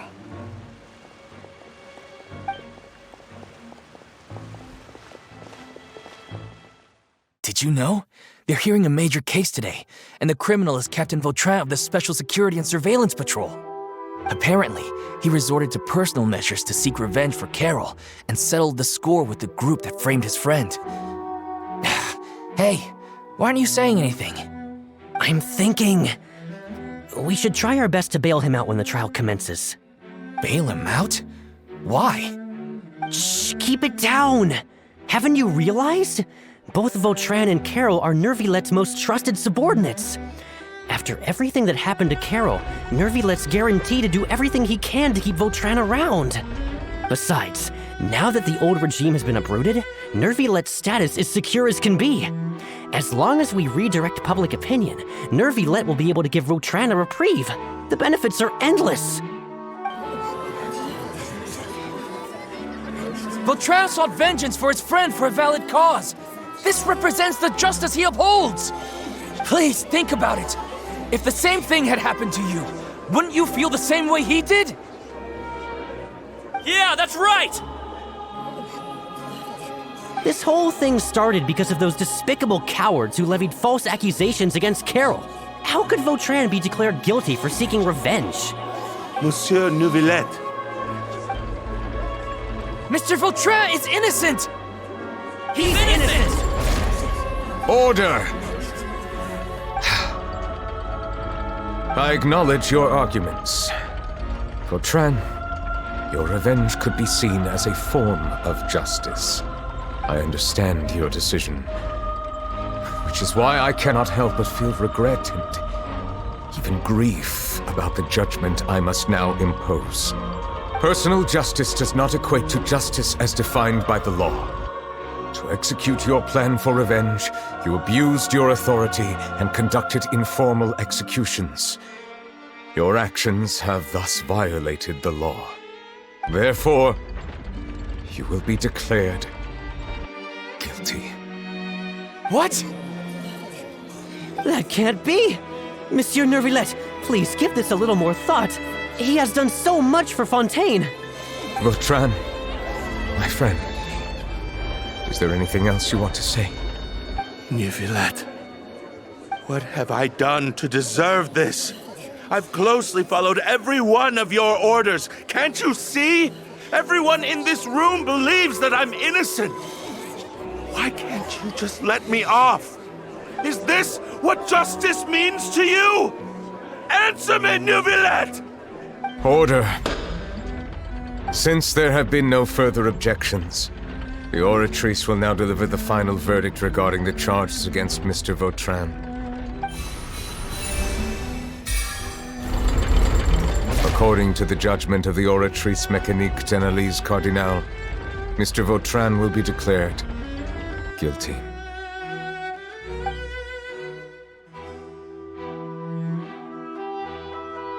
Goodbye, Monsieur Neuvillette. This all happened because of Carol's naive ideas. How can different species peacefully coexist anyway? Hey, stop spacing out! What's wrong? Are you not feeling well? Apologies, it seems like my memories got the better of me. I tried my best to suppress the power of Hydro within myself, but it seems like it still caused the emotions within the Fountain of Lucine to boil over. Due to my negligence, the overflow of emotions and memories must have affected you as well. Are you all right? Wow, the Hydro Dragon is more powerful than Paimon thought. Anyways, the last time we came here, the Traveler only heard voices from the Fountain of Lucine. No emotions boiling over or anything. It is as you said. This might be because I am different. It is not only the fountain. I can sense emotions from all waters in Fontaine. Rivers, lakes, and even the rain. That sounds awesome! But I rarely ever do anything like this. Emotions carried by water are always chaotic and disconnected. As an outsider, having my mind occupied with irrelevant memories isn't exactly a pleasant experience. Which ones?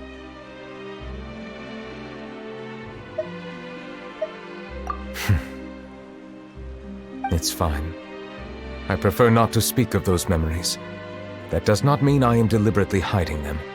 It was a coincidence, but perhaps it is a good thing that you saw everything in that form. You should now understand why I believe there to be a conspiracy behind all this.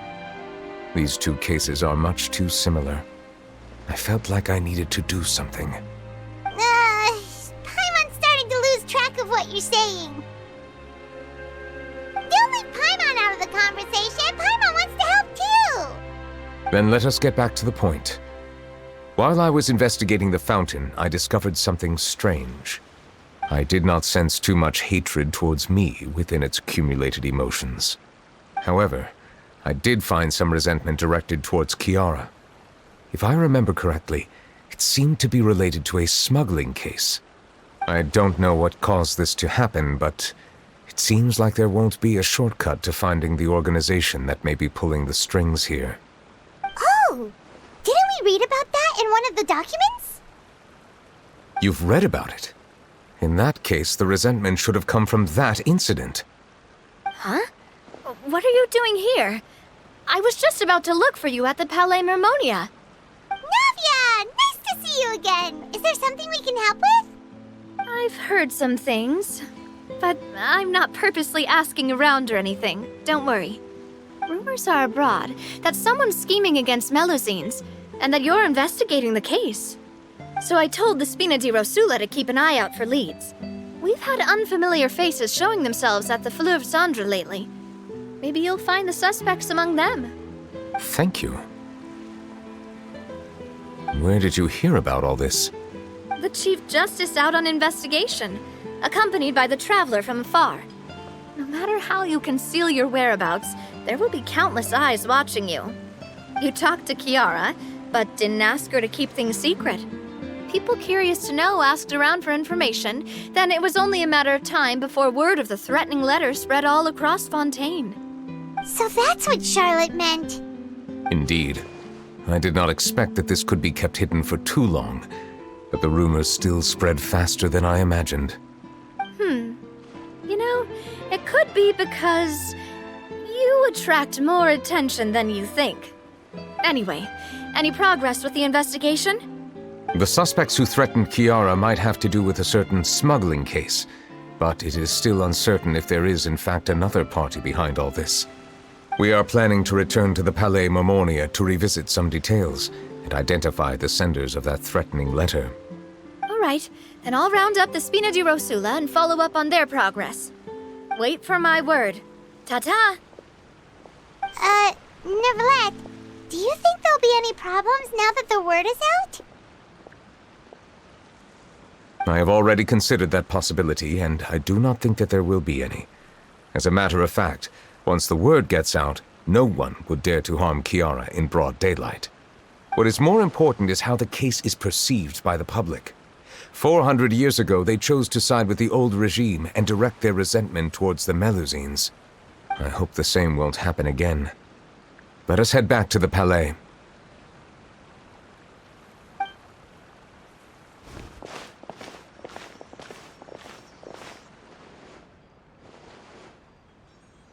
Strange. What are these people doing out on the streets so late at night? Did something happen? Let's take a look around.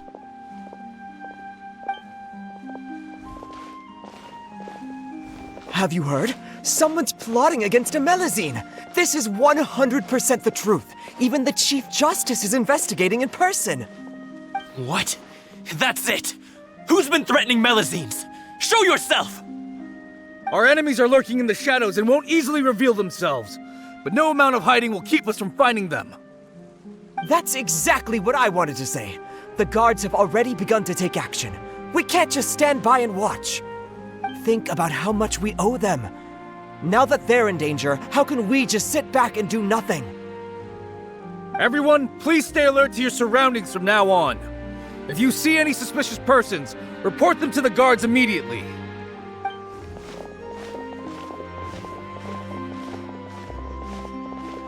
It feels like you've been following me this whole time. Did something happen?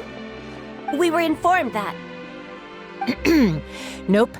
We just finished our shifts and happened to be strolling by. Have you had dinner yet? Why don't we check out the new items at the dessert shop together? This isn't a good time to be out and about. Come on, don't act tough. I bet you're hungry too. All right, let's go buy a cake or something. You shouldn't ever skip meals, especially if you have another shift scheduled for later.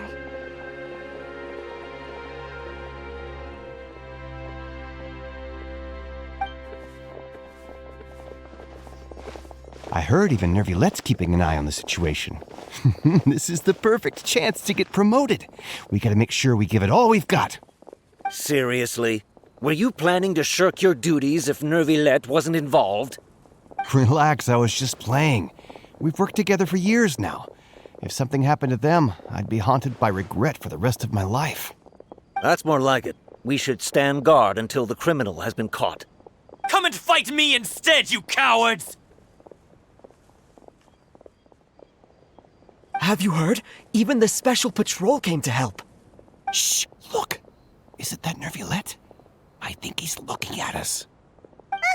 Looks like there's nothing to worry about. This is truly wonderful. So, wanna go over and say hi? No, I should stay where I am. My appearance could give rise to unnecessary commotion. Let us stick to our plan and return to the Palais Mermonia. The faster we uncover the truth, the better. The smuggling case was solved by the joint forces of the guards and the Maréchaussée Phantom. This is the one. The list of involved suspects should be... Ah, found it. What does it say? The principal offenders Domenico, Inica, Yuna, and others have been caught. They have been sent to the fortress of Meropide following trial. Those with close connections or mutual interests with the offenders but who did not participate in the case will not stand trial. Among them, surveillance of Essin has ceased on account of his good behavior. All other personnel remain on our watch list. So many names. Is the one who sent that threatening letter to Kiara on the list? Yes, there is something suspicious about Essin, to be precise. It seems like he's closely related to the core members of the smuggling case, and he moves around without much restriction. Monsieur Neuvillette, someone claiming to be from the Spina di Rosula just checked in with us. He said, and I quote, "We have located the suspect. They're chatting at the cafe." Huh? How did Navia find them so quickly? We've only just figured out the suspect's name. I too am perplexed. The cafe isn't too far from here. We should head over and take a look.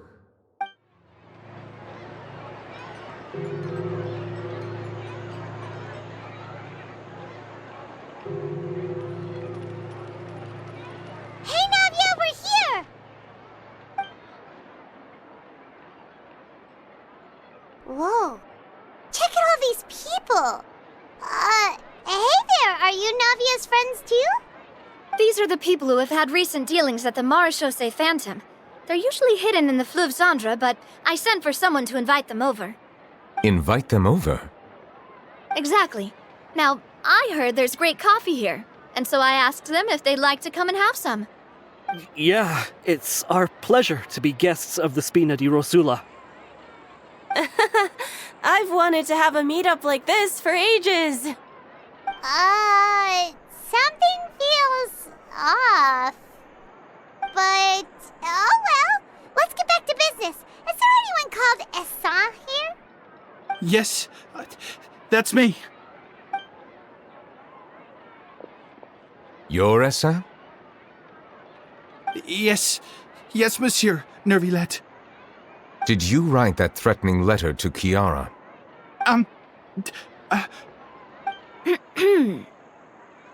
I did, but I was just following orders. Orders from whom? Domenico. He was my boss. I couldn't disobey his orders. Domenico? Where is he now? The fortress of Meropide. Well, I'm afraid even the Spina would have trouble looking into that place. Looks like you'll have to make the trip yourselves. This was as much as I could do. You've done more than enough. I am extremely grateful for your help. Leave the formalities for later. You should find Domenico first. If he really is the one setting up the conspiracy, it'd be best if he's exposed as soon as possible. All right then, let's head to the fortress right now.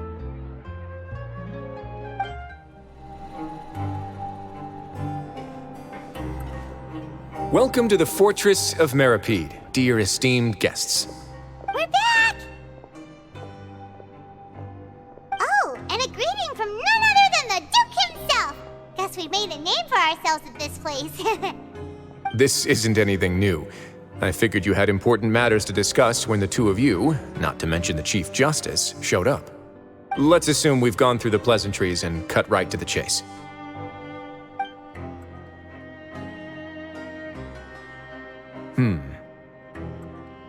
I do remember a thing or two about Domenico. He once attempted to round up the other inmates and instigate a protest. Who does this guy think he is? Hyman hopes nothing came of it. He once attempted to, I said, meaning that it was over before it even started. And now he's threatening Melazines, is he? To be honest, Domenico doesn't seem like much of a conspirator. The fact that the three of you bothered to personally investigate raises a flag. Is there something else going on behind the scenes here? He's got the same concerns we do. I am concerned about this incident because something similar has occurred in the past. I wish to meet Domenico in person and have my questions answered. That's an easy one. Let me think. I think he's at... Oh, did I hear someone say Melusine? What happened? Sigewinne! Yeah, and we're investigating. The person who threatened her seems to be imprisoned here. Really? Is Kiara gonna be okay? There's no need to worry. Clorinde is protecting her as we speak. Well, that's great. But if the criminal's still... Is there anything you can do about this? Ah, head nurse. Do you require me to personally deal with the criminal? Wroithesley. Okay, I get it. I'll bring Domenico to you. That's your only demand, correct? Think of it as more of a humble request.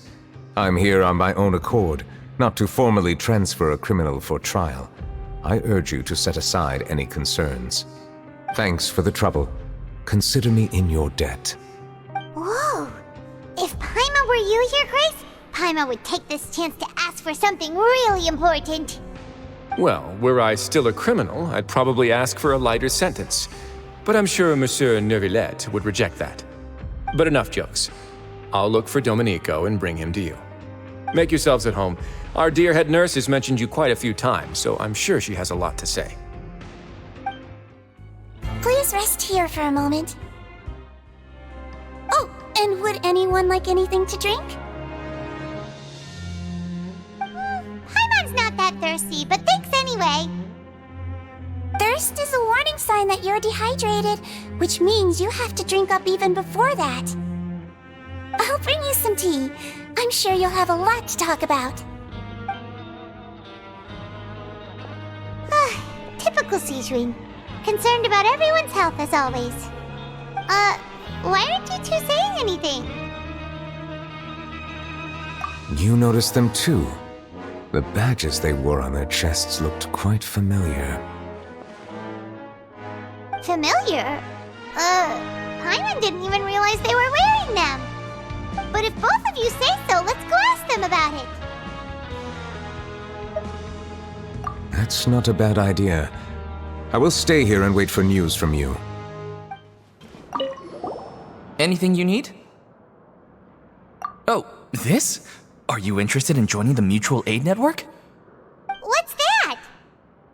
We have a very long history, going back as far as 400 years ago. We have never had many members throughout our history, nor do we have much of a reputation, but everyone treats each other like family. Helping each other is our purpose. At the same time, we seek to maintain just dealings as much as possible. Sounds like a pretty neat organization. All we want is to defend ourselves. None of us have ever committed serious crimes, and we're not especially powerful either. We're at a natural disadvantage here in the fortress. But people won't give us a hard time if we stick together.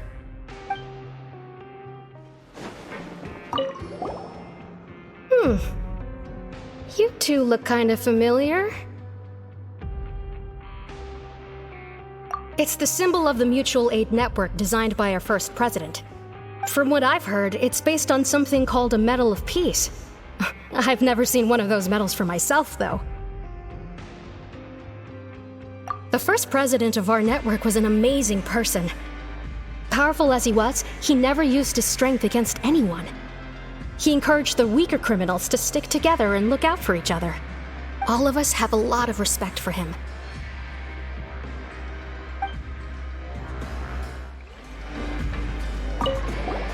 Interested in joining the Mutual Aid Network?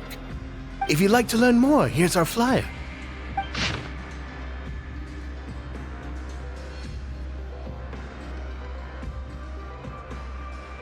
Our slogan may have evolved over the centuries, but our goal has remained unchanged. Here, this book is for you. You're welcome to come and sign up anytime. We should have gathered enough information. Let's head back and talk to Neuvillette. Did you manage to gather any intel? The people who wore the badges belong to an organization called the Mutual Aid Network. According According to them, the badge's design was inspired by the Medal of Peace. Have you seen any of those before? I personally crafted 2 of them myself. They were awarded to Carol and Vautrin. Carol's medal was destroyed in a fire. The only one that remained should belong to Vautrin. Oh! So the network was inspired by... Monsieur Neuvillette, His Grace has requested your presence in his office. He's found Domenico. All right. Let us talk to him first and get to the bottom of this situation.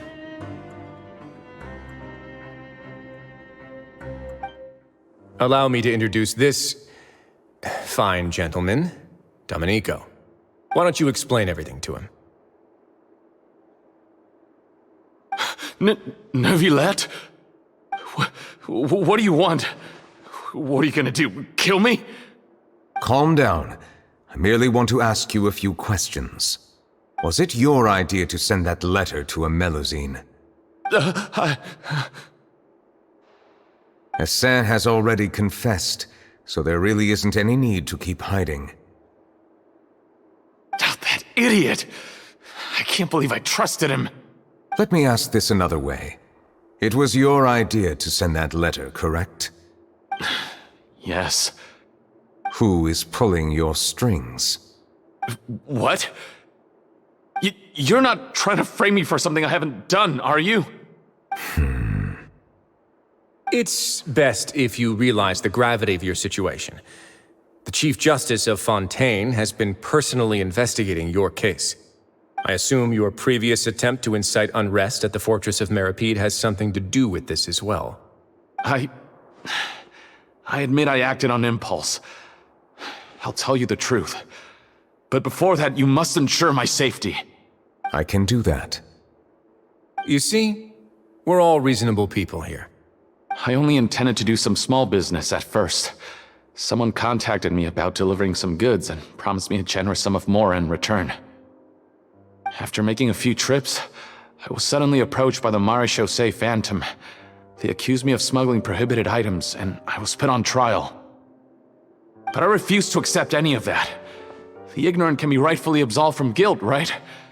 Well, I suspect that someone got me locked up here so they could get their hands on my goods.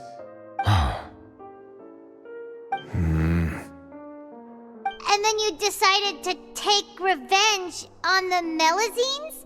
Over that? My initial target was Neuvillette. Everyone in the fortress of Meropide was declared guilty by him, after all. So they must more or less hold a grudge against him, right? If I could get them to strike back. But for some reason, no one wanted to team up with me. That mutual aid network in particular. What did those nobodies even gain from trying to challenge me? Seriously. In the end, I had to redirect my focus onto Melusines to salvage things. I recall that Chiara was the one who confiscated my goods for inspection, so I asked one of the more approachable guards to send a letter, claiming that I meant to contact my family. But the letter was in fact addressed to Essa. I requested that he write a threat letter to Chiara and force her to resign from the Maréchaussée Phantom.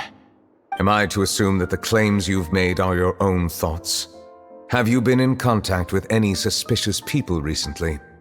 No. Is it true that all members involved in the smuggling scandal have been caught? Yes. And that's all I know. Sigewinne, please take him back to the detention center. I'll deal with him later.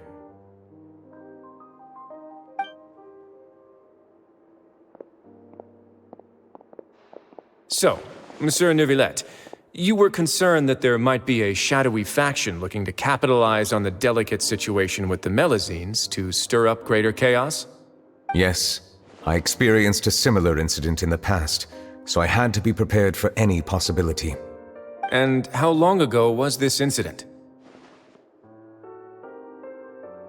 More than 400 years. You might be overthinking this. Time can change a lot of things. Everything's different now. What do you mean? 400 years ago, you and the Melusines you brought to Fontaine were the outliers in society. But in the present day, If someone were to threaten the safety of the Melusines, people wouldn't just sit back and do nothing. I trust that they would make different choices from before. That's right! We saw lots of people standing up for Melusines on our way back to the Palais Mermonia. Monsieur Neuvillette, the Melusines are a species you introduced to Fontaine. How the public treats them is also reflective of their attitude towards you. When people refused to place their trust in Melusines, it was because they were still on the fence about you, their unfamiliar Chief Justice. For almost 500 years, you've conducted every trial with impartiality. You made the right judgment each time, regardless of whatever nonsense went on. People no longer have any reservations about you and even consider you a symbol of the law. Right now, your every decision will impact all of Fontaine. In other words, you've gradually transformed the whole nation. Paimon gets it now. No wonder no one wanted to join forces with Domenico. I am undeserving of such high compliments. From my perspective, I have simply been fulfilling my duties. It isn't anything special or worthy of praise. I'm simply fulfilling the promises I've made and searching for answers through my judgments. It is unnecessary to hold me in such high regard. The complexity of human emotions and willpower far exceed those of mine. As a matter of fact, I believe that you are the ones who deserve my respect. There's no need to be so modest. The current state of affairs says it all. You're no longer that outsider you were before. Even if you wished to investigate something on your own, many would take the initiative to lend you a hand. I must say that you've made a fair point. Thank you for clearing my doubts. Now that the case has been settled, I should get going. Huh? You're leaving? And so soon, too? Why not stay for a cup of tea? Thank you for the offer, but I know how this place works all too well. While some are here to redeem themselves, there will inevitably be those who harbor resentment towards me. The less time I spend here, the better. My presence could very well result in an unwanted disturbance. In that case, I'll have to insist. I still have 2 more things to say. Please, go ahead. The first is about the guard who helped Domenico send that letter. I know of what you speak. The guard was indeed deployed from the Palais Mermonia's staff. However, as I mentioned earlier, I visited today on personal business. Therefore, I leave that matter in your hands. Well, that makes things a lot easier. Hey now, don't let your imagination run wild. Those from up there have a tendency to sympathize with others. However, down here, such thoughts will put you at high risk. I'll have a chat with the guard and remind him to take precautions in the future. I see no issues with that. Great! That's one thing out of the way. What's the other thing you wanted to say? The other thing was born from my own sense of curiosity. Now, I've heard that you investigated the mutual aid network. Is that right? Yep. Neuvillette thought their badges looked familiar. I noticed the small gang as well when I first took over the fortress of Meropide. They were not great in number, but every member always made sure to stand up for what was right. I've looked into their founder, Vautrin, who once stood trial and was sentenced to imprisonment in the fortress. According to existing documentation, Vautrin remained disciplined throughout his imprisonment. He had never once engaged in physical or verbal aggression. In other words, how he presented himself in prison was very different from his behavior in court. What? During his trial, I could sense that his feelings were complicated. He appeared to be full of resentment, and I believe he had every right to feel that way. Perhaps he had been putting on an act. An act? Neuvillette and Vautrin had a close relationship as superior and subordinate. Vautrin must have known that the Chief Justice would make an impartial judgment. Thus, the more resentment he displayed, the clearer it would be to those present that you were upholding justice. And to those who had been sitting on the fence, Vautrin's act was a very meaningful one. That's all from me. Does anyone else have anything to say? Now's your chance. I don't have anything to say. Apart from expressing my gratitude, that is. Well then, let us head back. No need to see us off.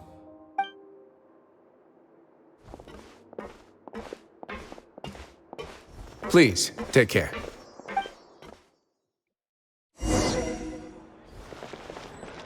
That trial is something I rarely bring up in conversation, but I have always felt deep regret for what happened to both Carol and Vautrin.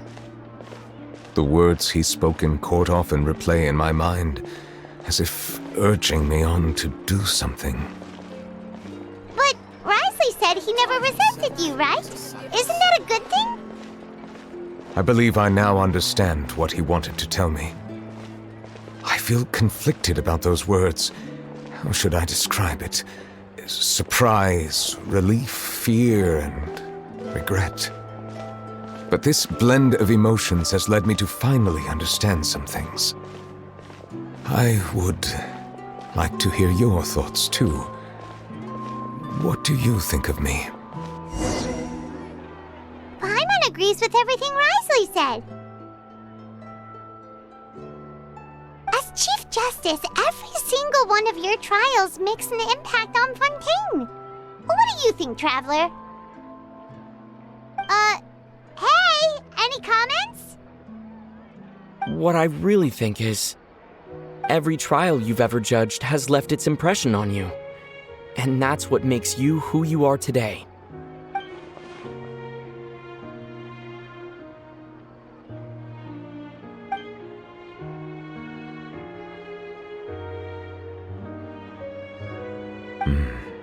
That is indeed a reasonable assumption.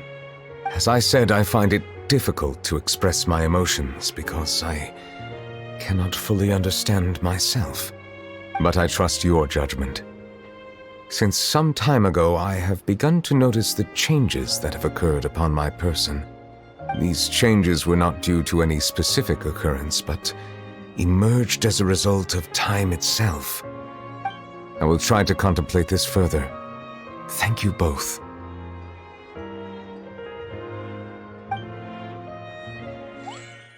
Oh, huh? It's raining! Oh no, Paimon forgot to bring an umbrella! Come on, let's hurry before it rains harder!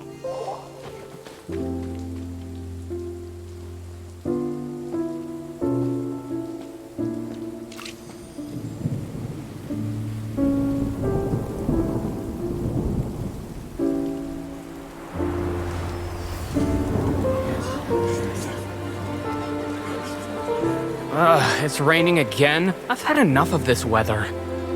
There go my travel plans. Did you read the news this morning? Quick, put away everything on the clothesline. When is this rain going to stop? Hydro Dragon, don't cry!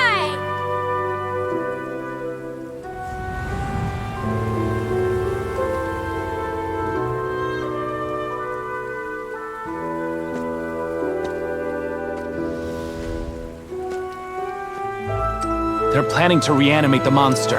We have to report this to the Chief Justice.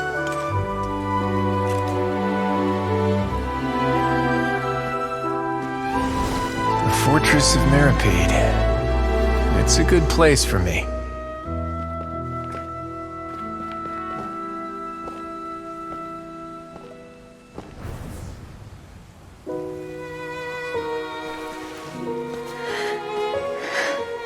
He owes me so many answers.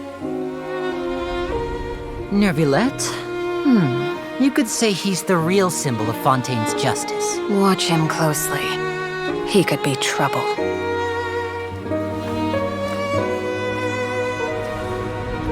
How can two completely different species possibly coexist? Who's been threatening Melusines? Show yourself!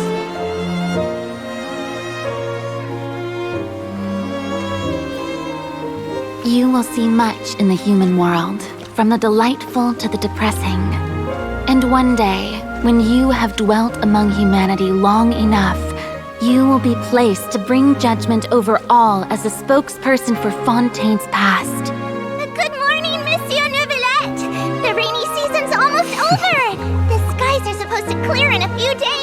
I hope you find time to enjoy the sunny days ahead.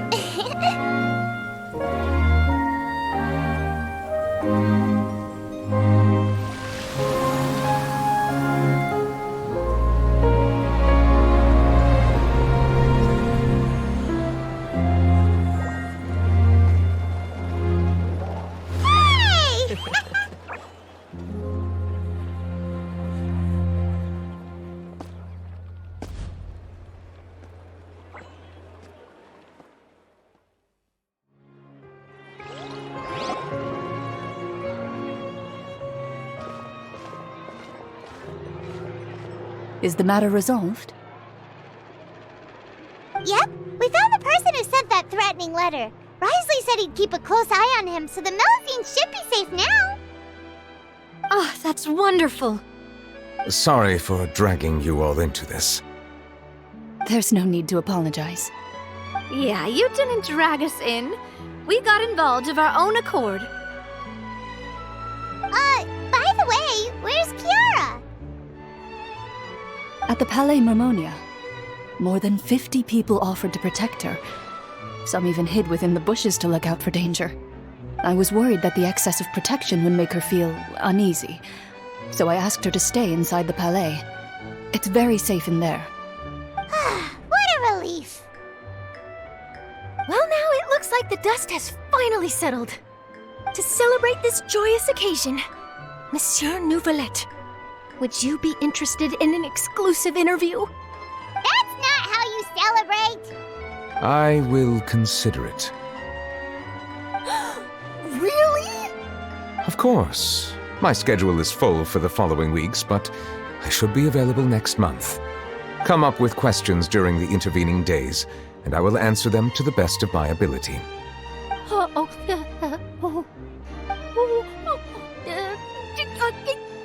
Yes!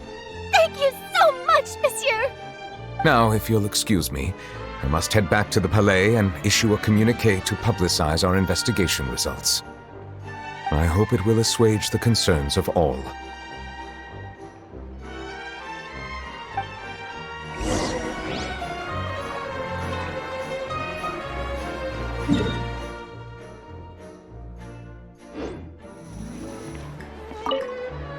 Oh, an exclusive interview! Am I dreaming? What should I ask him? Don't let anything hold you back. Make the most of this opportunity and ask away. I agree. He'll decline any question he can't answer anyway, so you might as well give all of them a shot.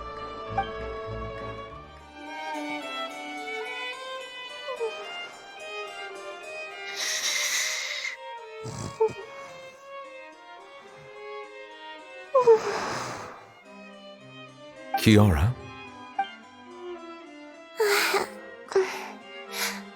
Monsieur Neuvillette? Sorry, I accidentally fell asleep. It's quite all right.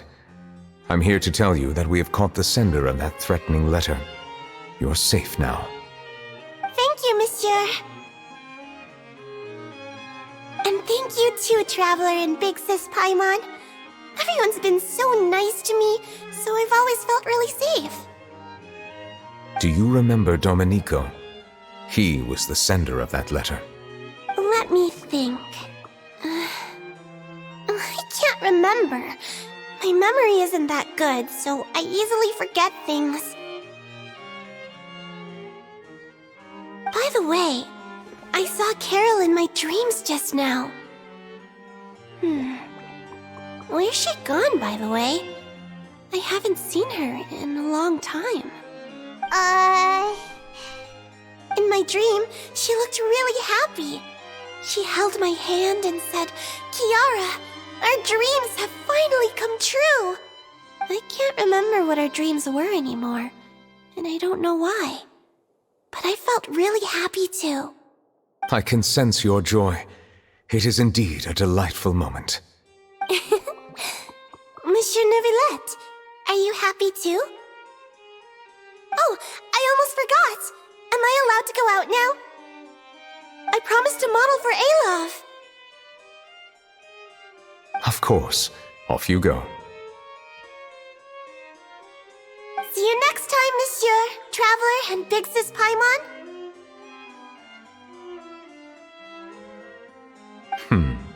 See you next time.